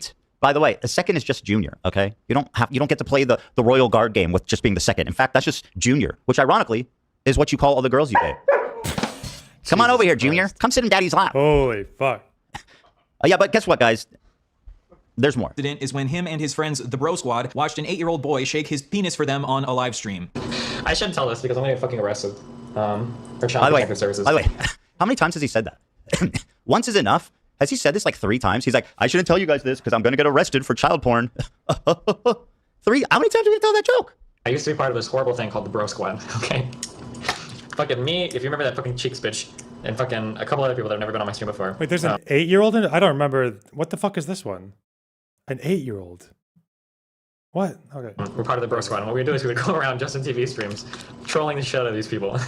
And we went around from fucking channel to channel, like fucking around. Like, it was just horrible shit. We went to this channel with this fucking, like, this kid was like 8 years old, and he was fucking broing out with everybody in this chat. And for whatever fucking reason, this kid decides to fucking take his pants off and fucking wiggle his 8-year-old dick on stream. I can't even believe it. Oh my fucking god. It was like, I didn't even know, like, we were on Skype, we were like, holy shit. Like, we had to do like a double take because we didn't even fucking know, like, what the fuck was on, like, we were looking at like an 8-year-old dick, like, on the fucking screen. And his fucking brother, we called him Captain Push-Ups, would like come in the room. And this guy was like fucking 14 years old. He has his shirt off. He was like this, like watching the stream the entire time and shit. Oh my god. Well, like someone was like flashing him? I don't get that. Okay. He makes it seem like this kid just happened to take his dick out, but they clearly spent a lot of time there because they like had a nickname for the brother who was there watching the whole time. Like this was an intimate setting in which there was a lot of time spent. Here's another one, guys, in case you haven't seen enough. This one comes to you courtesy of the Pope, Nicholas Diorio, or whatever it is they do. Oh wow, Diorio. God bless. God bless. Nicholas bless. Years old. That's an adult. That's an adult dog. No. No. You, okay? I'm 29. A 19-year-old might as well be a 15-year-old to me. It's okay, that's the worst. Yeah, that's the worst clip. That's the worst clip. Okay, I'm 29. A 19-year-old might as well be a 15-year-old to me. It's all the fucking same, dude. Don't give me this fucking That's such an interesting This is exactly what we're saying. He goes, it's all the same, bro. 15, 13, 14, 15. It's all the same, bro. I'm 29. I think if you're being fair, I think the context of that one was because it was in the context of what's his fucking name? You idiot. JF. Trying to get a 19-year-old to move in with him. I think that was maybe the, yeah. Yeah, this was him trying to make a baby. He was trying to make a baby with the fucking the 19-year-old, and it turned out that she was so mentally deficient that she couldn't even make her own decision to move in with him, and her parents got to take her back or some shit. Yeah, fucking hell. And JF is like, but it's love, you idiot. That was I remember that story. Fucking JF. He's the guy that you could actually do so many. Isn't that the guy who Oh, he's reacting to the exact same thing that I'm watching. Are we just gonna double take the entire thing then? Kill two birds with one stone. I'm so efficient, guys.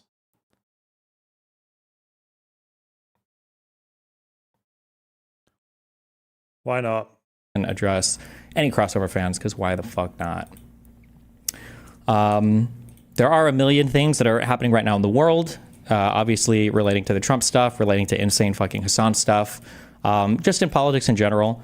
I've said this a lot to my community. I'll say it again. I kind of wanted to not be in the whole drama shit fest slinging. BB can wait, okay? It's a chronological. We'll do BB after. Field of whatever the fuck this kind of drama shit is. But I guess I'm destined to be pulled back in, okay? I guess like when John Wick's dog is killed, you're always coming back to this fucking world. So here I am. I will say as a reminder, the only reason why this back and forth is happening right now is because Hassan and all of the other crazy obsessive communities around him like desperately want to make anything that they can about any random personal smears as opposed to actually talking substantively about literally any issue ever. But hey, you know what? If that's what we want to do, then fuck it. Why not? Not to say that people should be able to freely rape people or murder people or whatever else. I mean, obviously it's not good, but I don't know if me and Ethan are now going to be locked in a 2-month snark fest where both of us just play each other's greatest hits on repeat over and over again. 2 months. If that's what Ethan wants to do, though, I mean, I've had people do this to me for years, so we can fucking do it for more, I guess, if we want. I will say that the inciting incident, because nobody actually seems to give a fuck, which is fine. I understand. I'm a guy, so revenge porn and all that is fucking epic and hilarious. But the only reason a lot of this stuff is even in the public conscious is because of a guy who in 2024 decided to dump like 25 plus explicit videos of me on the internet. A few of these contained other people. The majority of these, I think like 20 of them, were literally just pictures of me stroking it. So thank you for that. I'm glad that the entire internet can enjoy that. I love to share myself with all of my wonderful fans and anti-fans. Thank you so much. I would say that in general, the reason why I'm usually reluctant to address stuff like this when the Ryan Beard video came out is I don't like the concept of relitigating every single bad thing that's ever happened in my life, which is basically what happens is anytime somebody runs out of content or they want to fight with me or I say something politically that pisses them off or I, basically just point out like, oh, I think this opinion is dumb or whatever, people break the in case Destiny destroys you in a debate, break glass here, and then pulls out, what about 14 years ago? What about in 2012? What about in 2013? It's like, okay, I don't know what the fuck you want me to say about this, or how many times I need to say something about this. I do think it's a little bit funny because I think Ethan actually like intuitively understands this. I actually think he explained it really well when he was talking about how Keemstar operated in this video. Just to give you an idea of how Keemstar torments and harasses people on his enemy list, let me show you some of the DMs he sent me over the years. Now, these are cold DMs. I've already unfollowed him, and he is sending me these DMs unsolicited out of the cold blue for the express purpose of harassing me, so I really don't feel bad sharing these tweets at all. Currently working on an H3H3 lying salty man-child video. Have a few questions. Have you ever flagged down another YouTuber creator's video? Gotta be careful about what you say since both audiences are probably ready to clip. I don't give a fuck. I'm just a spectator, I fuck that. No one online is real. Okay, that's my resolution. We're just watching. Video. I don't answer. And he... Another breaking news. Breaking news. Obviously, if I hear a bad argument or whatever, I'll just comment. But otherwise, I'll just be like, all right. Children killed and injured on pews when attacker shot through Minneapolis church windows. Breaking news. Minnesota is shooting Catholics, is it? Catholics? Got shot. I mean, not the shooting. Oh. And fuck. Oh. Okay. persists. Can I get an answer here? I'm trying to meet your request of giving non-stop defense because your baby ass can't defend yourself. Keemstar will make insane accusations, groundless accusations, and then he expects you to defend yourself. In fact, he likes it if you'll come on his show and defend himself. That's how his operation works. And so he goes, oh, well, he didn't say anything in his defense, so he must be guilty. Have you ever lied to anyone on YouTube? I'm just saying, I think he has a pretty good understanding of it there. I feel like this would be different if I was like, if there were like criminal charges, if some like victim had come forward to allege some stuff, but every single thing related to this thing just has to do with Kiwi farms and snark forums that just like to leak and dive into stuff and, you know, allege stuff or whatever. But, you know, it's all good. At least he understands it. He understands the game well enough, so I guess he can play it. As a quick aside, oh, I just wanted to address this before we get into things too. Again, I don't know how many people give a fuck about stuff like this, but I get a little bit triggered, especially when all of the, I'm putting massive air quotes about this, rape victims or whatever come forward in Ethan Klein's subreddit. I think the one I read, the second part was the girl was like, I was 16 talking to some guy online and he said he was 16 and I felt abused. And afterwards, I don't even believe he was 16. I don't even know why though, but yeah. And it's like, what the fuck am I even reading right now? It sounds fucking retarded. Like all of the random posts about this shit, like what? I think that post was deleted by Reddit, so I don't have a copy of it right now, but I'm like, okay. Breaking news. This is the guy here. He had messages in his gun like Christchurch style. Okay. 6 million wasn't enough. Okay. Wow, that's maybe this guy listen, we don't know. He might have said he might have said Destiny was brutally gaped. That is not funny, but thank you for the £10.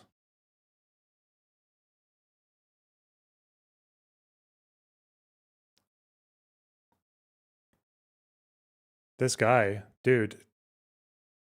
Just a heads up, guys. I don't want like, I don't want Kiwi Farms references to be like a common thing in my chat. I don't like that. It's weird. Becomes a bit too fucking attached. Gaped. Jesus. That's a bad word. This is something I spoke about before. Who would ever initiate such a phrase? Gaped. It's kind of cringe, but when people talk about predatory behavior, I think that people talk about stuff that I would consider like yellow flags, but people would pretend that predatory behavior isn't just yellow flags or even red flags, or rather they'll point it to like a thing that's like a yellow flag and they'll say that that's like abuse. So somebody will say something like, oh, there's there's a difference in status because this person is like a fan or a content creator. This person is, older than that person, or this person has more money or stronger, whatever. There's always power imbalances in relationships to some extent, unless you're literally dating your twin, who has had the same amount of training and job success and everything else you for your entire life. I think that it's fine to point out like yellow flags or red flags when it comes to certain behavior. I don't think there's anything wrong with that, but to automatically just assume that somebody is like manipulative or evil or predatory, especially when there's absolutely zero evidence of that ever being presented ever in any public place ever, despite everybody saying it over and over again, I just feel like it's really fucking cringe. I've heard Ethan and other people argue that like streamers shouldn't, engage with fans in any sexual manner or whatever. If you want to have that opinion, I guess you can. I think it's kind of a funny one because personally, I would argue that there's way more like power dynamics at play between creators versus just creator fans. Because for a creator fan, basically the worst thing that can happen is the person stops watching you, I guess, and maybe you lose a subscriber. But creator stuff can be a lot more strange because now both of your jobs are potentially on the line. One person has a lot more to gain than the other person. There's like, people have seen creators split before. Those situations can lend themselves to like insanely problematic dynamics. Not to say that those shouldn't happen either. I'm just saying that it's always good to like keep in mind that there are red flags, yellow flags, but it doesn't necessarily mean something is like predatory or abusive or manipulative or evil or whatever else. Okay.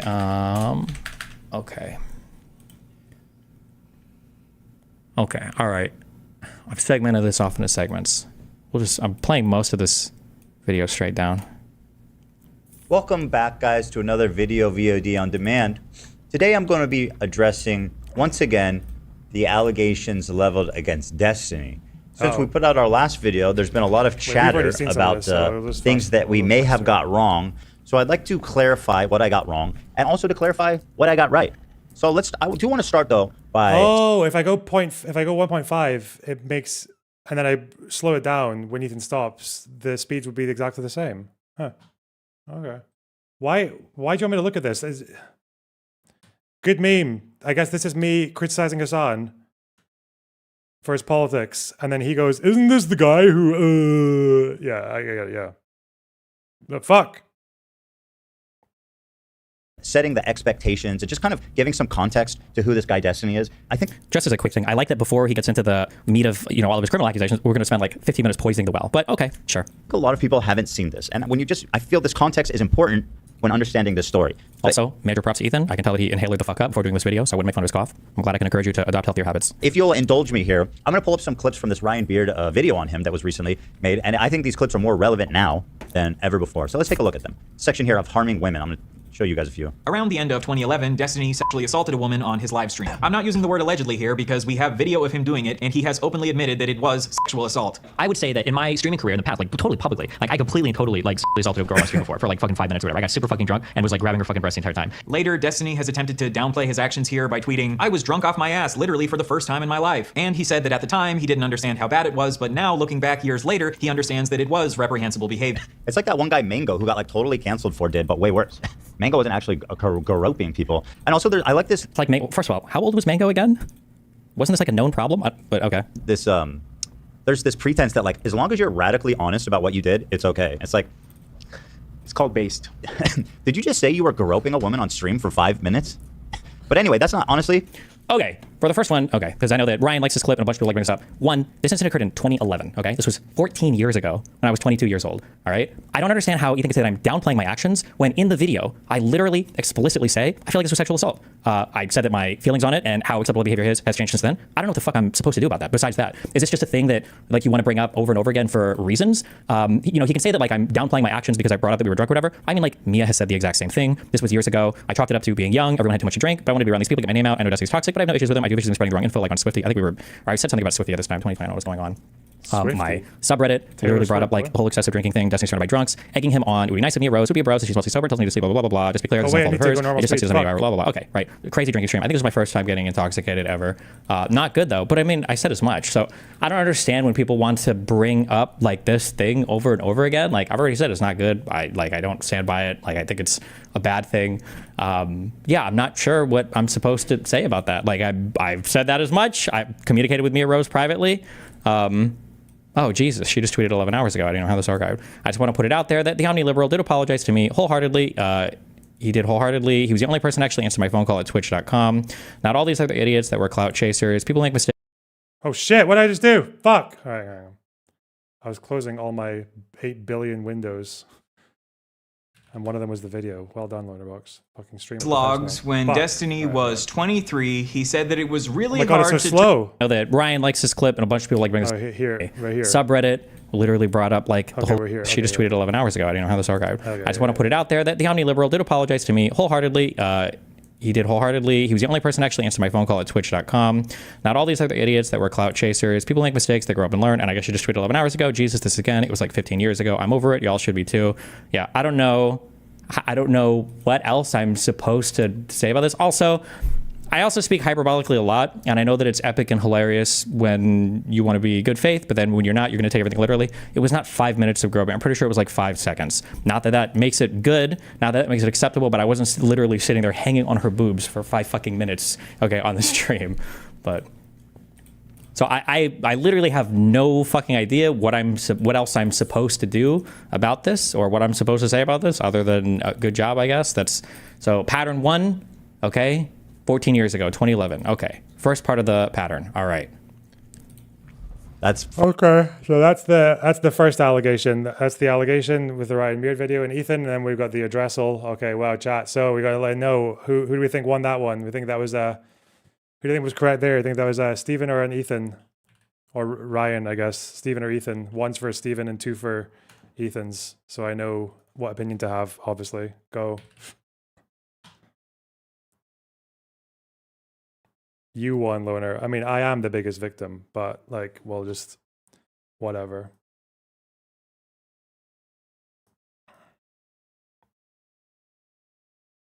Three Vosh. Jesus Christ.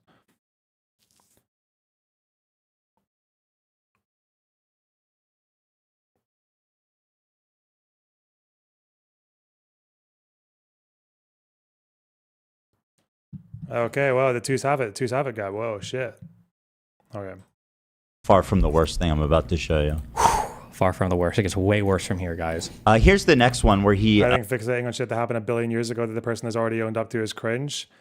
Yeah, you know what? I think I agree with that one. I don't think this is a particularly strong one. I think, especially looking at chat as well with the amount of people who are in here, if we're just talking statistically,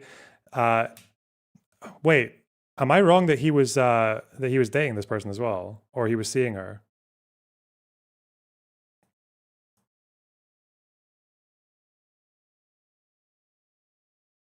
And he gets drunk and grabs her chest on stream, but she didn't like it on stream because it was like unprompted, or it was like a group of people or whatever.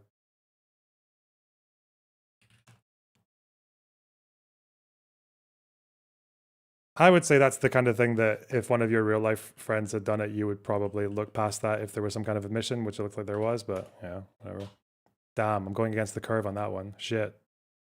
Admits to sharing photos of a 15-year-old who sent him bikini shots with his homies, and how he couldn't barely resist the urge of wanting to have sex with her. In 2012, when Destiny was 23, he shared in a group chat with a couple of his friends the messages, "You want to see the sickest shit in the world? So many fangirls. I had one that was 15. She wanted to meet and hook up. Dude, she's 15, what the fuck? But she sent me pictures that made it so hard to say no." Then Destiny linked a picture of this girl in a bikini in the chat and said, "Girl on the left, so hard to say no. Gonna get arrested one of these MLGs, man." So in these logs, when Destiny was 23, he said that it was really hard to turn down hooking up with this 15-year-old because she looked so good in this picture of her in a bikini. He then shared this lewd image of a child with his friends and said that he's gonna get arrested someday. Imagine receiving a bikini pic from a 15-year-old in your DMs, a fan of yours, and being like, "She's so fucking hot, I need to share this with the boys." Chat log, I was talking with a bunch of other esports guys, and we were basically talking about how crazy the fucking jailbait is in the gaming communities. It's ridiculous. I think I said something along the lines of like, there are 15-year-old chicks that are like hot as fuck that will like try to send you pictures to like fuck you at events and shit, and it's like, you have to be really careful when you navigate that. So what is the admitting to jerking off to 15-year-olds then? What is that in relation to? I never admitted to jerking off. I think I just said like this, I think the log is something like this 15-year-old chick was trying to send me, sending me pictures of herself, and she was hot as fuck. It's like really hard to like turn down some of these people. I think Wait, how old was she? She said she was 15. So you did get pictures from a 15-year-old? Not nudes though. Sorry, I should specify. I think a couple pics of her like at the beach or some shit, but in swimwear? Yeah. So you're getting swimwear pics for 15-year-olds? Yeah, hell yeah, dude. This shit is fucking crazy. Shit is fuck. That's crazy. That's great. I'm sorry, guys. Anyone who's defending this man needs to know that, okay? But again. Okay, so again for timeline, this is 2012, okay? 13 years ago when I was 23. I feel like if the goal is to say that I'm a pedophile, it feels kind of weird that I wouldn't fuck the 15-year-old. I'm just saying, if the argument is going to be that I'm a pedophile, wouldn't I be posting saying like, look at this hot 15-year-old jailbait that I hook up? Wouldn't that be the statement or whatever? But regardless, back in the day, for anybody that was alive or back there in the crazy gaming times, MLG events were literally fucking cesspools of crazy shit. Fans and creators hooking up, fans and fans hooking up, creators and creators hooking up, people getting raped, people getting drugged, people doing drugs, people raping people. It was just crazy, crazy shit. And one of the issues back then as well, because everybody involved in pro gaming was so young, and I think even actually, that might even be true today. I don't know how young people are today. Like, everybody is literally like 14 to 22 at these events. It's just like all sorts of people that are going here. And one of the things is people would message you, people would DM you. Obviously, if you were a big streamer, if you were a big player, and they would send you pictures, like, hey, we should blah, blah, blah. And at the time, I think there were people who were getting in trouble for hooking up with underage people. Yeah, I messaged my little team or whatever. Obviously, those DMs were pretty crass. But I mean, the whole point is like, hey, like, there are going to be people that DM you, they'll send you pictures. They look older than they actually are. Don't fuck a minor. Your life is going to be over. Don't do it. If you want to like sit here and virtue signal about how, oh no, like every single person above or below this age, like the second they turn 18 or 22, they instantly look attractive, like this, I'm not here for that. If that's what you want to do, then go for it. But I mean, yeah, again, I don't know why I would not fuck the person if I'm a pedophile, or maybe Ethan's argument is maybe that I become a pedophile later on in life, and I wasn't back then, but yeah. Also, these are people who, by the time I learn my age, typically they would message you, send you a pic, whatever. By the time I learn their age, I stop talking to this person, right? It's not like, oh my god, I continue to talk to this person after I found out they're 15. It's like they chat you up for a little bit, like, wait a second, how old are you? And they're like, oh, I'm 15, 16, 17. It's like, oh, nope, okay, well, they're not this person. Yeah, I've never received also like nudes or lewds or any crazy thing like this. Like, I think the thing I said was like a beach picture, somebody on the beach. There's like an Instagram. I don't know if it was Instagram back then that existed, but yeah, but okay. That's not it. That's not all, folks. Here's another one. When he was 26. A couple years later in 2015, when Destiny was 26, he shared in his chat, I would fuck the shit out of that 15-year-old. What the fuck? There's no way that chick is 15. So now we've seen two separate occasions. Guys, this is not normal. You just don't type that kind of stuff. Unless you're like Jared Fogle in a chat with his homies, you know? Mm-hmm. Like, he's speaking openly with the dogs who are like, yeah, I know exactly what you mean. You would never say, this is not normal. And like, he keeps getting older and older. Yes, that's how time works. I do indeed continue to get older. But the girls stay the same age. He loves that joke. He said this joke in like 50 different shows that I've watched at this point. My name is I'll leave it up for you to decide if you think I genuinely am typing in my chat about how hot this girl is and me wanting to fuck her, or if this is just a crazy thing I'm saying in chat about some crazy clip posted in chat, but I went back and I found what it was in chat, and this was it. My name is Victoria, and I'm 16 years old, and I don't care what my mama says, I'm gonna have a Wait, baby. this is what he was commenting on? What the? Wait, what? No, I thought this was like a... Wait, what? This point. My name is I'll leave it up for you to decide if you think I genuinely am typing in my chat about how hot this girl is and me wanting to fuck her, or if this is just a crazy thing I'm saying in chat about some crazy clip posted in chat, but I went back and I found what it was in chat, and this was it. My name is Victoria, and I'm 16 years old, and I don't care what my mama says, I'm gonna have a baby. I will do whatever it takes to take care of my baby. If it has comes out possibly to my body, then so be it. I'm gonna just my baby in all brand names, and if I can't support it, then I guess I'm gonna steal it. My mama thinks that I'm not ready What to have the a baby, fuck then is I this? have everything my baby will need. If It's like my Jerry baby is Springer. full and it needs a blanket, it's alright, because I have it. Oh. If my baby needs clothes, it's full. I have tons of them. And if It's my a baby joke, needs a okay. I have 3 more. I'm not just having sex with one, not 2, but 3 different guys. That's In the right. first like 3 seconds of the video, I was like, is this like, was this like her Major League Gaming promo video or something? No, it's not that. Okay. I'm a player, but that's cool because I got it like that. My life dreams are to drop out of school, to be on Girl Gone Wild, and to have a mom baby. And there's nothing my stupid mother can say to change my mind. Okay, so it could have been a genuine confession for my pedophilic urges, or it could be an edgy joke in chat. I don't know. You decide.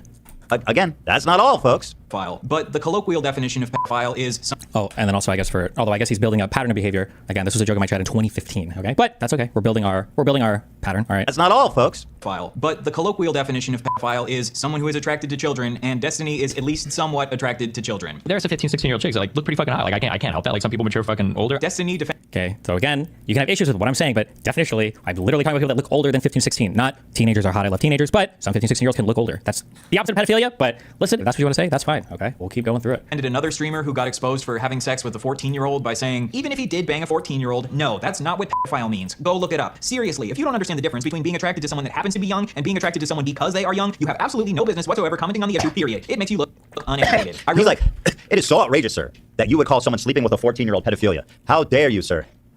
Even if you want to play this game where it's like, actually, I want to fuck 16 and 17-year-olds.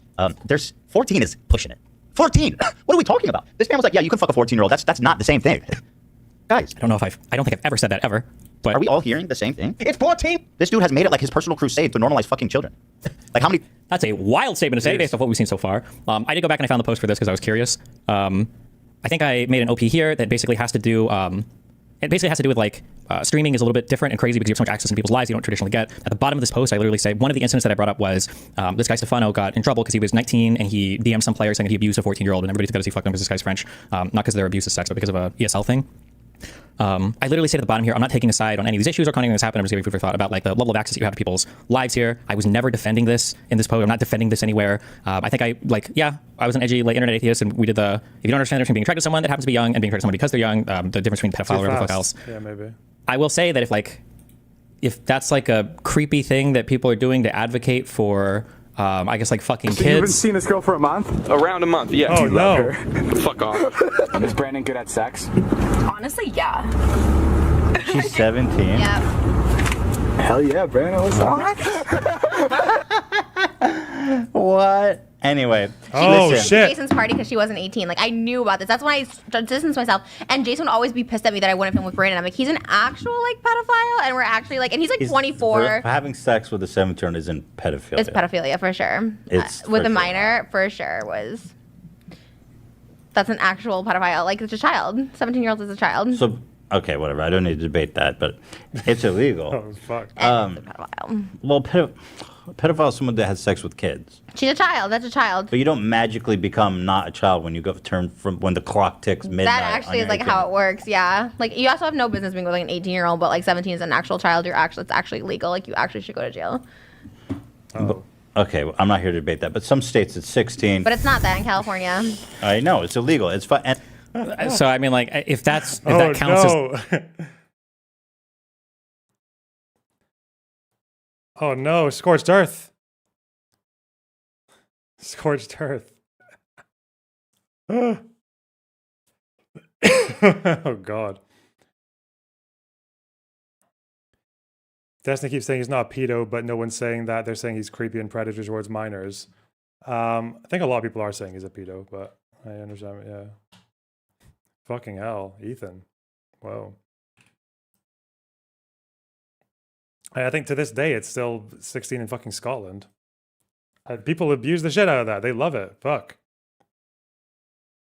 I think it was at my school. This was just after I left school. There was a math teacher who used to pick up one of his fucking students after school. She would go into his car. She was like 16 and he's a math teacher. He was her math teacher. She'd like go into his car in front of everyone. Fuck me, it was a weird, what a weird time. That must have been like, I left school 2006, 7? Yeah, that was around that time. Yeah, 2007, 8. Yeah. What the fuck? I don't know. Either you guys are Zoomers or you're just like really sheltered. Now, luckily, I was a very boring fucking youth, so I don't really have skeletons like this in my closet. But I do know I was there at the time, and especially if you were in like in the UK, there was this big problem with like working class communities. If you were in these working class communities, it was so strangely fucking normal for like girls when they turned 15 or 16, maybe even 14, and you would see them like you leave school for the end of the day and they go out and there's like a fucking college dude like, or a guy older like in his 20s or whatever, like just waiting for her to pick her up, and it was like no one thought anything of it apart from, oh no, those older guys are stealing our women, obviously. But yeah, it was like a very weirdly normal thing. I remember once a long time ago now, I had a conversation with with a girl about grooming gangs, about Muslim grooming gangs and shit like that. And she was talking about how like, oh, it's a big problem. You know, these Muslims, they come here and they, you know, they give like food and alcohol and gifts to these like 16, 17-year-olds, and then they become their boyfriends and they're like 25 and it's really bad and shit. And they're like, yeah, okay, I'm not saying it's good. We're just talking about whether or not it's like a specifically Muslim thing or not. And then about 20 minutes into having this argument, it emerges that when she was 14, she had like a 20-year-old boyfriend who was white, but she just never thought of it as grooming or anything predatory. She just didn't even give it the thought. I was like, yeah, it's weird, isn't it? It was just very strangely normal. And then it changed so fast as well. And it must have been Me Too, right? Me Too would have been the thing that turned it around. People definitely knew it was wrong 30 years ago. Yeah, I think they did. I mean, obviously, I didn't think anything of it when I was that age. Like when I was 14, 15, I was like, oh yeah, they just like older guys, whatever. But yeah, I think when I was in my like early to mid 20s, I guess it was kind of odd.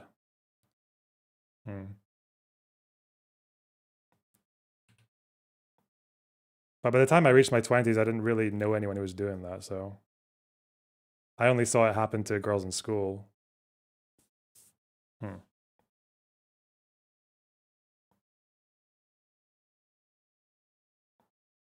I dated older guys when I was a teen, back when nobody around me really cared. Yeah, I mean, but I don't know, like, it makes me wonder what the purpose of, like, if you're Destiny going over this, obviously the no you to Ethan, like, whatever, good memes. But like when you're looking at any of this stuff with the like the 15-year-old comment and all that, and like you can say like, is this just like locker room talk or like whatever? Like some 15-year-olds do look much older. It doesn't like it matters what you did or if you didn't do anything. But it's just like saying the best thing that you can say here is like, yeah, that is kind of fucked to say. Sorry, it was a long time ago. Like, if that makes you want to stop watching me, then stop now. Like, is that the best you can do? Like, there's not really anywhere else you go with that. Is like ardently defending trying to fuck kids that maybe me and Ethan are just born to justify it. I don't know. How many times are you going to go on the record protecting it? You go 17 is cool, 15 is cool. Never said either of those things. 14 is... Haven't said that. Not pedophilia, guys. Is 13 pedophilia? Haven't said any... Like 12? Not sure if this is his own fantasy that he's projecting on me or... Where does it stop? I'd like to know his opinion on that. You know, it's a lot of people, kids start hitting puberty at 12. Some girls start hitting puberty earlier than that. Is 10? Some girls hit puberty by 10. Is that not pedophilia? Stephen Bennell II. By the way, the second is just junior. Okay, you don't get to play the second is not junior. They are different on your birth certificate. The reason why I'm not junior is because my dad just didn't want to be called senior, so he wrote mine in as the second, so he could be the first. I'm sorry if that bothers you, but Royal Guard game with just being the second. In fact, that's just junior, which ironically is what you call all the girls you date. Come on over here, Junior. Come sit in Daddy's lap. Another pedophile joke, but okay. Yeah, but guess what, guys? And Hassan just leaves and laughs at these two. Fuck, I wish I had the soundboard, the cackle. But yes. There's more. Incident is when him and his friends, the Bro Squad, watched an 8-year-old boy shake his penis for them on a live stream. I shouldn't tell this because I'm gonna get fucking arrested. Or child protective services. By the way, how many times has he said that? Once is enough. Has he said this like 3 times? He's like, I shouldn't tell you guys this because I'm gonna get arrested for child porn. 3? How many times are we gonna tell that joke? I haven't gotten into Ethan's jokes yet, but I do think it's kind of funny that I feel like I've heard him say similar things. It's called Children's Joy TV for a reason. The guy knows how to give pleasure children. Holy Children's shit. Joy TV, baby gets anal raped by a syringe and gets injected with AIDS virus. When we see something like this, are we supposed to call the police? Am I on I feel like I'm definitely on the FBI watch list. I don't think I've... I need to watch more old Ethan content. What the fuck is it? Okay.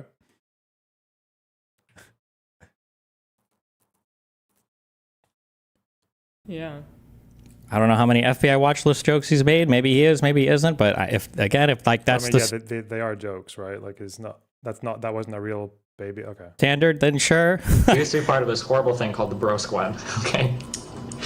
Fucking me, if you remember that fucking Cheeks bitch, and fucking I hate a couple listening to other myself people that talk never been on my a long stream time ago. before, Oh my fucking we're God. part of the Bro Squad, and what we would do is we would go around Justin TV streams, trolling the shit out of these people, and we went around from fucking channel to channel, like fucking around, like it was this horrible shit. We went to this channel with this fucking this kid was like 8 years old, and he was fucking broing out with everybody in this chat. For whatever fucking reason, this kid decides to fucking take his pants off and fucking wiggle his 8-year-old dick on screen. I can't even believe it. Oh my fucking God. It was like, I didn't even know, like, when we were on Skype, we were like, holy shit. Like, we had to do like a double take because we didn't even fucking know, like, what the fuck was on. Like, we were looking at like an 8-year-old dick, like, on the fucking screen. And his fucking brother, we called him Captain Push-Ups, would like come in the room. And this guy was like fucking 14 years old. He had his shirt off. He was like this, like watching the stream the entire time and shit. Oh my God. What's interesting is he makes it seem like this kid just happened to take his dick out, but they clearly spent a lot of time there because they like had a nickname for the brother who was there watching the whole time. Like this was an intimate setting in which there was a lot of time spent. Okay, so again, I don't know why Ethan projects his own fantasies onto this. So this was a thing that happened back in 2010, which is 15 years ago. But if we want to go back, that's fine. I will say in the early days of live streaming websites were literally the Wild West of crazy, unhinged fucking shit. Me and a few other people, plenty of people would bounce between Ustream, Livestream, Justin TV, and you could find old dudes doing conspiracy theories. You could find people doing self-harm. You could find copyright material being played. You could find just like a bunch of crazy shit. We popped into this dude's stream. We were trolling in chat for a little bit. Nobody's saying like, "Oh my God, yes!" Like, take your fucking whatever the fuck Ethan is fantasizing here. There were no long-term relationships with any of these people. It was a crazy fucking thing that happened. We left the stream immediately after. I don't know why he likes to project whatever other fantasy of spending a lot of time there or getting to know the person. Maybe he's done trolling like this in the past, and I'm just not aware of. But here's another one, guys. In case you haven't seen enough, this one comes to you courtesy of the Pope, Nicholas Diorio. Or whatever it is. I can't say this was ever something that I was involved with on the internet or even knew about. I did not know that people did. The only thing I can imagine people doing this shit would be like fucking chat roulette and shit like that. But if you were on sites like that, then yeah, you kind of knew that if someone's flashing you on one of those fucking pages, like the chances are there's a good chance that person's a fucking kid, right? Loads of kids use those websites. Ugh. But this was on a stream. When were you first creating content? 2020. So I started making content way after all this fucking crazy shit. Yes, they do. God bless. God bless. Nicholas bless. Years old. That's an adult. That's an adult dog. No. No. Okay, I'm 29. A 19-year-old might as well be a 15. You never watched an 8-year-old flash himself throw the first stone. I mean, you might be on a fucking beach and then like some naked kid is like running around, but like besides that, to me. It's okay. That's the worst. Yeah, that's the worst clip. That's the worst clip. Okay, I'm 29. A 19-year-old might as well be a 15-year-old to me. It's all the fucking same, dude. Don't give me this fucking. That's such an interesting This self-report. is exactly what we're saying. Because it's all the same, bro. 15, 13, 14, 15. It's all the same, bro. I'm 29. Huh? But also, on the other hand, it also is a self-report because it suggests he knows exactly what he's doing. Yeah. I don't even know what that means when he says it knows exactly what I'm doing. So this is a clip that gets thrown around a lot because people like to say that apparently everybody below 20 I view the exact same. That is one voice cut from that debate. If you listen to the actual debate here, I'm arguing with a dude who is literally trying to abduct a mentally retarded 19-year-old and take her to another state and impregnate her. Basically, every other time I'm speaking about this person and their age, I do refer to the fact they're 19, but it's not just the fact they're 19, there's a whole bunch of other things too.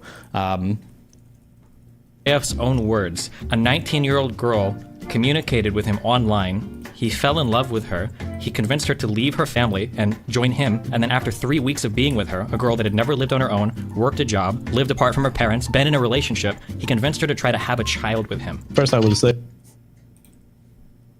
I don't care about your moral offense, you piece of shit. Sure, you don't have to care about my moral offense because the court already agreed with me about the moral offense. She had never lived on her own before, and despite all of this, you convinced her to leave her family without a word to join you and make a baby. That's called love, you idiot. That's called love? A 19-year-old girl? Sorry, go ahead. Yeah, a 19-year-old girl can love, you idiot. You want people in the future to be scared of going out with mentally disabled people. Eventually, destiny will find out, and it will ruin their life. Now, it is a 19-year-old woman who was free to make her choices. Steven can come here and express moral offense. Who cares? Everyone in the chat says 19 is legal, Steven. So why didn't she fight the court about being appointed a guardian, JF? If she wanted to... She was intimidated, physically abused by her father, and intimidated into abandoning her rights. You're saying that a girl was so easily intimidated that she quickly gave up her right to exist an autonomous person, but you claim the same person was mature enough to make the decision to move in with you and bear your child? The reality is that... Like, there's a lot in this debate. It was not just that the fact that this girl was 19. This girl was declared mentally incompetent by a court. And then her parents prevented her from being abducted by this guy. Sure, yeah, because when you live with somebody... All of these are from that same debate, by the way. 4 months. Sure, yeah, because when you live with somebody, it's a totally different thing. So if somebody tells me that they're in love with somebody that they've been talking to online, and then they up and just leave their family with no word, and they just drive cross-country, and in a few weeks are trying to create a child with this person without a financial future, without any type of financial security, yeah, there's a fuck ton of red flags there. Apparently, she was intelligent enough to find a guy who wanted to care for her for the rest of his life and who had the amount of money required to survive for that long. And so go get fucked, moral fag. Is extensive enough that 3,000 people watching live should hear his point of view about her life. And here we have JF, the 32-year-old man, thrice married, who has found true love by talking to a 19-year-old mentally disabled girl who saw him on a podcast and messaged him on Skype. And after a few months, he's determined that she is his soulmate, and he wants to ship her off to North Carolina to put a baby in her. And that's biology. I'm sorry you have a problem with it. Yeah, biology. Do you think Destiny... If this was just love, I honestly wouldn't care as much. It was that JF was trying to do, like, unstoppable damage, like permanent damage to her life by having a child with her. That's more than just love. If they were just living together or whatever, and then the father showed up, like, that's an entirely different situation. It's the fact that after living with her for a few weeks, JF is trying to get her pregnant. This is a girl that's never even lived on her own before. He thinks she could take care of a kid? That's comical. I'm assuming... Like, people that have ever watched this debate like to pretend that I was just screaming, like, 19, 19, 19, but there was way, way, way more going on here. You can rip one clip from it if you want, but... From a guy heading to a bar and buying a chick drinks and then paying for dinner and then like buying her a bunch of presents and treating her very well. It's the same fucking thing, man. It's not called, though. It's not because it's called courting. No. There's a huge difference. It's the difference between consent versus informed consent. That the woman at the bar is a mature adult that has the mental faculty to make decisions about her future. A mentally retarded 19-year-old, this particular one, apparently, according to 2 psychiatrists, ruled that she did not have the faculty to make this decision. I'm curious, how would you feel about a 17-year-old? Did we ever find out if JF killed his wife? No, we didn't. No, Mama JF. No, she just disappeared one day. I'm gonna give it like a above 60% chat. Yeah, definitely above 50. Yeah, she the way he was talking about cleaning his house after. But how would the cops not? I don't know, bro. She might just be all good and dead. I don't know. By Mr. JF.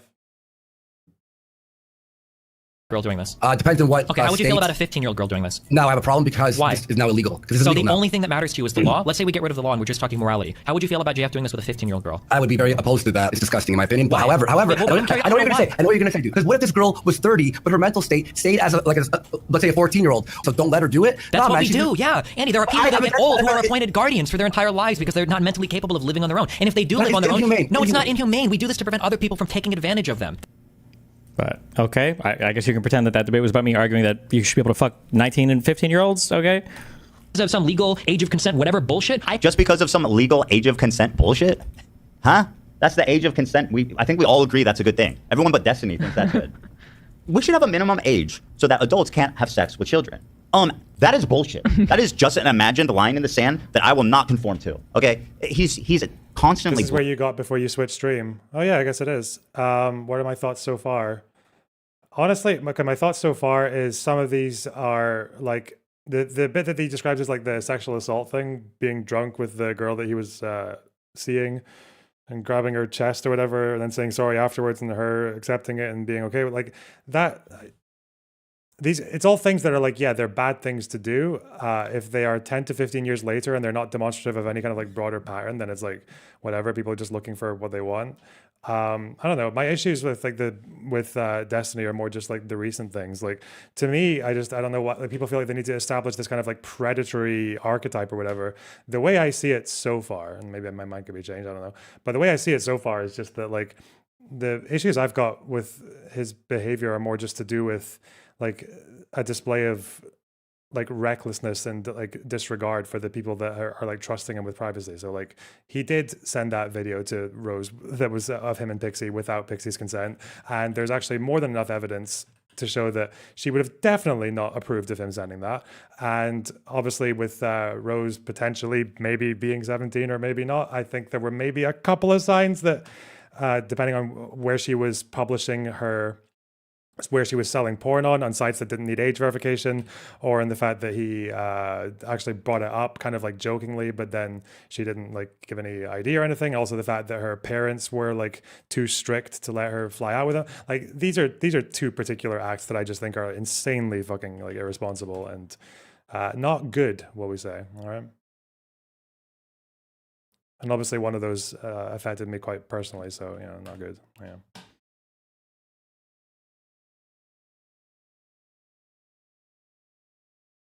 It's not potentially. I'm saying potentially like with the knowledge that he had at the time. Like you judge someone based on the knowledge they had at the time. Like if you had like met someone in a bar who you got along really well with, and then you slept with them one night, and then the next day she's like, oh yeah, bro, I'm 17, you're a pedo. I'm like, well, if someone's in a bar and then they're like convincing you that they're older than they look, or they do actually look older than they are, like, and then I'm not going to hold that person to the same standard as someone in the position that Destiny was in with Rose, right? So.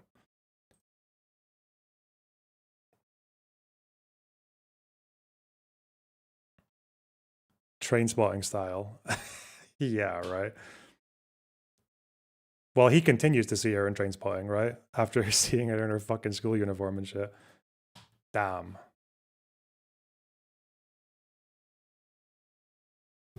Okay, so this idea of me saying that the age of consent is bullshit, that's not at all what I'm saying there at all. Like, it was the exact opposite argument that just because this girl was 19 years old, the age of consent doesn't matter here. She was literally mentally fucking retarded. That was the point.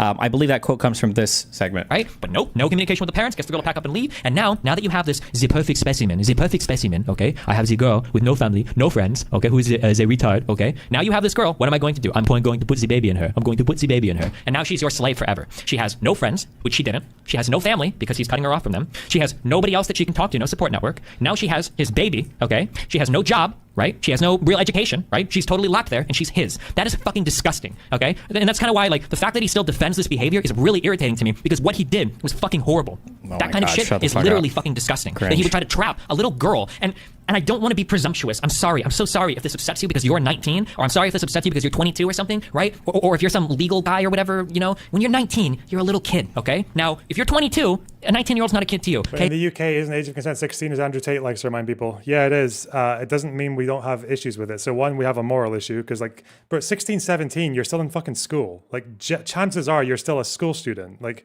the entirety of society is treating you like a dipshit, incompetent piece of shit child. Like, you're trash, okay?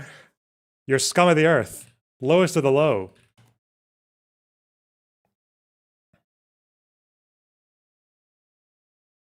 And we do also still have a social thing around considering like age of consent not being the same as age of adulthood and all that kind of stuff. So yeah. for that story I was telling earlier, you know, the teacher, the math teacher who hooked up with his 16-year-old student, he did actually get fired. You know, he wasn't going to stand in front of the superintendent or whatever and be like, but it's not legal. Yeah. I'm 29. A 19-year-old might as well be a 15-year-old to me. It's all the fucking same, dude. Don't give me this fucking, just because of some legal age of consent, whatever bullshit, I have about as much in common with like an 18-year-old, 19-year-old fucking freshman in school as I would a fucking sophomore in high school. Any type of inclination towards any of those people is really fucking weird, okay? Now, I know if you're 20 years old, it might bother you to hear that. Like, no, I'm 19. I'm a real adult, okay? I'm a real adult, okay?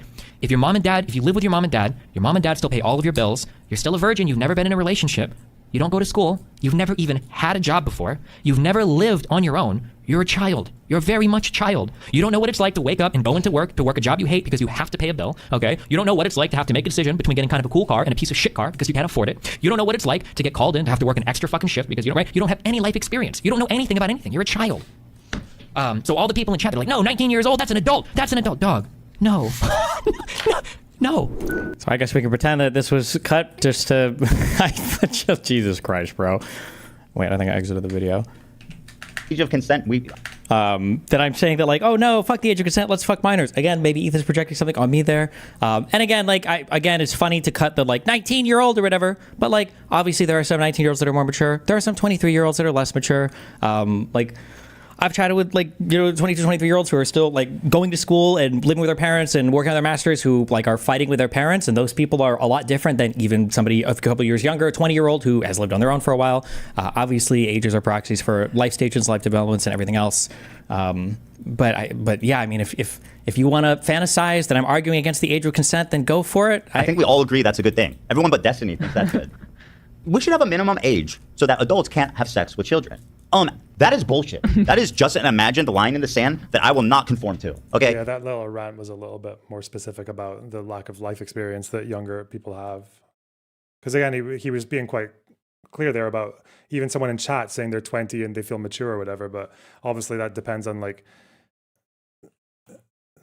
he was actually pointing more to the specifics there, like the qualities about whether or not they've paid bills or if they've lived out, if they've ever lived on their own or if they've ever had a job. Like obviously, and I think these things are actually a bit more important for determining someone's maturity. The legal line that we draw between 17 and 18 or in Scotland 16 or whatever, the reason we draw those lines is that they are just arbitrary because we know that almost all people will fall on one side of it and almost all the people on the other side will fall into the you know that if someone's like under 18, it's more likely than not they're going to be not ready for sex with like a fucking 25-year-old, right? And if someone's over 18, then the chances are they probably are, they've done something and they either left school or they've maybe moved out or they've maybe had a job or they've like, something's happened or they've reached a level of maturity where they're probably okay to, you know, get the state's stamp of approval, the open for business. Yeah. He's constantly blurring the line and trying to normalize the act of adults. Like, is me saying that like the 19 and the 15-year-old will have as much in common if they're in school having anything, that's blurring the line to, what do you think I'm blurring the line for? For making an argument why you should date or fuck 15-year-olds, or for saying why like even a 19-year-old is probably somebody who's in a significantly different life stage. It's more comparable to a 15-year-old than a 25-year-old or 30-year-old. Like, which direction do you think the line is being blurred here? Sleeping with minors, right? Continually. This is the theme that we keep seeing. It's like, this is okay. This isn't that bad. This 15-year-old's hot. I want to fuck this 15-year-old, but I won't, et cetera, et cetera. This is a pattern. Long pattern. I have about as much in common with like an 18-year-old, 19-year-old fucking freshman in school as I would a fucking sophomore in high school. Any type of inclination towards... He's like freshman in college, sophomore in high school. Why is Loner saying that he didn't know when he started talking to Rose, but he suspected she was underage enough to ask for ID, then walk it back? What are you saying? I can't tell. I'm trying to figure out how many mistakes you've made in that sentence, Josh Kosh. Are you saying I didn't know when he started talking to her? I don't know anything. I don't know the dates or anything, if that's what you mean. I don't know when he started talking to Rose. I found out about it about the same time everyone else did. Wait, what? What are you accusing me of? I don't understand what does that sentence mean? I mentioned that he spoke about her ID, didn't get it, but then just kept chatting. I also mentioned that she said that her parents were too strict for her to fly out or whatever, which definitely does sound more like the not enough life experience or whatever to go and do that shit, but okay. Yeah. What the fuck? It's all good, baby. Same. That's yeah. Okay. Maybe if he wasn't watching Nicholas Fat Oreo stream, maybe he would actually have some actual context of what this conversation is about. But you know what? Listen, I love the clip champion. Do it more. I love it, okay? Me those bikini pics in the DMs. Those people is really fucking weird, okay? Now, I know if you're 20 years old, it might bother you to hear that. Like, no, I'm 19. I'm a real adult, okay? And then there's one more clip I want to show you guys. Okay, can't play the rest of that. Gotta move to the next thing. Okay. Of when Good one. We were talking about Vosh and the lolly horse controversy. He accidentally opened a folder and he had lolly and horse porn on his computer, and everybody was clowning on him, except one person. There was one person that came to his defense. Who was it? Guess it. Why? Well, this take was so bizarre. I remember at the time being absolutely struck by it, and I pulled this straight from my memory because it was just so shocking to me. But here's his take on Lollycon, which is the pornographic hentai drawings involving children. Did you see the lolly discussion on Reddit? You know, if Vosh was a better person, not a piece of shit, I'd be in the trenches. Because you know what? Who the fuck cares about lolly? Who cares about drawing? Imagine your life is so boring that you give a fuck about animated cartoon girls. Imagine your life so boring that you care about sexualizing children. Imagine being so bored in your life that you actually care if grown-ups want to fuck minors. Like, that's not what we're talking about right now. Again, I know that he loves to make everything about pedophilia because Ethan has a rich history with obsessively making pedophilia jokes, everything else, but nobody on my stream, we do not normalize fucking minors. I've never normalized fucking minors. I've never in my entire life argued for a lower age of consent. That just never, ever happened on my stream. He is projecting so much weird shit onto me. And by projecting, I mean just reading it straight from threads or from Nicholas Fury or anything else, but... Bro, what? I don't know. I don't know if it's that minor of a detail. Like, how old is the girl? I don't know. How old is the fucking drawing? It's a goddamn picture. Who the fuck cares? Grow the fuck up, okay? People like Ethan are like calling the FBI on fucking Vouch. He's looking at cartoons that I don't like. I think that... Like, bro. That's not a criticism. It's not that they don't like it. It might have a fine plot. And the plot might be a banger. I don't know. The problem, of course, is that it's depicting children being fucked by adults. That's just, you know, that's a detail that's important to emphasize. Okay. Now, I'm not here to judge anybody on what kind of animated pornography they decide to collect or show to other people. Right now, this is Rick and Morty. Okay. No way. That's Rick and Morty. No. Yeah, this is from an episode of Rick and Morty where Mr. Mises runs train on No. Mr. Mises and all of his buddies run train on April. He's not Jewish, I can see. Good observation. Thoughts on this? Oh my God. He meant summer, not April. Describe what you're seeing. Oh my God. Describe this for the people who can't see it. It looks like a wolf. Here, into the mic. Oh my God. Go ahead, describe that. Go ahead. I will say I did do the research, and Summer is only 17 years old, okay? Wow. So he is...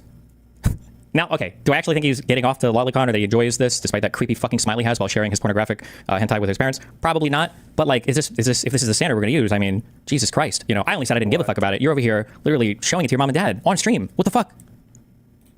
They were talking about like Elsa shit and other Disney hentai earlier, but I'm too lazy to look at the ages of all those girls. Here, keep calling when this guy's fucked his way through some fucking preschools, okay? Until then, get out of here. Who cares? That was similar to your position, wasn't it? What? The lolly shit. Obviously, if a character is like canonically 17, I mean, I feel like everyone knows. Obviously, he's just doing this to Ethan because of the 17-year-old thing, right? But I think I understand that someone who's canonically 17, it's like a drawing, and they've clearly drawn her with like adult features. So unless you're worried about Summer's lack of life experience, it's probably not that much of a big fucking deal. Obviously, but if someone's getting off to lolicon, like lolicon is supposed to be like prepubescent, right? Like that's a lot of like they look like prepubescent. Like that, isn't that the whole thing? Like lolicon's not like a 17-year-old thing. Lolicon's like a 12-year-old thing. I don't know if you're getting turned on by that shit, then I don't really know how you can like prosecute it like criminally or whatever the fuck, but it's like it probably does point to something. The fact that they're like attracted to, you know, like children and shit. Like I don't know. I'm trying to envision a person who's like gets off to lolicon, but they're not attracted to kids. I don't understand that headspace. That's quite weird.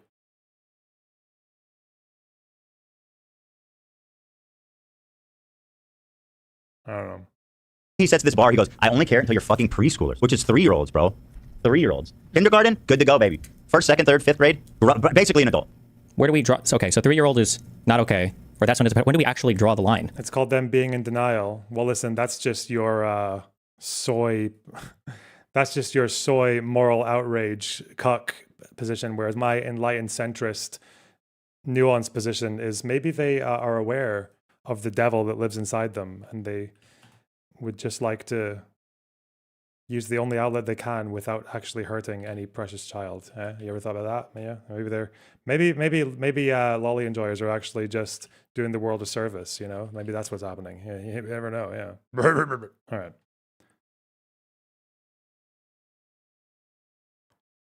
What is that? On, and everyone's like, well, she was legal, she was an adult, but she's clearly saying she was uncomfortable, didn't want it. He's 44, she's 18. That's disgusting. That to me should be a pedophile, because that's a child. You're a grown ass man. Yes, it's not legally a pedophile, but it's so. I'm just saying people misuse the word pedophile. He's still pedophile is somebody like fucks like an 8-year-old. Oh fuck, 8 years old, not 3 years old. My bad. It's not preschool. It's what is that? 2nd grade? Fuck me, I guess. My bad, Ethan. You know, you got me there, I guess. And honestly, this is just a few of many, many, many clips of him sexualizing children and just being a total deviant, right? So a few of many, many, many clips. So first of all, I'm pretty sure half of these didn't even involve like Mia Rose is not a minor, okay? The other clip is here is me saying I'm not fucking a 15-year-old. To be careful, you don't fuck minors.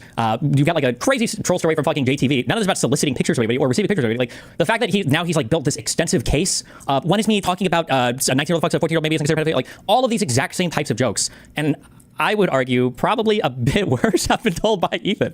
I don't understand why he's the one who would come at me for jokes like this. And I am going to the full snark thread. So that's what we're doing. Then fuck it. She spread her sexy little body all over the, prison yard. Yeah. I've seen this 20 times. A lot of times when you weren't here and the lights were off. You know what that is? That was a joke though, right? Him talking about when she's not there, him watching the 11-year-old. That was just a joke, I'm assuming, right? Metaphor for it, Hila? Do you know what I'm going to say?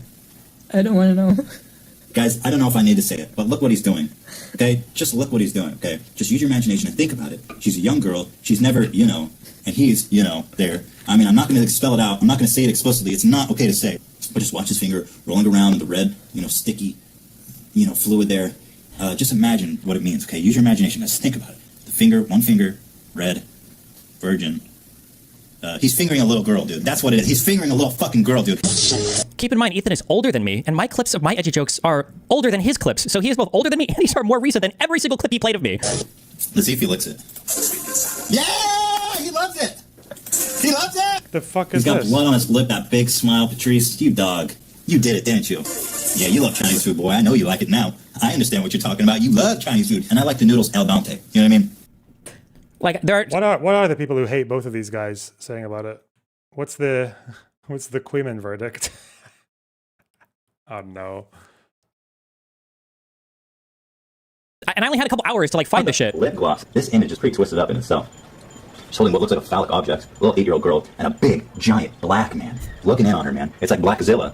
This guy's got a weird fantasy, dude. Blackzilla rapes the little 8-year-old white girl with blonde hair. He likes it. He likes him white and blonde. And how come women can get all these elaborate toys and it's considered cute and quirky? It's fine. If a guy gets a mega massive $1,000, it's a problem. He's a creep. As soon as I get fucking VR with a fleshlight, fuck doll of a child, obviously pedophile guy. I think they're calling you a pedophile. I've been trying to attract a teenage girl my whole life so far. It hasn't fucking worked. A teenage girl runs away with pedophile type of vibe. What do you think, Hila? Can we kidnap a little teenage girl together? I mean, again, maybe they're all just jokes, I guess. Does he have like baby edition? Newborn baby edition? You probably have to go to the dark web for that one, Hila. Like 2 months baby edition?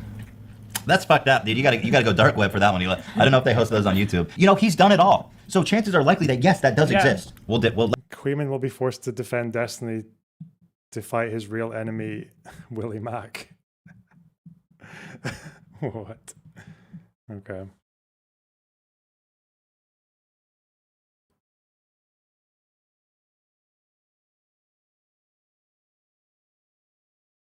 I understand this sentence. Oh, okay. Here, this person has been struggling to squeeze out their thoughts in like 3 fucking paragraphs now, but now we have it. Okay. So you're saying clarification. Why is Loner saying that Destiny initially didn't know Rose was a minor, but Destiny suspected it and then continued anyways? Sounds like plausible deniability farming. It's plausible deniability farming for me to say that he had reasons to suspect she was a minor, but continued anyways. Oh, that sentence makes sense. I understand. Yes. Yes. Okay. Yes. I get it now. You're retarded. Okay. Yes. You're a fucking retard. Yes. Thank you. Okay. Get out. Bye. Yes.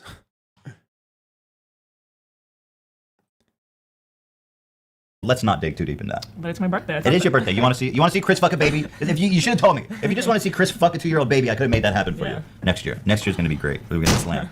Anyway, happy birthday, Hila. Thank you. Let's jump in to Kissing Prank Daughter Edition. Let me get my dick out here really fast. Okay. Good. All right, I'm ready. Hi. Okay. What you doing at the park? I'm going to do basketball. Oh, basketball. Yeah. So you work out? Yeah, I work out. Yeah, I do cheerleading. Oh, cool. I got this dress yesterday. You like it? Oh, yeah, it's awesome. Thanks. I have a shorter one, but my stupid mom wouldn't let me wear it. That's how kids talk to each other. They ask, "Do you work out?" Do you work out? Do you want to like fuck my me? dress? Do you want to fuck me? I was gonna wear a shorter dress, but my stupid slut asshole mom would let me fucking show off my 12-year-old vag in public. It's the same mom who put me after this Yeah, gig. yeah. Your mom will let you wear whatever you want to, as long as it earns her $100. Yeah. Do you Like, there are just so many of these. Again, I had a few hours overnight, and I don't have a whole team of researchers that hate me like you do. Well, if they do their little fucking debate, then I guess Ethan's just going to say, you're comparing my edgy jokes to your actual interactions, is probably what he'll say. That'll probably be the debate. Right. I guess what I'm understanding is that she's masturbating and now she's just coming. She's coming. Although I'm not sure if the I don't want to debate the age of consent thing. It's legal. It's 17 or 16 in some states. That didn't seem like much like a joke. That's just like, I mean, it's factual, but yeah. Buckets, like 5-year-old girls do when they masturbate. You got to learn about your vaginas, lady. So what you want to do is shove your hand all the way up your vagina. Hey, little 5-year-old friend of mine, is it okay if I touch your vagina? Great, dude. Daughter, are you watching this? Hey, 5-year-old daughter, are you watching it? You know what? He has kids being in meta. Hey, unless that video they were watching, they were reacting to that. That wasn't like H3 hirees, H3 employees. Those kids. These are telling like pedophile jokes in areas where there are actually kids. Like, there's literally rules on the thing here because there are kids present. Like, hey, no vulgar profanity or graphic sexual topics. There are literally random kids in the audience. Did you guys hear the one? You're losing. Did I hear which one? Did you guys hear the one about the priest and the kid? What time? That's happened like thousands of times. The kid went to go see the priest, and the priest raped him. No! Whoa. Get off the stage, skinhead! By the way, look at this tight little ass, huh? I mean, is that a tuchus or what? I can get down with that butthole, boy. Nice and tight and pink. Hey, Jeff Dunham. He's real fit. He's good for a fucking... Look at this image. I mean... So, like, we have actual commentary on actual children. We have jokes involving actual children. We have jokes to actual children. I mean, again, depending on how hard you want to go, you've got, photo shoots with people who are child presenting. They do explicit material. They did a whole fucking podcast. Now, maybe she was just posing in front of school buses with her Teddy Fresh stuff, because it's, like, epic or whatever. Maybe it's just a good meme. Maybe they did a whole podcast show with Belle Delphine, who's a porn star, famously. People would argue pedo-baited, started when she was 18 and a half. There's just, there's such a plethora of commentary that if you sincerely want to call me a pedophile, because you don't like me typing, what was that? The joke in chat about I would fuck a girl, she's after like, come the fuck on, are we serious? Like, if any one of these clips were about me, it would be unhinged, right? If there was like a 3-minute clip of me obsessing over some girl's fucking not, what do you call the labia shit? There's a term I'm looking for. Where are they at? Fuck, I don't remember the term. Maybe Ethan will use it. This girl's 17, by the way. I don't even know what the joke is supposed to be here. I don't even know what the joke is supposed to be. Thanks for joining me on edgy material warning number 3. We've got some edgy material here, and watch your hands because you're gonna get cut up on this one here, guys. Oh, I actually know the context of this one. This is like one of the snark clips that I actually know the context to, because I did some investigating. The context of this one is that there was this subreddit. It was posted to, I can't remember what it was called, but it was basically a subreddit for people to be posting like daring shit or whatever, like say all your cancelable stuff. And there were a bunch of guys, there was this picture about young victims or whatever saying, you can't scar me or whatever. And this subreddit was getting flooded with guys who were like thinking they were fucking Neo in the Matrix, talking about how hot they found these girls. And then he's doing like a parody of that. Like that's the context of that. Yeah. I understand this video. Yeah. This is the one video I actually know why he was doing this. Huh. You can scar me, but you can't stop me. Hello, Hutch fans. Is interesting and very deep and poetic. But what's even more interesting is if we just go a couple pixels down. Boom. That's some good camel toe, girl. Yeah, this was the thing. It was like because there were all these fucking people in this subreddit who were like gaping at the fucking camel toe shit. Yeah. Making a political statement. On 17-year-olds. Like showing off that camel hoof, girl. Yeah. Let me get down with that shit, boy. Could smell it from here. Shit. Pretty brutal little scars. Nothing that a heavy night of fucking won't incur. You know what I mean? Yeah. Anyway. Like, what is he, like 30 here with his wife recording him doing this? Ignoring the camel fucking that fat, juicy, juvenile vagina. Nigga wants to fuck that shit, boy. Yeah. Ignoring that, you can scar me, son, but you can't stop me. Yeah. I wonder, it's very powerful, but I wonder if they also, what they wrote on the people who died during the race. You can kill me, but you can't stop her. I wonder if the bodies were still in the street. You can kill me, but you can't stop this girl who was luckily a couple feet away from me, so she didn't die. Whoa, good job to her. By the way, I don't know if you guys saw, but you can see her vagina. This makes it a much more powerful image, especially in the Reddit community where this image received over 2,000 upvotes. So this is a very successful, very powerful, very edgy photo of a girl's vagina, accompanied also by some text that was sharpied onto her stomach. And what was that fucking subreddit called? I don't remember. What's the subreddit called?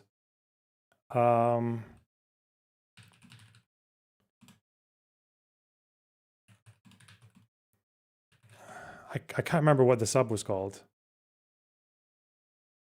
FOMO Snark. Obviously, they love that clip, but where the... I can't remember. I think it's one of those subs that's not going to be there anymore. Well, who knows? Joke is supposed to be here.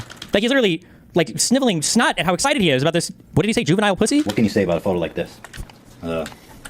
She's got a nice... I fuck her face. She's got a nice smug face. Good to fuck. I would ram I would ram that 2-inch cock so far down her throat, about 2 inches deep. But that's enough to incur a gag reflex in about, I would say, most women. And I hope she can keep that smug smile for me that whole time, you know what I mean? Yeah, girl. Let me fuck that smug little face of yours, boy. Yeah. She got some nice eyebrows, too. Very well-groomed and a nice haloing light effect. Now, let's scroll down here, guys. And just one more time here, skipping over the text, which isn't as important as the vagina shot that we've all enjoyed here so much. And in fact, if you can get a little bit closer, you can actually see the contours of her vagina hoof. And this is more of a camel hoof. This is something like a brontosaurus cleft.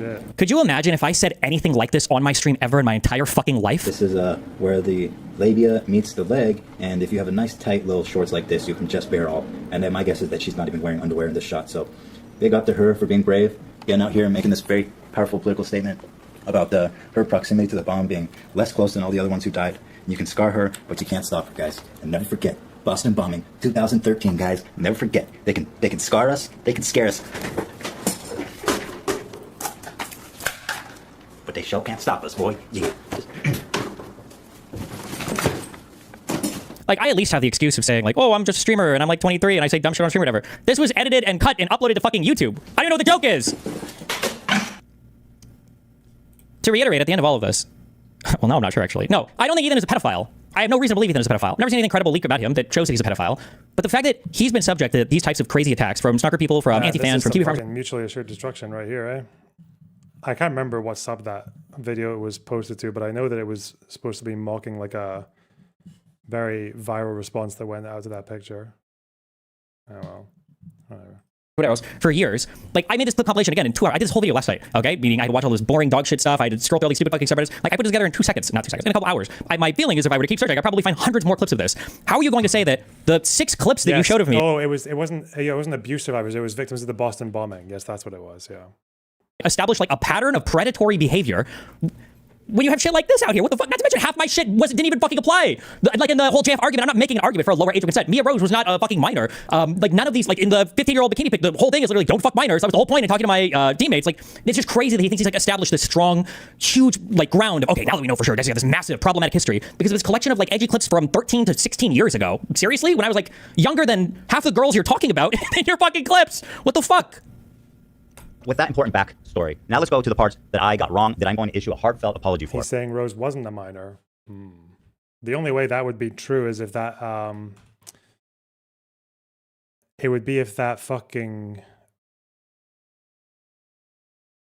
traffic violation notice was like date month instead of month year, I guess. Would that be why? What are they gonna do? Oh, Mia Rose and Rose. Oh, okay, never mind. And this goes out almost a sincere apology to Destiny for absolutely getting this wrong. Now, here's what happened. This conversation here where he says, he sent me the feed pics. This is from a different girl. It's from Instagram. He never spoke to Rose on Instagram. He points out correctly, as far as we know. So this was with another girl he claims was 26. Okay, fine. I'll take your word for it. And then this one also, he claims was with the same girl. And this is the one that says, she said, my parents are like super, super strict. Don't do this. Don't do that. Don't go there. Don't talk to him. And he said, well, fuck. It would be so hot to drive you home from a date and make you suck me off in the car. I'd love to send you inside your parents after making you swallow a full load from me. So apologies. You know, that was not to Rose. This was to some other lucky lady. But this one happened. Okay. To reiterate, the only reason why any of my shit is even being talked about right now isn't because some victim has come forward and claimed something or isn't any of that bullshit. It's because some guy leaked a fuck ton of my explicit material online a year ago. These DMs that he's reading right now are from some other retard chick who I think was an Andrew Tate fan, also leaking my DMs. Why the fuck are you reading through leaked explicit material on stream just to like have a goof at me? Like, if some girl had her explicit messages leaked, would you be doing the same thing with your whole feminist crew here? Like, oh, let me like read this girl's explicit DMs.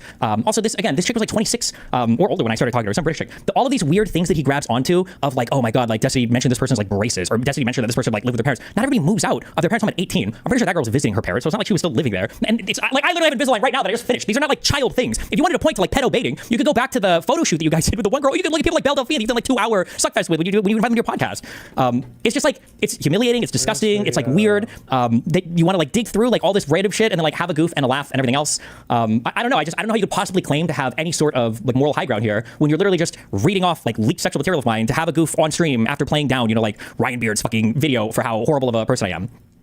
Okay, so now that he's done all of his poisoning the well, okay, now that he's laid down everything that he needs to, so now he spends time going through this Rose person who supposedly Kiwi Farms has dug up stuff about. I haven't been able to verify the authenticity. Nobody close to me has been able to verify the authenticity insofar as there are things concerned with my court case. The thing that's annoying about him running through all of this stuff now is that, and Ethan knows this, okay, there's two huge things. One, I am actively involved in a huge civil litigation case that is directly involving these conversations.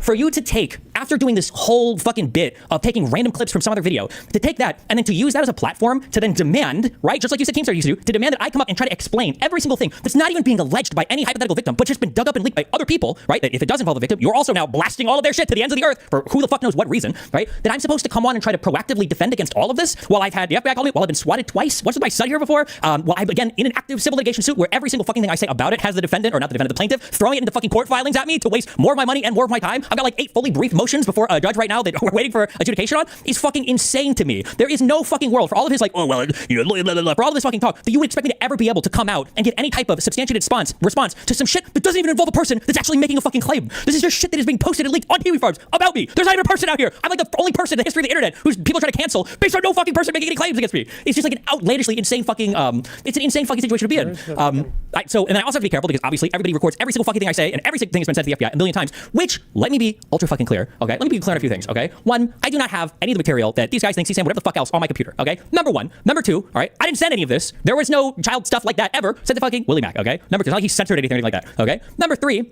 if you want to interpret my messages in the worst way possible, and you want to, and that's going to be the basis for some FBI call, listen, I don't give a fuck. If you think that it's illegal, you call the FBI, I don't even care that Willie Mac did that, okay? I think that arguably, you could even say like, oh, sure, like maybe it's a responsibility or whatever. That's totally fucking fine. If you think that I'm paying $95,000 a month to my current law firm to ignore every single thing that they're telling me about everything that's related to this case, you are fucking cooked, and you're more retarded than the fucking write-ups that Peaceco was blasting about the 3 litigants that you are, that you have fucking lawsuits against, Casey Tron, Frogan, and everybody else, okay? Absolutely fucking retarded, all right? If you want to do all this, you want to report whatever, fucking fine. I don't care. People call the FBI all the time anyway. If you think you're doing some novel thing, go for it. But the fact that you would then publish a video on it, again, I don't want to dive into the interviews of all this, but you must understand that by doing that, you are literally undermining every single thing that you're attempting to do. Like, why the fuck would you publish a video on that? You must understand how beyond fucking stupid that is. If everything that you were alleging was true, how fucking retarded would that be? Why would you do that? Why would you ever do this? This is so stupid. So the idea that there's like any concern or care here for anybody, or that you're trying to do the right thing, is completely undermining, completely obliterated on all of this. It's literally just farming for content, for farming engagement, to try to get me, I guess, swatted again or whatever the fuck else. Like, it's so fucking insane to me. Yeah, I can't, listen, maybe once my case is over, if you want, I'll come on and I'll chat about all the intricacies and details. We can dive as far into this fucking shit as you want. But like, for somebody who's been involved in so much litigation in the past, they're trying to like hamstring me and say, now you have to come on and have these conversations. Bro, what the fuck am I going to say? Again, my court filings are public. If you want to go read through the current court case, all the filings are public. The other side has put every fucking thing I've ever said online. They literally are linking directly to Kiwi Farms in the court filings. You can go read them on the docket. So the idea that you expect me to come out here and say a bunch of shit so I can pay my lawyers more money to respond to more bullshit motions is fucking bullshit. But I promise you, as soon as my court case is, done, I can be your first interview. If you want me to come on and go through the details and run through all of that, I would absolutely love to do that with you. I don't expect you to take me up on that, but not to mention the fact that, so I'm not going to sit here and listen to him fucking opine on all of on his theories here. He says that I have like there's a whole bunch of like weird lies that came out of the Willie Mac video. People were saying shit like I have 60 gigabyte folders. I'm like, this is not true. It's like an obvious misreading of a message that Willie Mac is showing on stream. Ethan lies that he says something about the fact that like I reached out to this person because I was like trying to find young people on Twitter. That's not true. I typically don't ever reach out to anybody. Almost everybody reaches out to me, so this is not even remotely true. I've never purchased any porn from any of these people. Anybody involved in any of this, I typically just don't buy porn from people ever. I think it creates a weird dynamic, so that's completely not true. There's no evidence of this anywhere. It's just random lies that are repeated. I'm not gooning to any of this. Maybe for Ethan, who's used to just I guess jerking off to or making jokes about gooning to whatever material he's got on his computer. Believe it or not, I know it's hard to imagine because I'm not good at crying on command. This entire court case and all of the leaks of my explicit material has actually been incredibly disgusting and invasive to my privacy. It's not actually fun for me to think about it or to masturbate to it or to think about anything related to it. None of it is. It's actually pretty fucking disgusting to me. But Yeah, I think he goes over the Willie Mac video and all this bullshit here up to 25:59. In November, muddy the waters. He hasn't done anything wrong, right? Okay. Then, this is when the mistakes begin. In November of 2024, her boyfriend reaches out to Steven. And we have the DM because her boyfriend... Oh, I'm just random parts of this that he just tells lies about. I like how every single time Ethan brings up the boyfriend here, Ethan is acting like some person is reaching out to me. He's like, this person was extorting and blackmailing me to appear on my stream while they are leaking like dozens of explicit videos of me. The way that he frames all of this is so fucking insane. I don't even know if he knows the situation or anything that actually happened here. I have no fucking idea. This is the same guy who, if he's Rose's partner, and he's got videos of her, then that would mean that he's like a proper fucking like trafficker, basically, right? That what we're talking about? Why can't I find this fucking person? So I think I banned someone by mistake, and I'm trying to find their name. But for some reason, the banned list on YouTube only gets so long, and then I can't control F for their names. I just have to unban a bunch of people to hope that they appear on the list. Wonderful. What other parts did I write here? Sometimes there's this weird retroactive game that Ethan likes to play, saying that if somebody is selling like not safe for work content on Twitter, that means that it's a huge red flag and they're more likely to be somebody who's illegitimate. They're not allowed to sell for one reason or another. This is not true at all. Like, I understand maybe you don't have any engagement with this world. Plenty of people sell not safe for work material on Twitter. It's literally the only large social media platform that still allows you to post not safe for work material. OnlyFans is basically worthless if you don't have a pre-existing audience because there's no way to drive traffic to it. This is why people do sell stuff on Twitter. The idea that you can go back and cherry pick like some collection of facts that makes it so obvious that something is just fucking like, there's not even like a way for me to disprove any of it. There's like not even any solid accusations or claims made that I can even dive through given my ongoing case and everything. So if I would have known that Willie was going to be publishing all my DMs publicly, though, probably would have approached the conversation with more care, knowing that, oh shit, well, if all my DMs are going to be read publicly, then I'm obviously going to be a lot more precise with how I answer these questions. But no, I didn't ban Willie Mac. What? No. What is this? Posted it. So here's her boyfriend. Her was at I pet her officer and from your way 6 months allegedly, and that's why he should have turned it in to the authorities then. So if you want to defend Destiny, do that, but know that this guy knew there was a chance that he had child pornography on his hard drive. Like, what is even this statement? This person knew there was a chance. For all this time, he kept it, knowing that, and did nothing with it. Now, if you think that's cool, and you have no idea what I've done with anything, okay? I've retained multiple offers related to this case, number one. Number two, I do not possess any of this material on my computer that would be considered CSAM or CP or anything else you want to do, call it ever. And number three, all of this is just stuff that you are repeating verbatim that you heard on Keep It From. And four, there's not even a way that I could prove this. Like, I don't know what I'm supposed to do. Like, do you want to come through and go through my entire computer, my entire folder structure? Like, I don't even know what I could possibly even say other than no, and then you going, well, what about this? Well, no. Like, it's such a stupid fucking, like, unwinnable argument.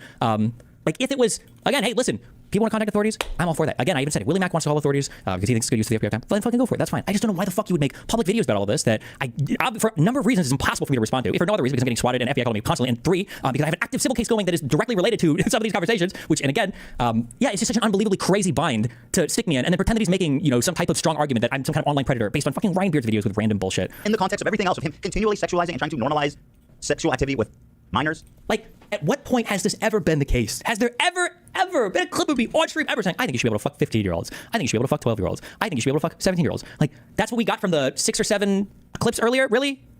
He's been doing it over the span of his entire career. If you think that is fine, and holding on to potential child pornography is fine, then go ahead and defend Destiny. But just know, that is what you're defending. Those are the facts, Jack. I reported this to the police and recorded my interactions and calls with the detective. Fucking Willie Mac crying. Shares compromising bikini pics of 15-year-olds. So, listen, the guy's a creep. He's a fucking degenerate. There's no way. Like, if you want to think I'm a creepy degenerate, then fine. Then fucking hey, go for it. But my brother in Christ, okay? We are 2 keys in a degenerate pod. And I think you're lower on the rung there than I am. If that's seriously the thing you want to go. Like, the most embarrassing part for me putting all this video together was I might have actually been out-edged by this guy, okay? I thought I was the edgelord, and this guy is he's out-edgelording me on pedophilia, which was supposed to be my domain, according to this guy. The way to cut it. If you like Destiny, if you think he's smart, cool, and funny, awesome, good. Keep watching him. But no, that you are supporting someone who's attracted 15-year-olds who shared compromising bikini pics of 15-year-olds sent to him. Compromising? These are pictures posted publicly on social media. People at the beach. Again, like, what the fuck? He's acting like I'm getting like fucking nudes from kids, which maybe I don't know. Maybe he has held on, knowing there's a chance of child pornography for 6 months and never reported it to the authorities. You have no idea what's on my computer. You have no idea what I've reported to authorities. You have no idea about literally any of this. Again, you're just reading down snark threads or Kiwi farms. That he sexually assaulted a woman on camera. What do you want me to do? You want me to go back in time and kill myself? What the fuck? You want to come at me and say, oh, you got all this thing wrong. You're gaslighting, you're lying, all this shit. Bro, uncontroversial facts. True. I do agree with that. Okay. And I am glad. I guess we gotta have this back and forth. As fun as this is. You are fucked up to defend this guy. And like, I guess, I don't know if you're being gaslit or misled, but like, watching the video that Abba made with all of this context out here, and he's accusing me of not doing research. Abba, why did you brush over the screenshot of him confessing to knowingly having potential child porn on his hard drive. That is absolutely not what I quote unquote confessed to. And again, I didn't know that these fucking obviously I wouldn't be making jokes and shit and putting lol W faces around this if I knew that Willie Mack was going to decide to publish all of our fucking conversations on this, right? It's so insane that a private conversation I'm having with a guy relating to all of this is then published. And it's like, okay, well now you need to line by line defend everything. So Jesus, what the fuck is this a public fucking statement? Not to say that like I'm revealing some, you know, explicit whatever fucking detail, but more so that just like obviously if I'm going to know that it's going to be publicly released, I'm going to be phrasing these things a lot more carefully. I'm going to be a lot more precise in my statements here. But he's acting like this was some type of interrogation to be released and that I like failed the interrogation. But again, despite all of that, listen, you want to call the FBI, you want to report it, whatever, then fucking hey, you know, Willie did it. That's fine, no problem. I just don't know why you would make public fucking videos on expecting me to be able to publicly respond to prove that I don't have stuff on my computer. I don't even know what that looks like. Never commented on that. You only commented on things that I got wrong, right? Ignore the whole context. You're sweeping the whole context. What looks to me to be a consistent, long-term, highly motivated, premeditated child predator. That's what he looks like to me. Whoa. Consistent, long-term, highly motivated child predator. Okay. He's throwing the active. There's only one consistent, long-term child predator that I'm aware of in this circle. I didn't want to bring this up, but You can see my buttons are open. Oh my goodness, I was 16 years old here. Wow, look at you guys here. Dad's 21 and I'm 16. Dude, if that happened today, bro, you would. Oh, I know. Trouble. I know. 20. Now, to be fair, I don't know. Maybe they weren't fucking yet. 1 and 16. Well, you know what? I was more mature than he was. Well, I believe that. I actually do believe that. But look at her. I mean, she San looks Francisco. like she just came off the cover of Dude, 21 and 16. Were you guys having a none of your business? What? That's fucking dope. Did you guys, you know, Not feel the till deal? she was 18. Yeah. Not Of till she was course, we were in 18. love. Thoughts on the exchange between Willie Mack and Destiny. So it sounds like Willie Mack asked him if if Rose is potentially a minor, then that would mean that if you've still got those videos, that would mean that you're possessing CP or CSAM or whatever the fuck it's called. And I think he answered something like he's asked if he has it, and he's like, "Oh, it depends on why you're asking." LOL. It didn't. I couldn't tell if he said that my lawyers told me to keep a hold of everything, or if like maybe they want me to keep a hold of everything. I don't know if that was ever clarified. All seems a bit odd to me, but you know. I mean, I guess if it's legally relevant, then they're probably going to be like, they're going to have to track her down like properly, aren't they? If there's actually like a police investigation or whatever the fuck, they're going to have to get her like a...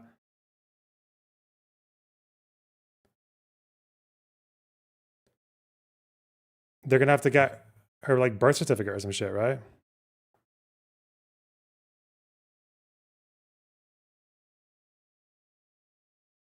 Yeah.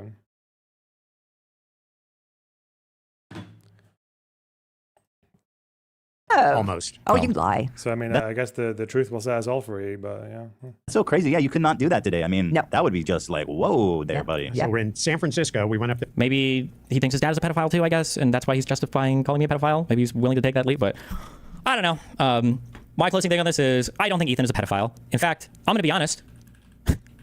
When I was going through probably like 70% of these videos, I thought they were fucking funny because I appreciate old internet edgy humor. Okay, I did think a lot of things were funny. I don't think Ethan is a pedophile. I don't think he's intentionally predatoring. There's a verb there that I'm like preying on children or trying to normalize fucking children to his audience. Although I will admit that Boston Bobber one, that 17-year-old one, really tested the boundaries there. That was really pushing boundaries on that one. But the annoying thing is I don't think he's a pedophile. I don't even think he thinks I'm a pedophile. I don't think he can possibly think that.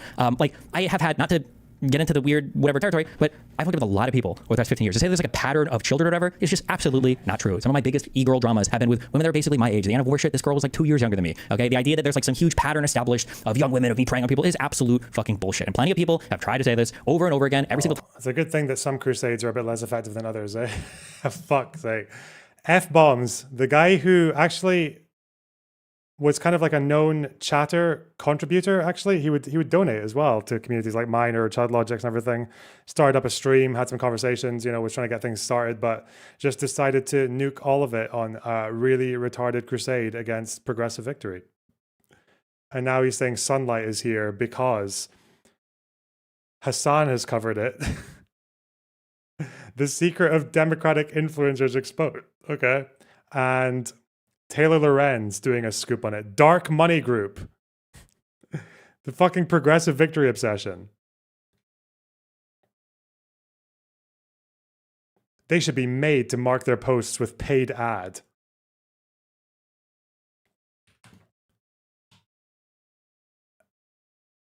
You're right. There should be more transparency, shouldn't there?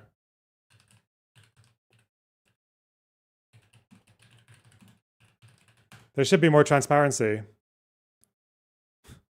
It's not as if the work I did for these guys is on the Progressive Victory page published by them with my content, with their fucking logo and shit. So dark. Dark as hell. Beat thing. into. To be fair, you guys were shocked when you found out that I worked with Progressive Victory sometimes. You know, most of you thought that I went to Ohio to do canvassing in a different country, just because I felt like it. This was a nice thing to do. Time it fucking falls apart because it's always the same 3 or 4 stupid fucking clips that come out over and over again. I look forward to making the same type of video, I guess, like 2 or 3 or 4 years from now when somebody else decides to dig it all up again and be like, oh, what about this? Like by that point, like my clips on talking about minors will be old enough for me to fuck the clips themselves and for it to not be pedophilia. So I don't know if Ethan feels like he has to disavow me because he wants to lose like the Destiny puppet allegations. There are easier ways for him to do that if he wants to. Yes, oh my God, you fucking idiots. Yes, I know apparently he skipped a bunch because the video's like 35 minutes long. Yeah, he skipped things. So yeah, don't worry. Drop the Destiny puppet allegations. Like we could argue about something. He could call me a gusano. He could make fun of my laning in league. There's lots of things that can trigger the fuck out of me. Like I don't know why he's so weak-willed and so spineless that he gives into his crew immediately, that he gives into his baser instincts immediately, and in a desperate attempt to throw off the Destiny allegations, he decides to just start going in on me on like probably one of the worst topics that he could go in on me for. I don't know why the fuck he would do this. Like bro, like if there's some fucking secret pedophile ring, the only reason you know I'm there is because you're in the fucking meetings. Like holy shit, these videos are insane. For him to make these types of accusations at me, so come on, bro. I don't know, like, now the annoying thing is I know that since I responded to this, I'm sure he has to do a response about me. I don't know if it's just going to literally be us. Said he skipped because it's related to his case. Okay. Going back and forth through whoever has the deeper snark threads, whoever has the deeper Kiwi Farms threads, and we're just going to rehash that for the next like 2 weeks or 2 months or year or whatever until he gets bored. I don't know how long it takes Ethan to tuck himself out. Nice. But yeah, I will say thumbs up to the anti-fan communities though, because I know that the snarkers and the Kiwi Farmers love this type of fighting. Congratulations, Ethan. I know they love it. They're loving the back and forth right now. You're giving them the best show possible, the absolute best show they could possibly hope for. And I guess at least I'm making some money out of it. You're making some money out of it. I guess at the end of the day, we don't give a fuck about anything besides that, right? If that's what this is all about, then good job. But yeah. Based memes.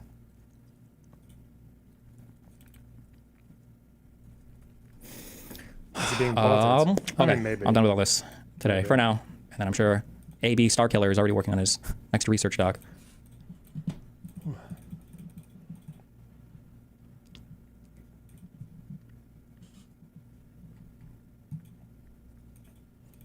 Does this fit defamation? He knowingly lied and called you a pedo anyway despite saying some other things. No, because it's defamation against public figures. It's just, trust me, it's really, really, really hard to pursue those. And it's like, bro, the litigation shit I'm in right now is already insanely fucking tiresome. Like the idea of like taking more of that is not, it's not anything that I would, like even if it was the case, yeah. But I don't know. We'll see where we go from here, I guess. Okay, I'm going to, my controller is here. I'm gonna go downstairs and grab it. I do not have 150k viewers right now, probably around 15 or 20 maybe. But there's whoever got nicked for the view botting stuff on Twitch. It's apparently been viewbotting me today and yesterday. I don't know why. Progressive protocols of the Elders of Victory. True. So apparently I need to watch from what? So that adults can't have sex with children. What was it? That is bull. Wait, hang on. What's the timestamp that you barbarians want me to look at? 14 to 26. Oh, that's a whole ass. She said, "My parents are like super strict. Don't do this. Don't do that." You home from with the person with the 20-something, right? Some other lucky lady. Yeah, we saw that. What's this? But this one, however, is from Rose, and it is pretty fucking weird. This is from 22. She says, "I'm probably getting my braces off in a couple weeks." What image does that conjure in your mind, right? And he says, "Aw, exciting! Are you looking forward to it?" He's talking to her like she's a child. But okay, there's nothing sexually explicit here, right? So fair enough. So I am making a sincere apology for getting... The braces is not the strongest angle there, but okay. Didn't Denims have braces when she was like in her mid-20s? She used to stream with braces, but okay. This wrong. Now, while 2 of the screenshots were not attributed to Rose, my mistake. Okay. I still don't know why. And I feel like Destiny and his friends like Abba, who are making videos defending him, are avoiding this fact that he told Willie Mack 3 times braces users are rising up in the chat that he had child pornography on his hard drive. Let me refresh your memory. While sending me a screenshot of the alleged CP. So I asked to confirm if he just did that. If you were sending me this, I'm guessing you still have that video. Destiny replies, "Depends on why you're asking. But yes, I created copies of all." So here right above, he's acknowledging, he says, "Yeah, that's absolutely insane to think about him doing all this if she was 17. He thinks it's funny. So he knows she's might have been 17. He's saying it right here. And then Willie Mack, being extra careful to make sure that he's not misquoting Destiny, says, "Just to confirm, You're saying you still have this video of a 17-year-old engaged in sexual activity on your hard drive. And he says, and I will tell you directly, yes! He says Y-E-S. When somebody asks you, do you have child pornography on your computer? You always say no. That's a hard and fast rule. And hopefully it's true, right? And again, equally creepy. Sorry. He says, so you have that video? And Destiny responds, depends on why you're asking. Because once again, he's implying that under the right circumstance, he would send this video to Wowee Mac. That's what that means. I don't see any other way to see that. What does that mean? Depends on why you're asking. Are you trying to tell the police? Or are you trying to get off? If you're trying to get off, I'll send it to you. If you're talking about reporting me to the police, then I'm not going to send it to you, but actually I will anyway, because I'm apparently the dumbest person alive. So Destiny and Abba and all these people defending him are avoiding this critical moment in which, when pressed 3 different times, he has confirmed, yes, I have child pornography on my computer. But to continue on. Our messages and everything when that court case started. Just to be clear, he's admitting to having alleged CP downloaded on his computer. He literally has the video open as I'm talking to him. I go, bro, there's been allegations at least since my last video that she was underage, and you still have potential CP of her? So, and again, that's an important detail Willie's saying, is that people knew that there was a chance, we all done known that she might have been underage this whole time, and you still kept it? I have an obligation to preserve relevant evidence, etc. So I created backups of all of the important / relevant conversations. He continues. So this is another one of his big defense points that I want people to pay attention to. He's saying, my lawyer told me to keep this potential child pornography for evidence, which is completely not true. And by the way, why wouldn't he lie about it? He's being confronted for having child pornography. At this point, why wouldn't he lie? The fact that people are actually believing him on that is totally insane. The lawyer will not tell you to keep potential child pornography on your hard drive. Period. Having it is the crime. There is no situation where a private citizen can have videos of minors in sexual positions on legally. There's no such thing as holding it for evidence. And by the way, if you were so, concerned about her safety, you should have reported it to the... Are people surprised to learn that Straight Raid's involved in this? Yeah, she is. Yeah. Well, she's actually not. She managed to completely slither away. But she should be. She was involved in this, yeah. She played a big role. She's a bad person. What can I say? The police 6 months ago when her boyfriend told you about it, right? Continuing on. I think I'm allowed to delete it, LOL. I don't know if it counts as hiding / destroying. What's funny about that? I don't know if it counts as hiding, destroying evidence. Well, why don't you ask your lawyer, who he's apparently talked to? So he says, I've talked to my lawyer. They told me to keep potential child pornography. But at the same time, I don't know if it counts as hiding or destroying evidence. You didn't discuss that with your lawyer. Because if you did, that would be the heart of the conversation you would be having. So it sounds to me that you didn't talk to your lawyer, which is obvious to anyone with a brain, because the lawyer would have said, we need to send this to the judge. We need to send this to the police. We need to get this off your hard drive. We need to notify everybody because you are doing a crime right now, sir. And by the way, I'm sure your lawyer really appreciates you saying that they told you to keep potential child porn. I think that that's awesome, and they're going to totally love being implicated in this crime. And by the way, of all of the tiny, minute things that you can break client confidentiality with as an attorney, child pornography, having it, is one of them. Now, when Destiny says his lawyer told him to keep all the evidence relating to the case, the lawyer absolutely and obviously told him that. That's spoliation. That's standard stuff. But what I doubt, I would put money on, that he never told his lawyer that in that body of evidence was potentially a child having sex or doing sexual acts. It was apparently her having sex with men. But child pornography, right? Potentially. There's no lawyer. Would you want her to make a statement? What? What? Would you want me to make a statement about, are you asking me if I would want Aaron or Straight Raid to make a statement? Don't ask me. The fuck? Ask, you should ask Pixie that. I don't know. In the fucking country, and I've worked with a lot of them, that would risk their freedom, their reputation, their license, by not fucking handling that correctly. I'm allowed to delete it, LOL. I don't know if it counts as hiding / destroying. Well, Lunarbox actually say something. Mick, rewind the stream, you media illiterate fucking retard cunt. And then see if I've said anything or not. Jesus Christ, I'm not going to repeat myself every fucking 10 seconds because someone who has no time for me or my content anyway, and who I don't need and I don't give a fuck about, to just come in and be like, is Luna going to even say anything? I don't know. You clearly don't know because you haven't fucking checked. Evidence, and I reply, talk to a lawyer. That seems crazy to me. Who keeps this sort of stuff on their computer without 100% knowing if they're supposed to or not? Isn't that something you want to confirm? I continued. You just let me know you have CP videos saved to your computer. You knew it was alleged that she was underage. You still have them. Now, Willie, being extraordinarily fair, once again clarifies for the third time, and he says it explicitly, just to confirm. You told me you have child pornography, CP, saved on your computer.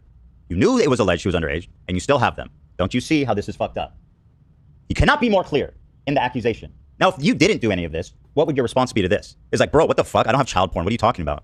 That's insane, right? What? That's crazy. Let's see what he says. The last message he sent me was, one, I don't even know 100% of her age was legitimately less than 18 when these were... That doesn't matter. The fact that you're not 100% sure is the problem. and you have it. Guys, he's got it. We know he's got it. He said he's got it.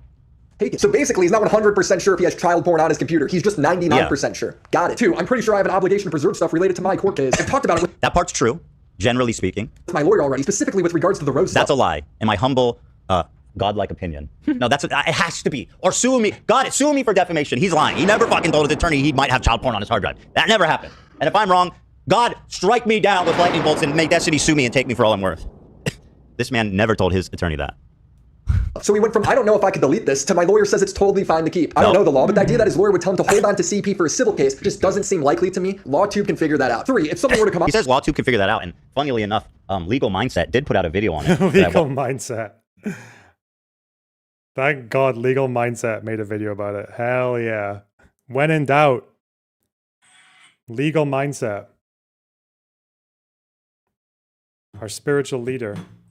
And his conclusion was Destiny is fucked. Basically, if he says if this girl was a minor, which pretty much is confirmed by now, according to Willie Mack, he's fucked. Something to turn over to the authorities. If hypothetically, whenever a political creator is about to give a hypothetical, you know you're about to hear some weird shit. If hypothetically her boyfriend or whatever was actually trafficking her, getting her to fuck other dudes on video for him. The anti-hypothetical. He's such a normal person, isn't he, Willie Mack? He's so ordinary. He's such a regular old dude, you know. Loves his car. Loves his wife. Loves his blonde children. Loves churning butter. Loves going fishing with his dad in the woods. Knows how to fend off a bear attack. Knows which bear to run away from and which bear to play dead for.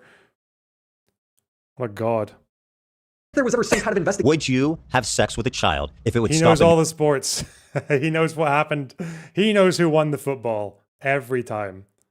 Nuclear bomb from exploding in New York. Would you? Would you, Dan? Exactly. The clock is ticking. You fuck this kid or the whole city blows up. Come on. Oh, so you let everyone die. I see. You'd rather murder millions of people than fuck a child. Destiny's like, I would do the right thing and fuck the shit out of that child to save New York City. That's the craziest version of 24 ever. I also want to clarify that the crew is catching a lot of shit for apparently brainwashing me, manipulating me to talk about this. And this, I just want to clarify, is my passion project. This I brought to them after I saw the Willie Mack video. And I've always been passionate throughout my whole career about these influencers who are taking advantage of their fans for sexual gratification specifically. It keeps happening. It's this insane pattern. It disgusts me. And I would be a total hypocrite to see this and not call it out. Now, here's what happened. Because I got the screenshots wrong, and admittedly, that was my mistake. They've hyper-focused in on being like, dude, those screenshots weren't even with Rose. This whole thing is a farce. No, I will tell you exactly what happened. Okay, so this girl, Rose, she was selling nudes on Twitter when Steven approached her. At the time, he did not know she was 17. That is correct. He thought, she told him that she was 19 at the time, and that's what he thought. Has anyone asked Destiny why Rose was selling nudes on Twitter, right? I've never even heard of that. Why wouldn't she be selling nudes on OnlyFans? Is it because OnlyFans makes you verify that you're at least 18 to sign up and Twitter doesn't, right? Selling nudes on Twitter is already a red flag. It's extremely weird. Why aren't you doing it on OnlyFans? The marketplace for this, where everybody is. When these influencers are chatting up their young fans, there's it's almost a certainty that people are going to lie to you about their age. Yeah. And like, if you actually want to engage with them in this extremely risky, borderline activity, you need to make goddamn sure they're of age. And honestly, over the internet, I don't even know if that's possible, which is why you just shouldn't do it, right? Like, you can look at someone and be like, that person's very young, like maybe 22 at oldest, and you say, you know what? I'm not going to fucking engage with this because I'm 33 years old and I don't want to receive nudes from minors. But anyway, so far, not to muddy the waters, he hasn't done anything wrong, right? Okay. Then, this is when the mistakes begin. In November of 2024, her boyfriend reaches out to Steven. And we have the DM because her boyfriend posted it. So here's her boyfriend sending him a message. It says, anyway, she was underage while sending you the vast majority of that stuff. And from what I've heard from her, you are pretty negligent about confirming her age. Even asking for ID at one point on Twitter and then saying it was okay just a joke. And he responded by saying, that's pretty weird considering that she told me she was of age and was selling not safe for work material to people, but okay. So what we have here is a confirmation from Steven in November of last year that there was at least a possibility that this girl was a minor, that he has images of a minor. What happened around this time was that, including her messages with Destiny, now people theorized at the time that she might be a minor, but they didn't know for sure, which is why these, psychos online hyper-focused in on this because they're like, I think these are a minor, and I want to try to prove. Wait, is this a Taylor Lorenz article, or is it someone else? Who wrote this? Yeah, it's Taylor, yeah. Wow, well, if she said it. It doesn't mention Progressive Victory, but maybe Progressive Victory had like an overarching thing.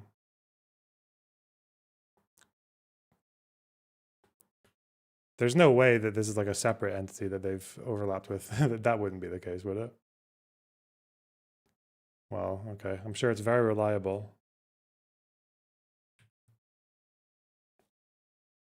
Prove it so we can nail Destiny. So it wasn't even like the boyfriend told him. There was already this idea that she might have been a minor, which was the whole reason for this hubbub. So he knew she was maybe a minor, and he kept the footage. So from this moment, at the end of last year, he's potentially mishandling child pornography. He at no point turned it into the police, right? He kept it in his spank bank, right?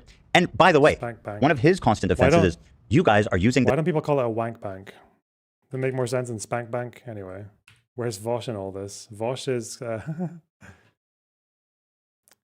Vosh is just sailing into the sunset. Like nothing happened. Okay, so that seems to be the bit that was... Yeah, that was the bit that was skipped. Okay. Wow. Oh, shit. We don't say wank. Yeah, I guess Americans. Jizz kit. Yeah, but spank doesn't make any sense. You don't spank yourself when you're... Oh, maybe some of you guys do. Fucking weirdos. Ugh!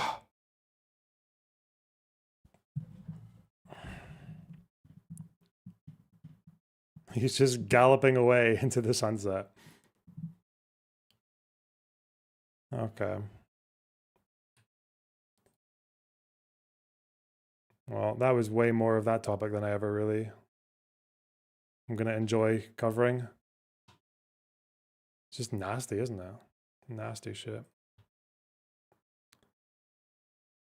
Not my wheelhouse for sure. I will say though, breaking news. Might be nothing, obviously, breaking news. But Iran-linked hackers threaten to release Trump aides' emails.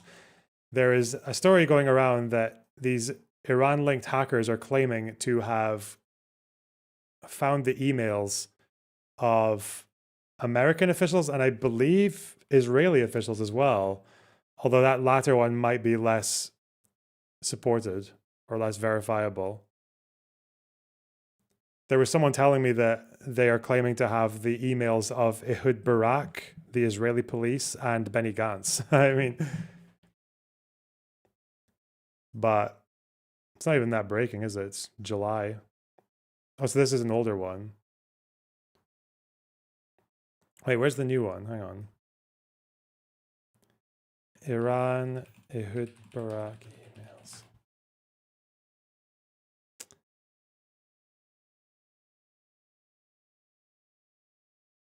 There's a report from 2019. Oh, this might be just old rehashing, actually. There's a report here saying that Ehud Barak's emails were sold to hackers in 2019. Do they have Destiny's emails, though? Who knows, eh? Fucking ad blocker. Okay, hang on. How do I go back? Get me back. Haaretz. Give me the archive, please.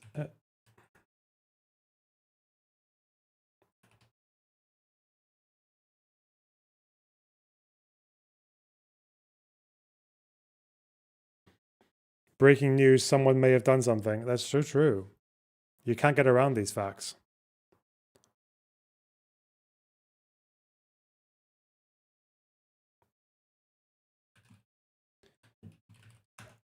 Apparently the website that claims to have this information might not be safe. What? The problem is that even if Iran could successfully hack any of these emails, they could also tamper with it and then you wouldn't trust anything that's there, right? Like if it's going through a very unreliable party, then where do you go from there?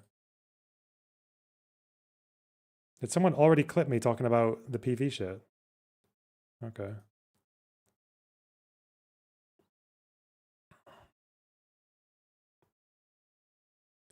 IDF claims to have cracked down on Hamas finances. The IDF conducted an operation in Ramallah designed to cut off a major source of Hamas funding.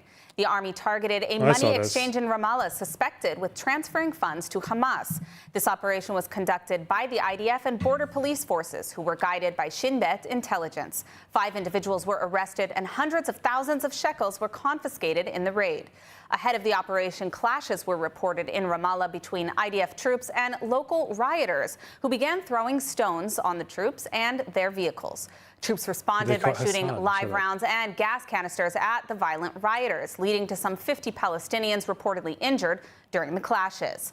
Staying in Judea and Samaria, where a group of U.S. senators visited the church in Taibe and other sacred sites were recently attacked and damaged by Israeli extremists. The senators termed the recent violence as unacceptable, and the Israeli government has said that any act of violence by civilians is unacceptable. One of the visiting Republican senators said that the U.S. funds Israel and has the right to raise questions about violence in Judea and Samaria, about reports of starvation in Gaza. We feel that this moment, that it's so important for members of Congress to come here to witness and to listen and to carry the stories of injustice in our heart, but also in our advocacy back home.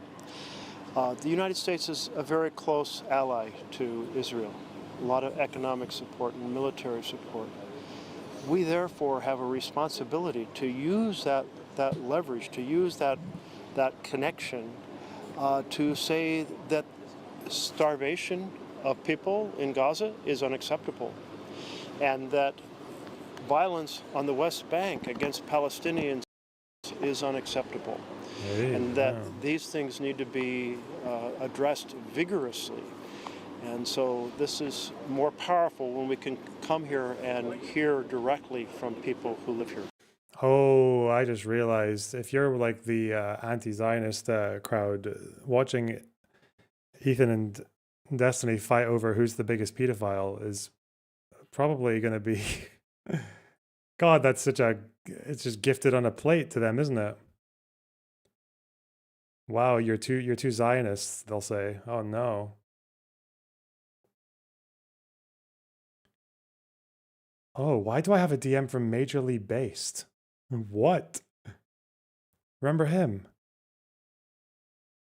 My right-wing chud who used to debate me when I had like 100 viewers.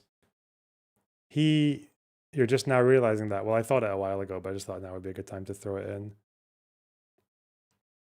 He's saying that Hutch is a pussy? Why? Did they try to debate? Holy shit.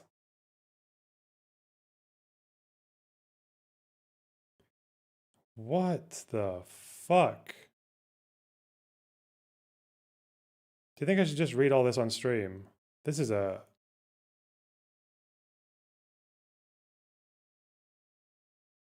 This person's popping the fuck off on me. What the fuck? When did they start? Huh?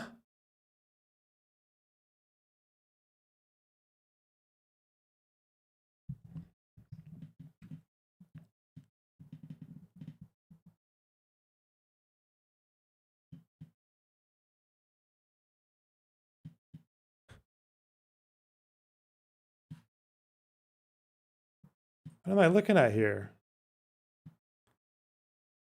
Who is this person?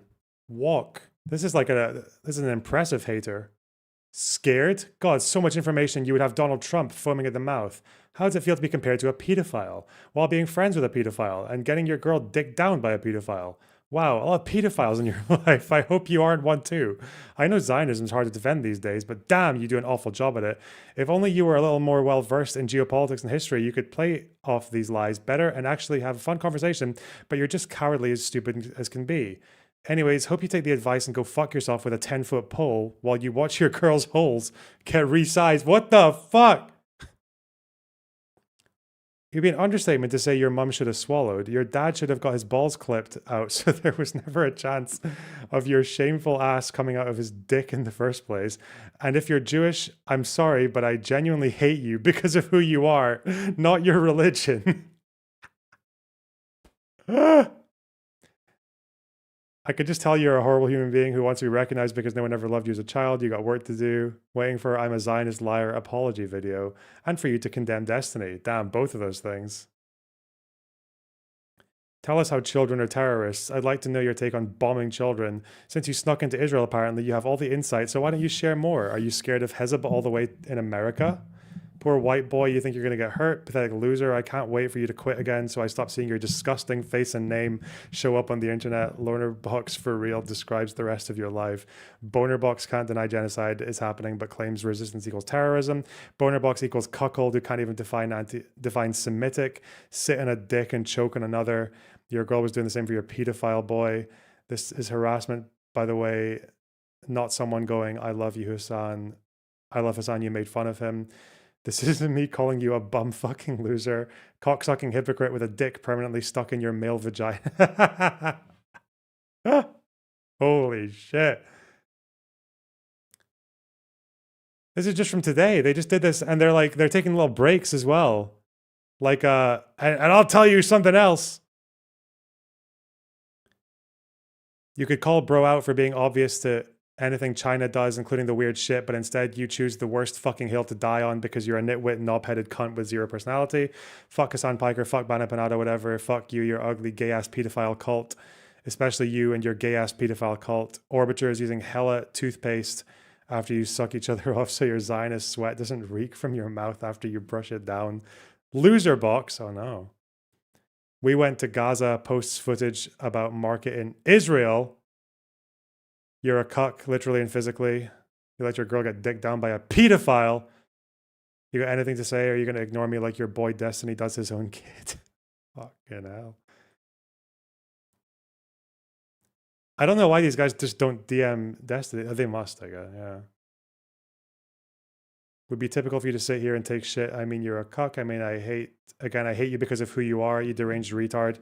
No word in the English language could describe how dumb, deranged, and straight up down narcissistic y'all sound, especially me. Okay.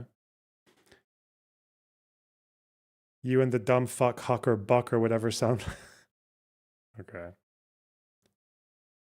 Hope you're proud of yourself. Your mother isn't, or your father, or your grandma, or your auntie. Nobody, as a matter of fact.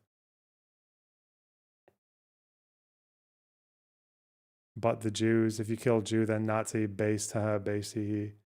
You think everyone in America who knows about this hasn't heard that sentence, which is everybody, by the way, so you think nobody heard that before since 1948? Nobody? My God, you're worse than Donald Trump or a fucking David Duke.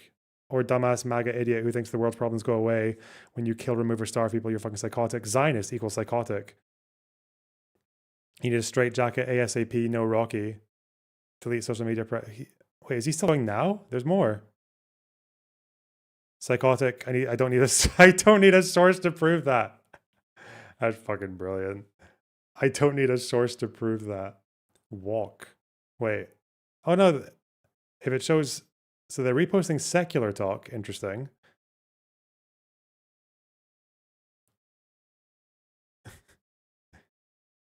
Oh, I thought they said fuck Hassan. They like Hassan. Okay. Huh.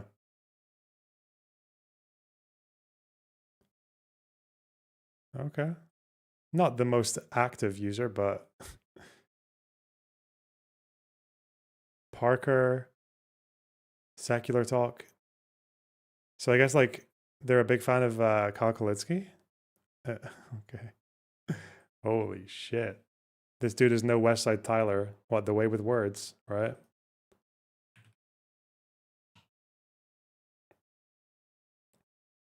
It's just your average weekday.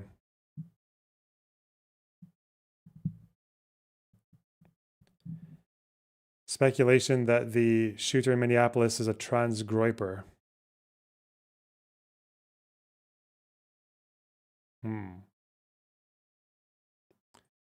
What is this? Reddit lies. All the images. Where is your god? Get clapped. Russian stuff, I guess. Where's your god? Suck on this. A lot of messages, bro. Fart N-word. Oh. Don't know who that is. Killer sadist. Hello, brother. Mira. Kill. I don't know any of these references. Kill Donald Trump. Rip and tear. You are a weasel for not posting these too. Oh no, there's more. Extra thick. Jew gas. 6 million wasn't enough. Oh no. That's a pretty strong statement. Ugh, that guy's quite hateful. Or they just have alternative opinions. Yeah, maybe they're a good person.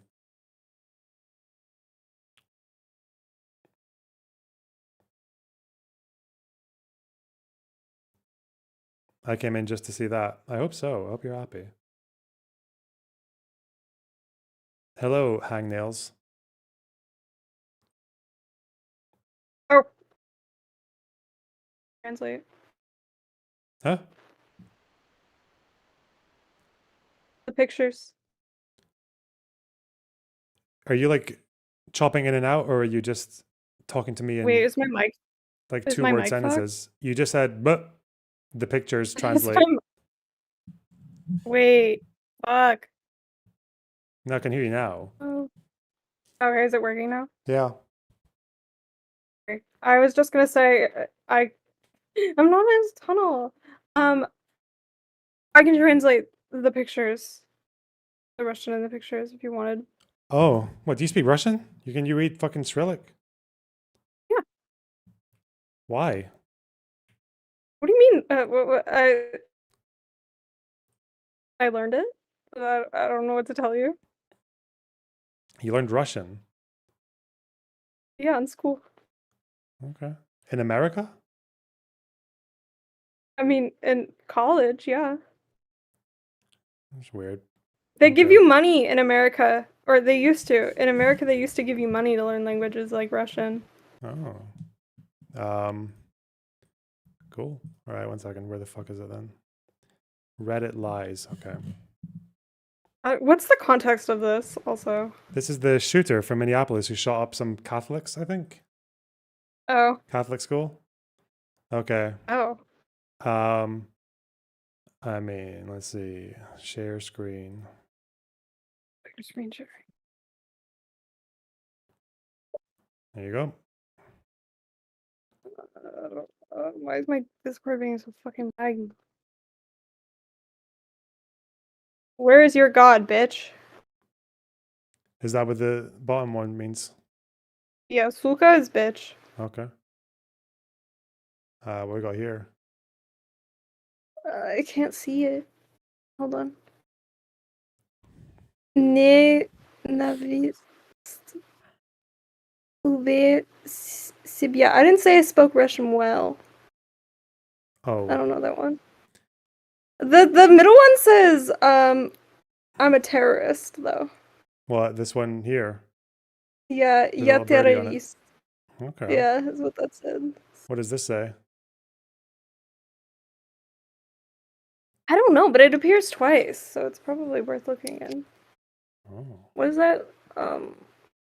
Sibia. Oh, kill myself. Oh. Okay.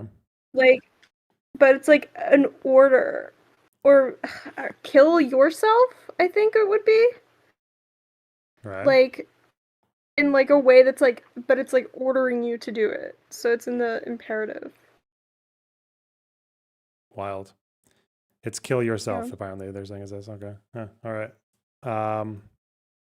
In a video game, of course. Yeah. What else do we have here? This is all English. I don't know what these names are, if they're relevant. There's like that really fuzzy Russian in the Cyrillic in the background there, but it's upside down. Why is there Cyrillic scrawled on this guy's gun? Don't Do I know. know yet? They're just trying to figure out. Yeah. Avin Holmes, Lanza, Rusilakov. They're probably, I don't know. Other I don't know. shooters, apparently. I'm not in Let me see. the mass shooter milieu, so I don't know their cultural references. Evan and Holmes. That name doesn't even come up when you Google it. Okay. The Aurora shootings. Oh, wait, that's James Holmes. Hang on. What about Lanza Roslyakov? Well, oh, What it's else? last names. It's last names. Lanza and Holmes are Adam shooters. Lanza. Yeah, yeah. He was Yeah. the one that did the elementary school in Connecticut. Yeah, and the Holmes, Sherlock. James Holmes, Oh. Aurora Theatre shooting. Do you believe the rumors that like not school shooter, I guess just mass shooters have like a Discord server where they like commune and like cheer each other on to like do this shit? Well, I know Christchurch Jude was an 8chan poster, and he was like, I'm going to go do a Yeah. killing today.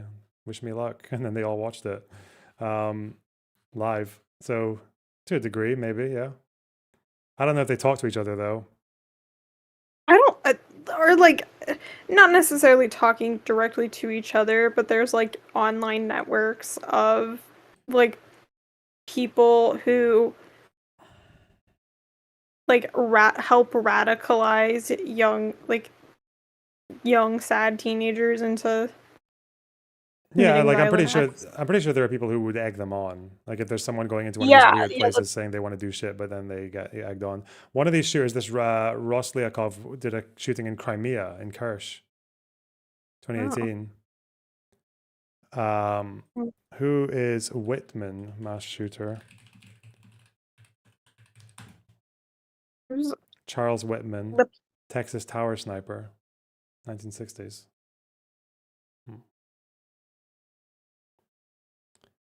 The pin. Mark Lepine. Canadian He was the misogynistic terrorist. Okay. Yeah, I know this one. He like went into a women's college in Montreal and killed a bunch of the students, essentially. Okay. Well, guy seems a bit unhinged. A bit. Don't know Just what a to do little with all bit. that. Yeah. Probably can't find a coherent political identity from there, but yeah. All right. Okay, well, that's it. Cool. Thanks a Have a lot. good rest. Yeah, of Appreciate course. it. Can Take you- care. Ooh. Oh, wait, I'm Okay. Stop sharing screen, dick. Montreal. I've never heard it pronounced like that. No. Montreal. Mont isn't real. True.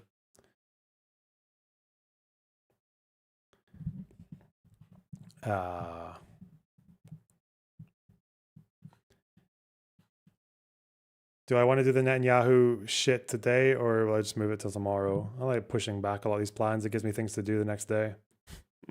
Why not, eh? Where are my fucking donos, though? Hang on. Today. I don't know. I'm already feeling fucking tired. I don't know. Shit. Dense Pixel, thanks for the $5. And Tempest, thanks for the $5 for our favorite narcissist psychopathic box. That's me. That's me, all right.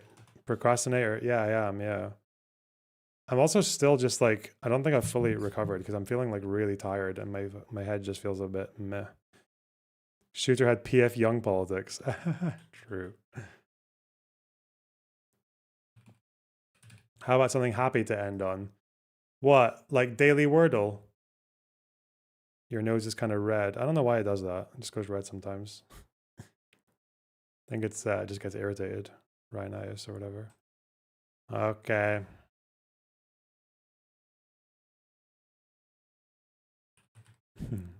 No. Why not? Let's go hard. Damn!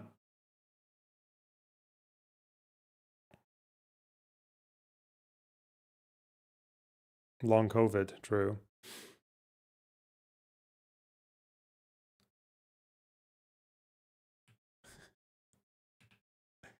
No way. No way. Boner box. Oh, there wouldn't be any other vowels, would there?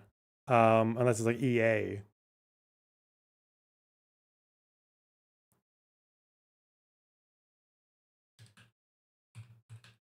That's just me doing a double letter. That's not a good idea.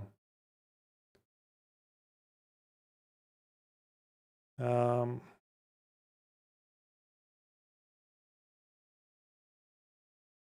hmm.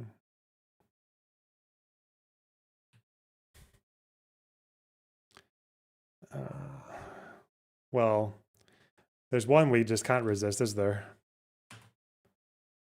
Fuck!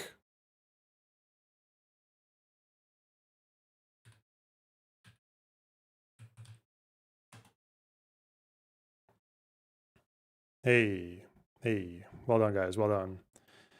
No problem. No problem. No fucking problem. All right. Coper. Shut up. Okay, we're turning you off, chat.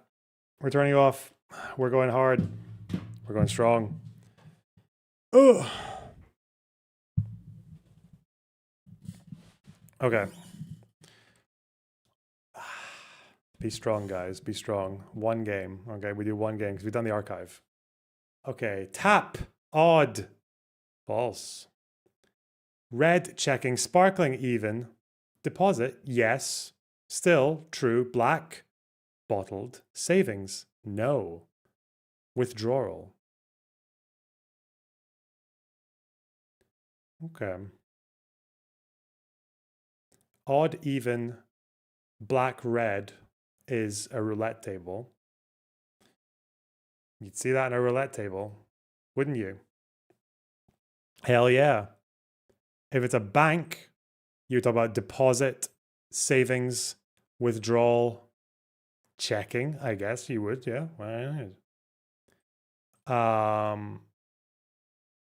True, false, yes, no. But then what would the last one be? Bottled, tap. This is, oh, black and still water. It's those four, isn't it? So let's try red, black, even, odd. Roulette, okay. Let's try deposit. No, we'll try yes, no, true, false, like answers to a binary question. All right. Uh-huh. Nice. Okay, and let's try bottled, still, tap, and sparkling for water. And this is to do with a bank. Box life. No problem. What was that for a timer? How long did that take?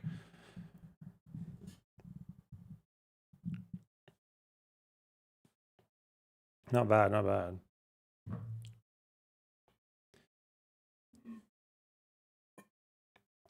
That was a bit too easy. I don't even feel that proud. Okay. We go in the archive. Done the whole month. I did all of July as well. I haven't done all of June. Do the April Fool's connections? No. Oh, did I say Blackwater? Oops, yeah, oops. Okay. You know what I was meaning. Bowling, wrestling, missing, dishing, spooning, siring, buzzing, sewing, lording, spilling, hugging, doctoring, snuggling, acupuncturing, whispering, cuddling. Well.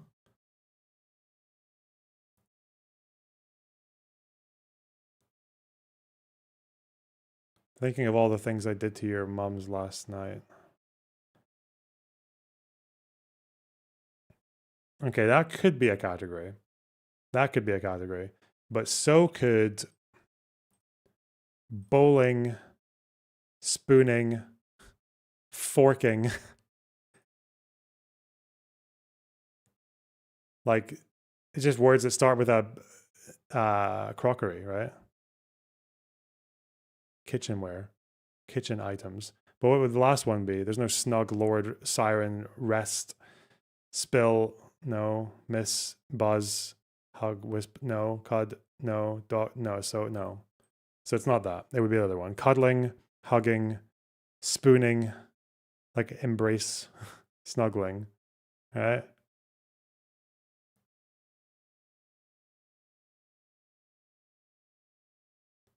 Okay, getting cozy. That's what it is.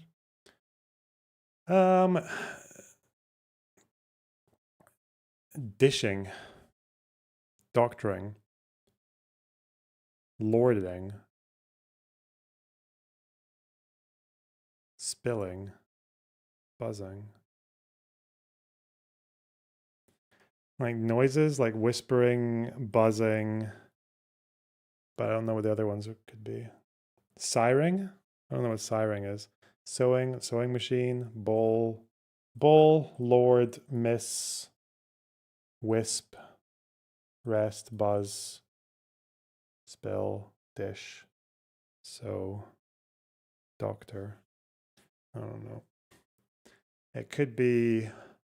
Oh wait, I feel like there are words within words. Pill, owl. No. Cup. Rest. They don't have any connections though. There's no connections. What about end of the word?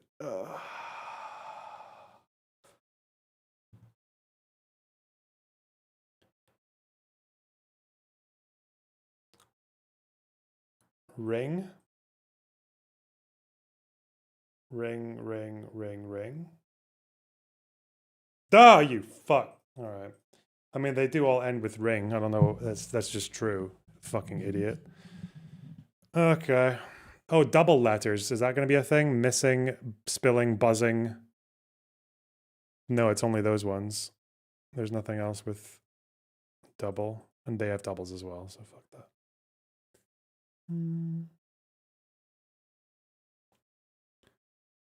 Siring, lording, like sire, lord, like words of importance. But what else would there be? Status? No.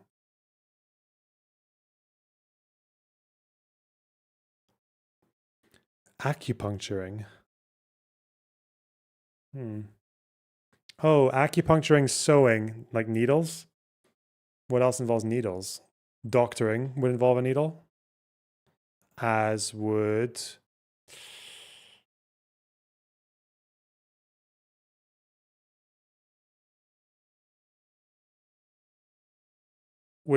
Is really wrestling like fucking like thumbtacks? No fucking way. Shut up.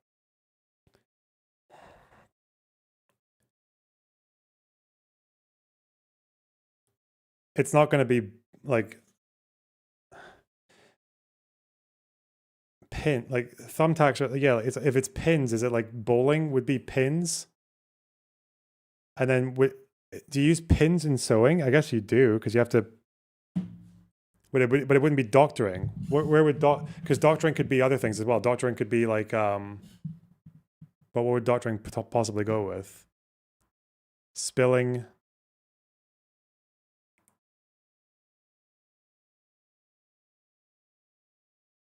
Oh, because you pin someone in wrestling. Acupuncture uses pins. So it's going to be sewing if there's something else that has pins more clearly. I don't know if probably you would.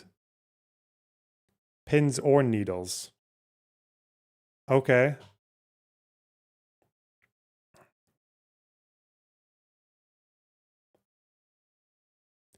Oh, like dishing out, spilling. It's lording and siring that I don't really know, like lording over someone. I don't know what siring means. Makes me think of like a sire, like trying to lead. Trying to be the head of something or being the head. Would you say you're dishing out, you're buzzing out, you're missing out? Oh, dishing out, missing out, spurging out. Hey, nice one. If it's fucking buzzing out or buzzing in, like in a flat, you could buzz out, couldn't you? Yeah, it's possible. New York Times would definitely think so. But can you lording out, spilling out? Well, you spill out secrets or whatever. Okay, spill it out. Spilling out. Spilling, dishing. Missing. Is it buzzing though? Would you say siring out or lording out? Lording over? I didn't mean to do that. Oh, it's my fucking keyboard.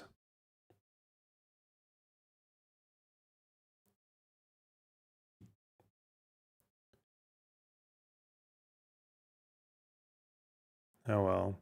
Oh, wait. Lord. Sir. Miss. Titles. Spell, buzz, wisp. Doctor. Oh, doctor. They're titles. Spilling, buzzing, whispering, dishing. All right. Gossiping. Mate, shut the fuck. Gossiping. Gossiping. Gossiping.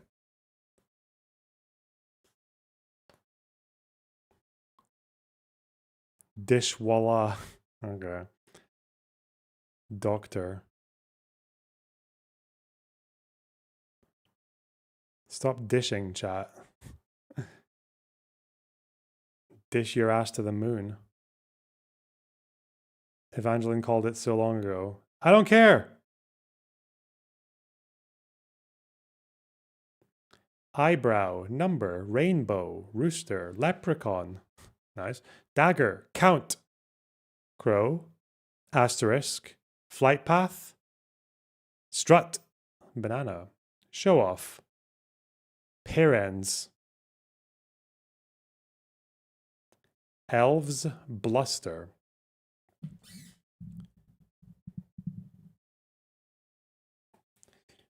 Parent. What the fuck is parents mean? Like, is it just a word with a letter missing? Like parents? Well, leprechauns, rainbows surely have something to do with each other. And elves. And cereal. Where are the cereal? The Lucky Charms. Number, count. What's the count? What's the number? Bluster? No.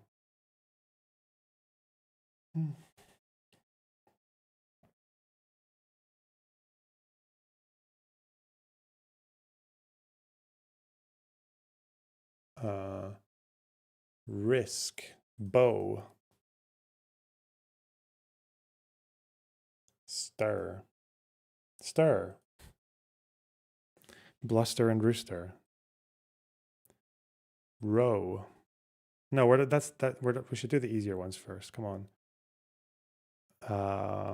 Well,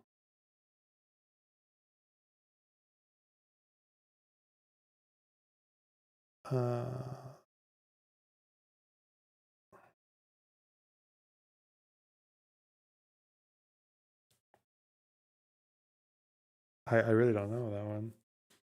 I don't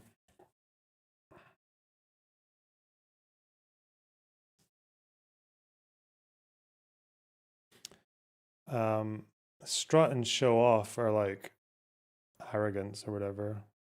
I don't know if bluster is that. What else? Don't think so.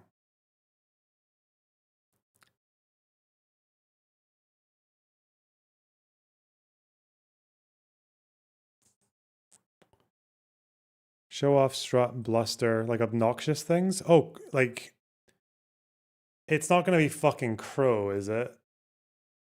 Why do I feel like I've heard Americans say shit like crowing or about someone being a twat?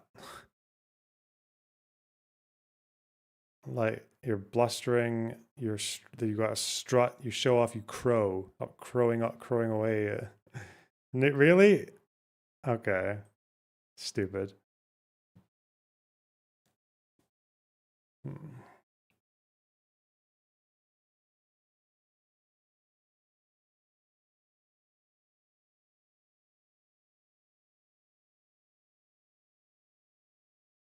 What's leprechaun gonna have to do with...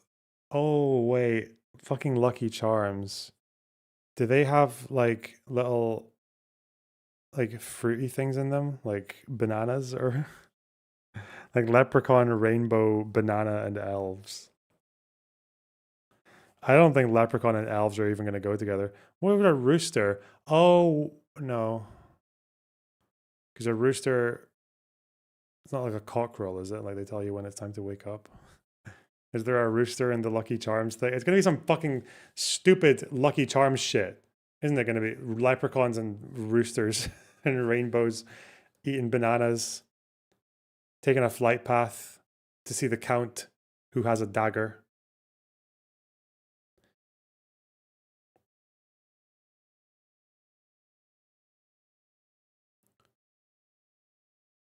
I don't think count and number would go together either, because like a number can be like a song. Number, asterisk. These are like, I think of a keyboard, like numbers and asterisks are together. But what else? Parens. Don't forget the parens. What would eyebrow have to do with it? Eye.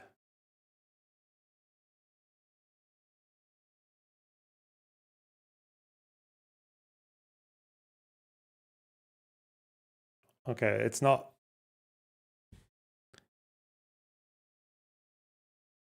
Leave leprechaun and elves. Leave asterisk.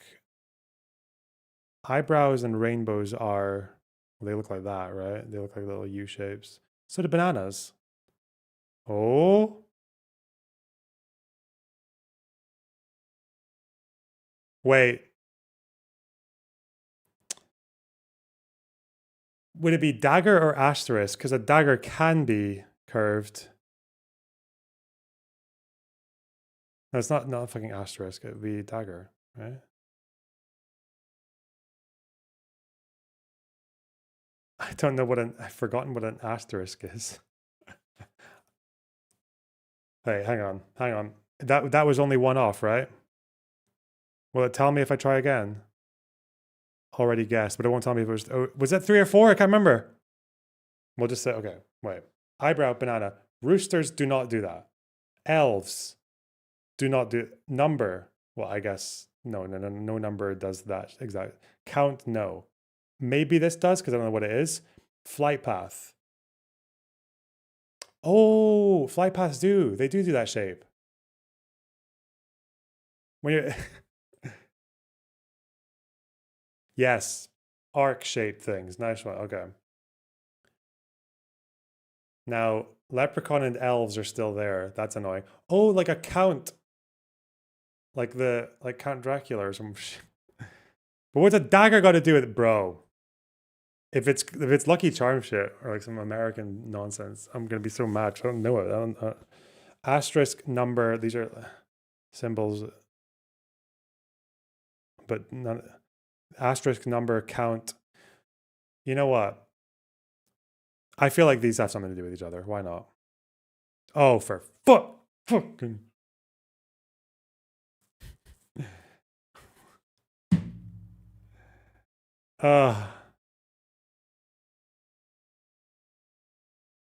Why is that one off?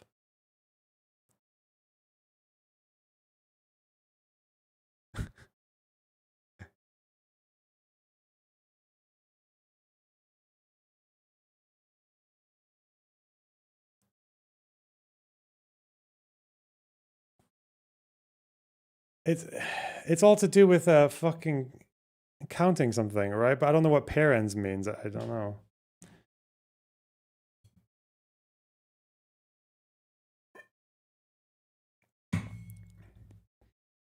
Okay.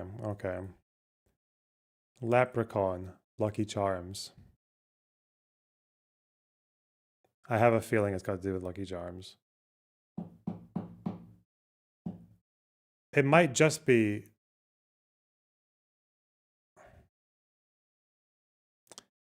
Oh.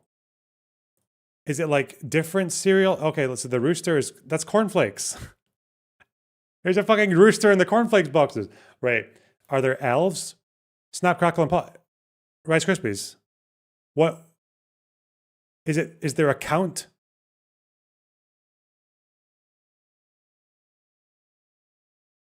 Who's the count? there's a count, isn't there? For a fucking cereal brand. There can't be a dagger. It's for no way. Number? Who? Asterisk parents number dagger. They all. What's dagger got to do with the shape? They can all be kind of pointy.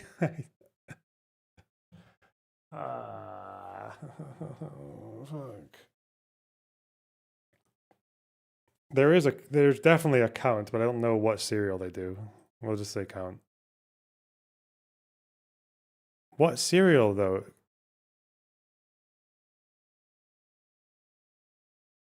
Citation. Dagger. Bro. All right. Hello, chat. Were you screaming it for the last 5 minutes? Count Chocula. Oh, I wouldn't know because I never eat that shit.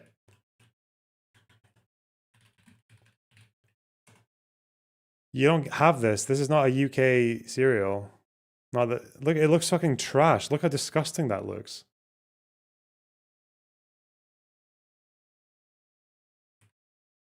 Count Chocula.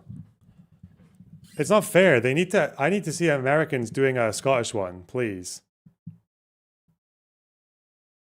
Please, just give me that one.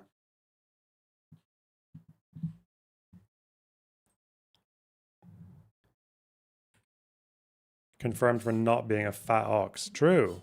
Well behaved.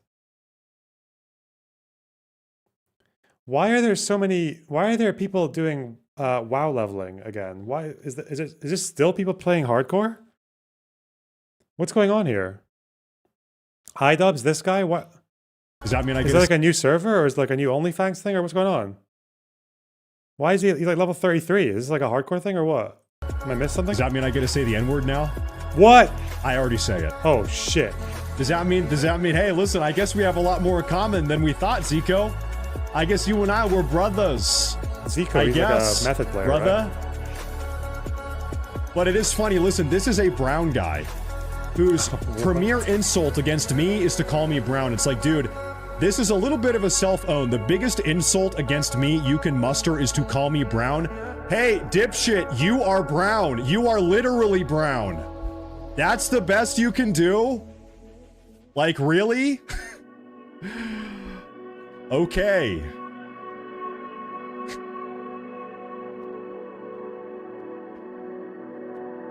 The etymological origin. Hey, what's the etymological origin of Muhammad? Does that mean you like 9-year-olds? Where does that name come from, Muhammad?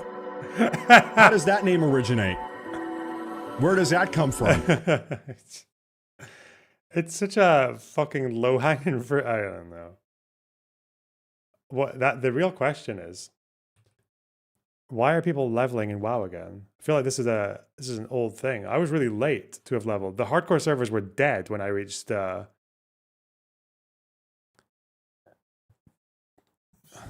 the hardcore servers were absolutely destroyed when I reached 60. What are they doing? Maybe people are starting again?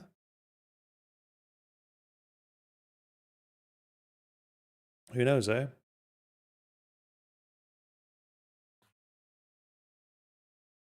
Can you cover this flag drama in the UK? What flag drama? I don't even know what the flag drama is, man.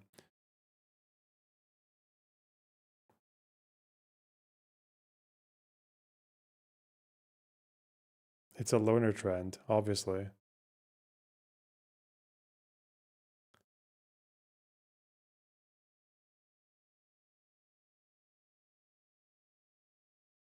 Oh, the Dundee knife girl stopping the predators. What the fuck was this? Show the knife! Show the knife!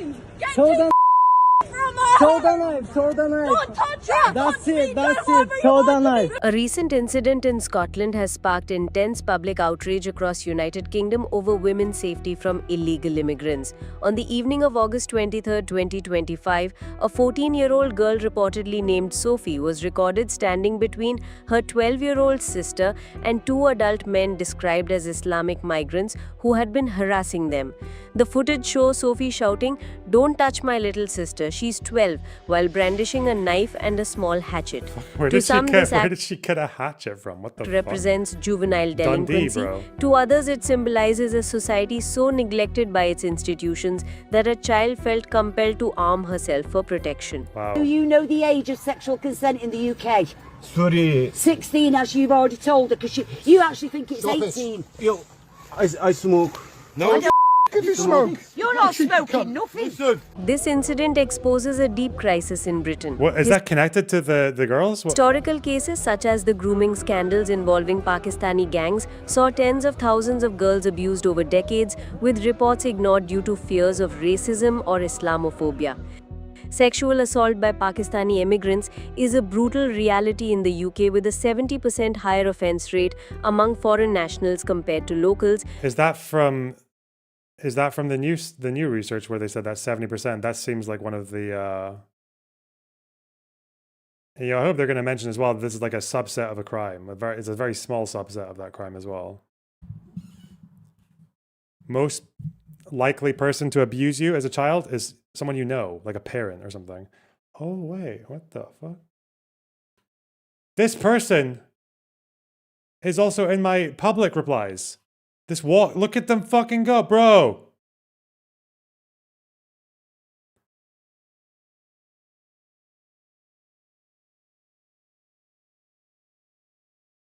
They're doing the August harvesting thing. Okay. My God.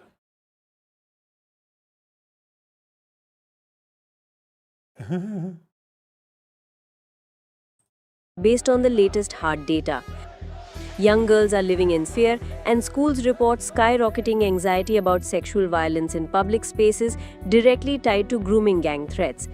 The Rotherham scandal lays it bare. Between 1997 and 2013, over 1,400 girls were abused, with the majority of perpetrators being Pakistani men. 5 were convicted in 2010, and audits show 84% of 264 grooming gang offenders across the UK were of South Asian descent. That 84% stat is bullshit. The study that got that impression just... They didn't even publish any methodology. They just said that they mined data online. Like, it's so fucking gross. What is this channel? R Digital. Is this like an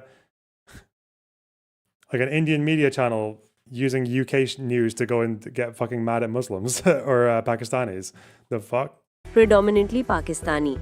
A national review confirms police dodged recording ethnicity data, scared of racism labels, leaving the public in the dark and furious.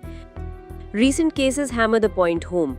In Leeds, Muhammad Imran Ali, a 34-year-old Pakistani, got 15 years for raping a 13-year-old girl in a gang attack. In Birmingham, Amjad Ditta, a 36-year-old Pakistani, was jailed for 18 years for abusing multiple minors. In Rochdale, Shabir Ahmed, a 59-year-old Pakistani, led a gang that ravaged 47 girls, with 9 of 10 offenders Pakistani, racking up over 125 years in sentences. These aren't outliers, their pattern of Pakistani migrant men targeting vulnerable girls, and the silence around it is deafening. The UK government's response is weak. They've started denying asylum to foreign nationals convicted of sexual offences, but it's a band-aid on a gaping wound. Systemic failures let grooming gangs run wild for years. Okay, whatever this is like complete rage bait fucking trash media. Like, yeah, Indian anti-Pakistani shit. I want to know that story about the knife. Maybe we'll find that out.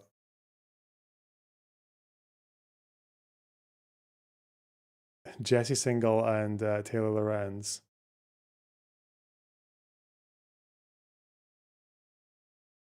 Bark phones. Please stop posting about me, Jesse. She's such a fucking victim. What a stupid person.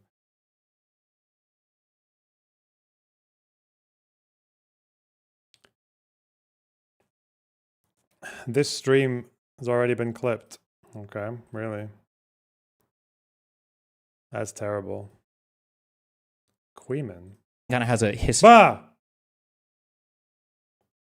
You talking about me for quite a while.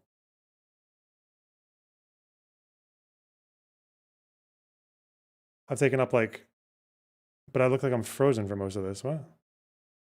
Cool. Counts as hiding / Will destroying. Learnerbox actually say something? Mick, rewind the stream, you media illiterate fucking retard cunt. and then see if I've said anything or not. Jesus Christ, I'm not going to repeat myself every fucking 10 seconds because someone who has no time for me or my content anyway, and who I don't need and I don't give a fuck about, to just come in and be like, is London going to even say I don't know. You clearly don't know because you haven't fucking checked. Evidence, and I reply, talk to a lawyer. That seems crazy to me. Who keeps this sort of counts as high?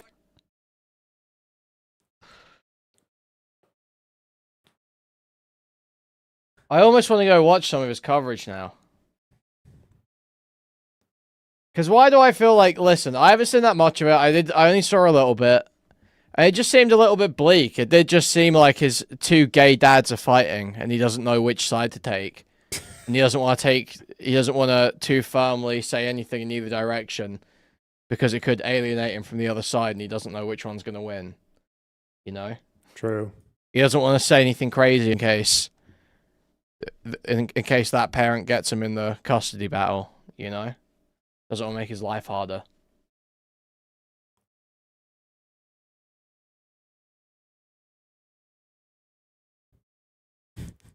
Okay.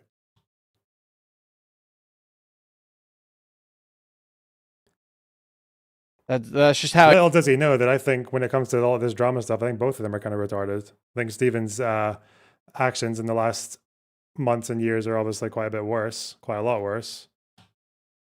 But, okay. It came off from the 5 minutes I watched of his stream. Based. Okay. I don't know, there's a really weird fucking, like, purity test that goes on in those crowds. Don't give a fuck. Don't give a fuck. I want to talk about BB doing podcasts tomorrow. That's kind of insane. Patrick bet David and shit. But for some reason, he didn't have Vinny. I feel like Vinny would have been... He probably vetted it, right? He must have had his people check in.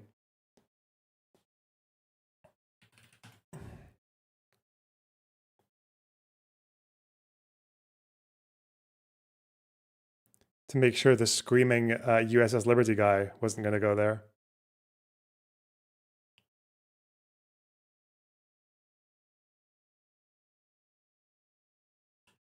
Shared the free press video about starvation. Did he? Okay. What free press video? PVD is an Assyrian lion. Yeah. We want to know your opinion because you're the most reasonable person that knows about this drama. Personally, I think I'll maybe do a summary. Why not? Seems like the two worst things that Steven has done that I can see are, one is that he definitely sent that video to Rose of him and Pixie without her consent, and actually with more than enough reason to think that she would have massively opposed him doing that given the circumstances.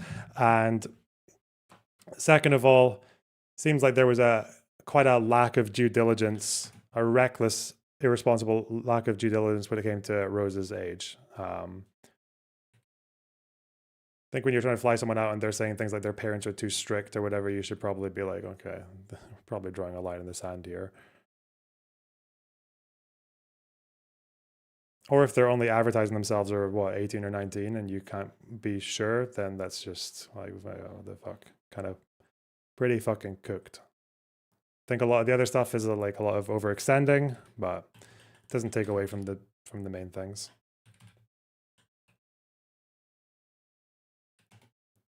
Right.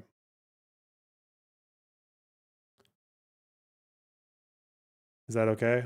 But, you know, God knows. Hopefully that very tactically worded response means that my means that I can run to whoever the winning dad. Does Queeman really think if Steven wins his court case against Pixie, then I would like go back to trying to be friends with Steven? Like, what the fuck? Does he really think that?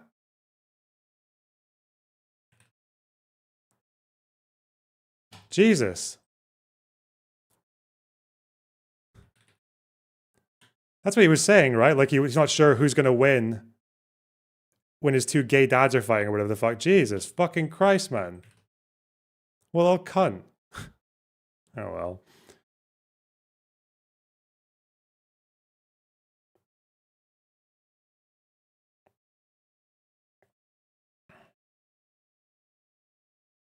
I think if he wins the court case against Pixie, it'll be because he managed to successfully muddy the waters enough with the fact that it was a, you know, alternative lifestyle kind of engagement where, you know, couples are making videos and sending stuff and all that. And that, most people just see that and they think, oh yeah, this is just all degenerate, like fucking swinger shit. Like everyone does. So anything else that they do that's still like lacking in consent is just like, that's just what they do. You know, they're all just kind of weird. I think for quite a lot of like sexual misconduct cases, that's kind of like the best way out, right? Is to just introduce a bit of doubt, a bit of judgment on the person asserting the claim, and that's it. I think if he wins, that'll be why. And I'm more than happy to lose a few DGG subs every time I say that, so golly.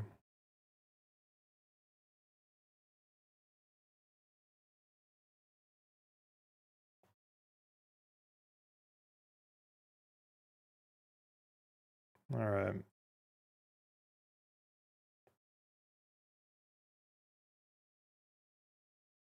Would you want to do panels more? Yeah, panels are fun. 1v1s are fun as well. I think I'm maybe, there is someone I'm going to be chatting to potentially next week. I haven't got a date yet, but it's going to be about refugees and asylum seekers and their rights globally. Okay.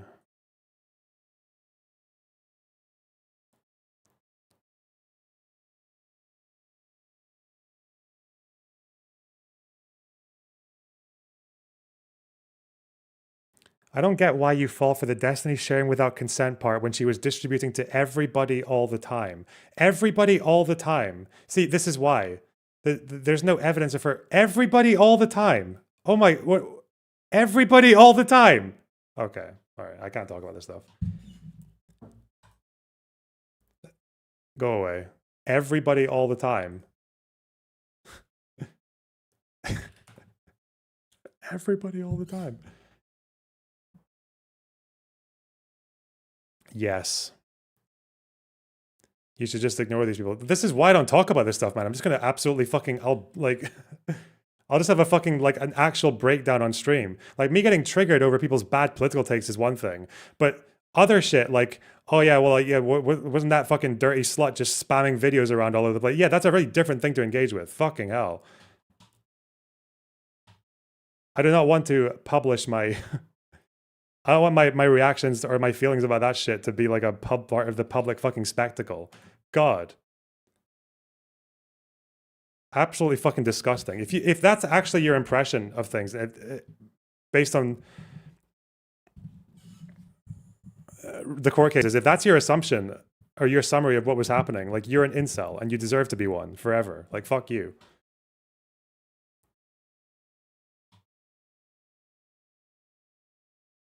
But, you know, every now and then you guys just appear and say shit like that and I'll just ban you quietly and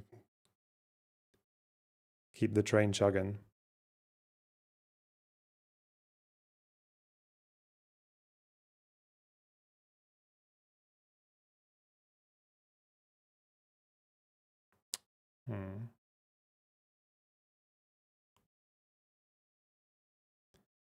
Okay.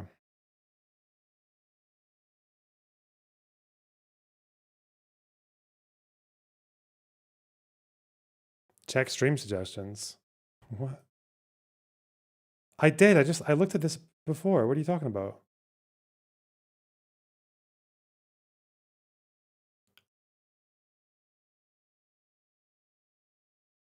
Mike from PA trying to not insult every Jew he sees. I come from a Jewish family, which of course you already know because Kyle's from the same family. I like to read, and I have these polyps on the backs of my hands. I don't know what they are. Oh my God, I'm not gonna make it.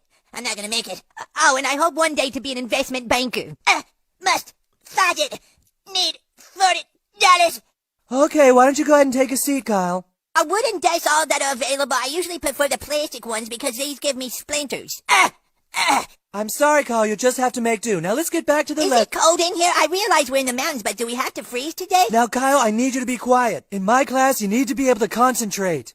Concentration is the key to succeeding in my class. Maybe we'll have to send him to concentration camp. Ah! Damn it! Okay. Forgot that. Good one.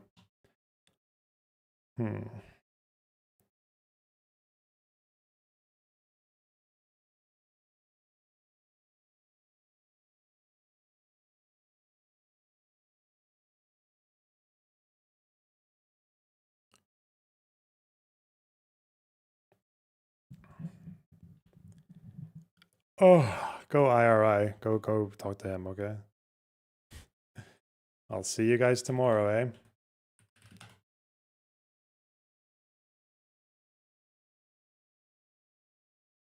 Much love. Bye-bye.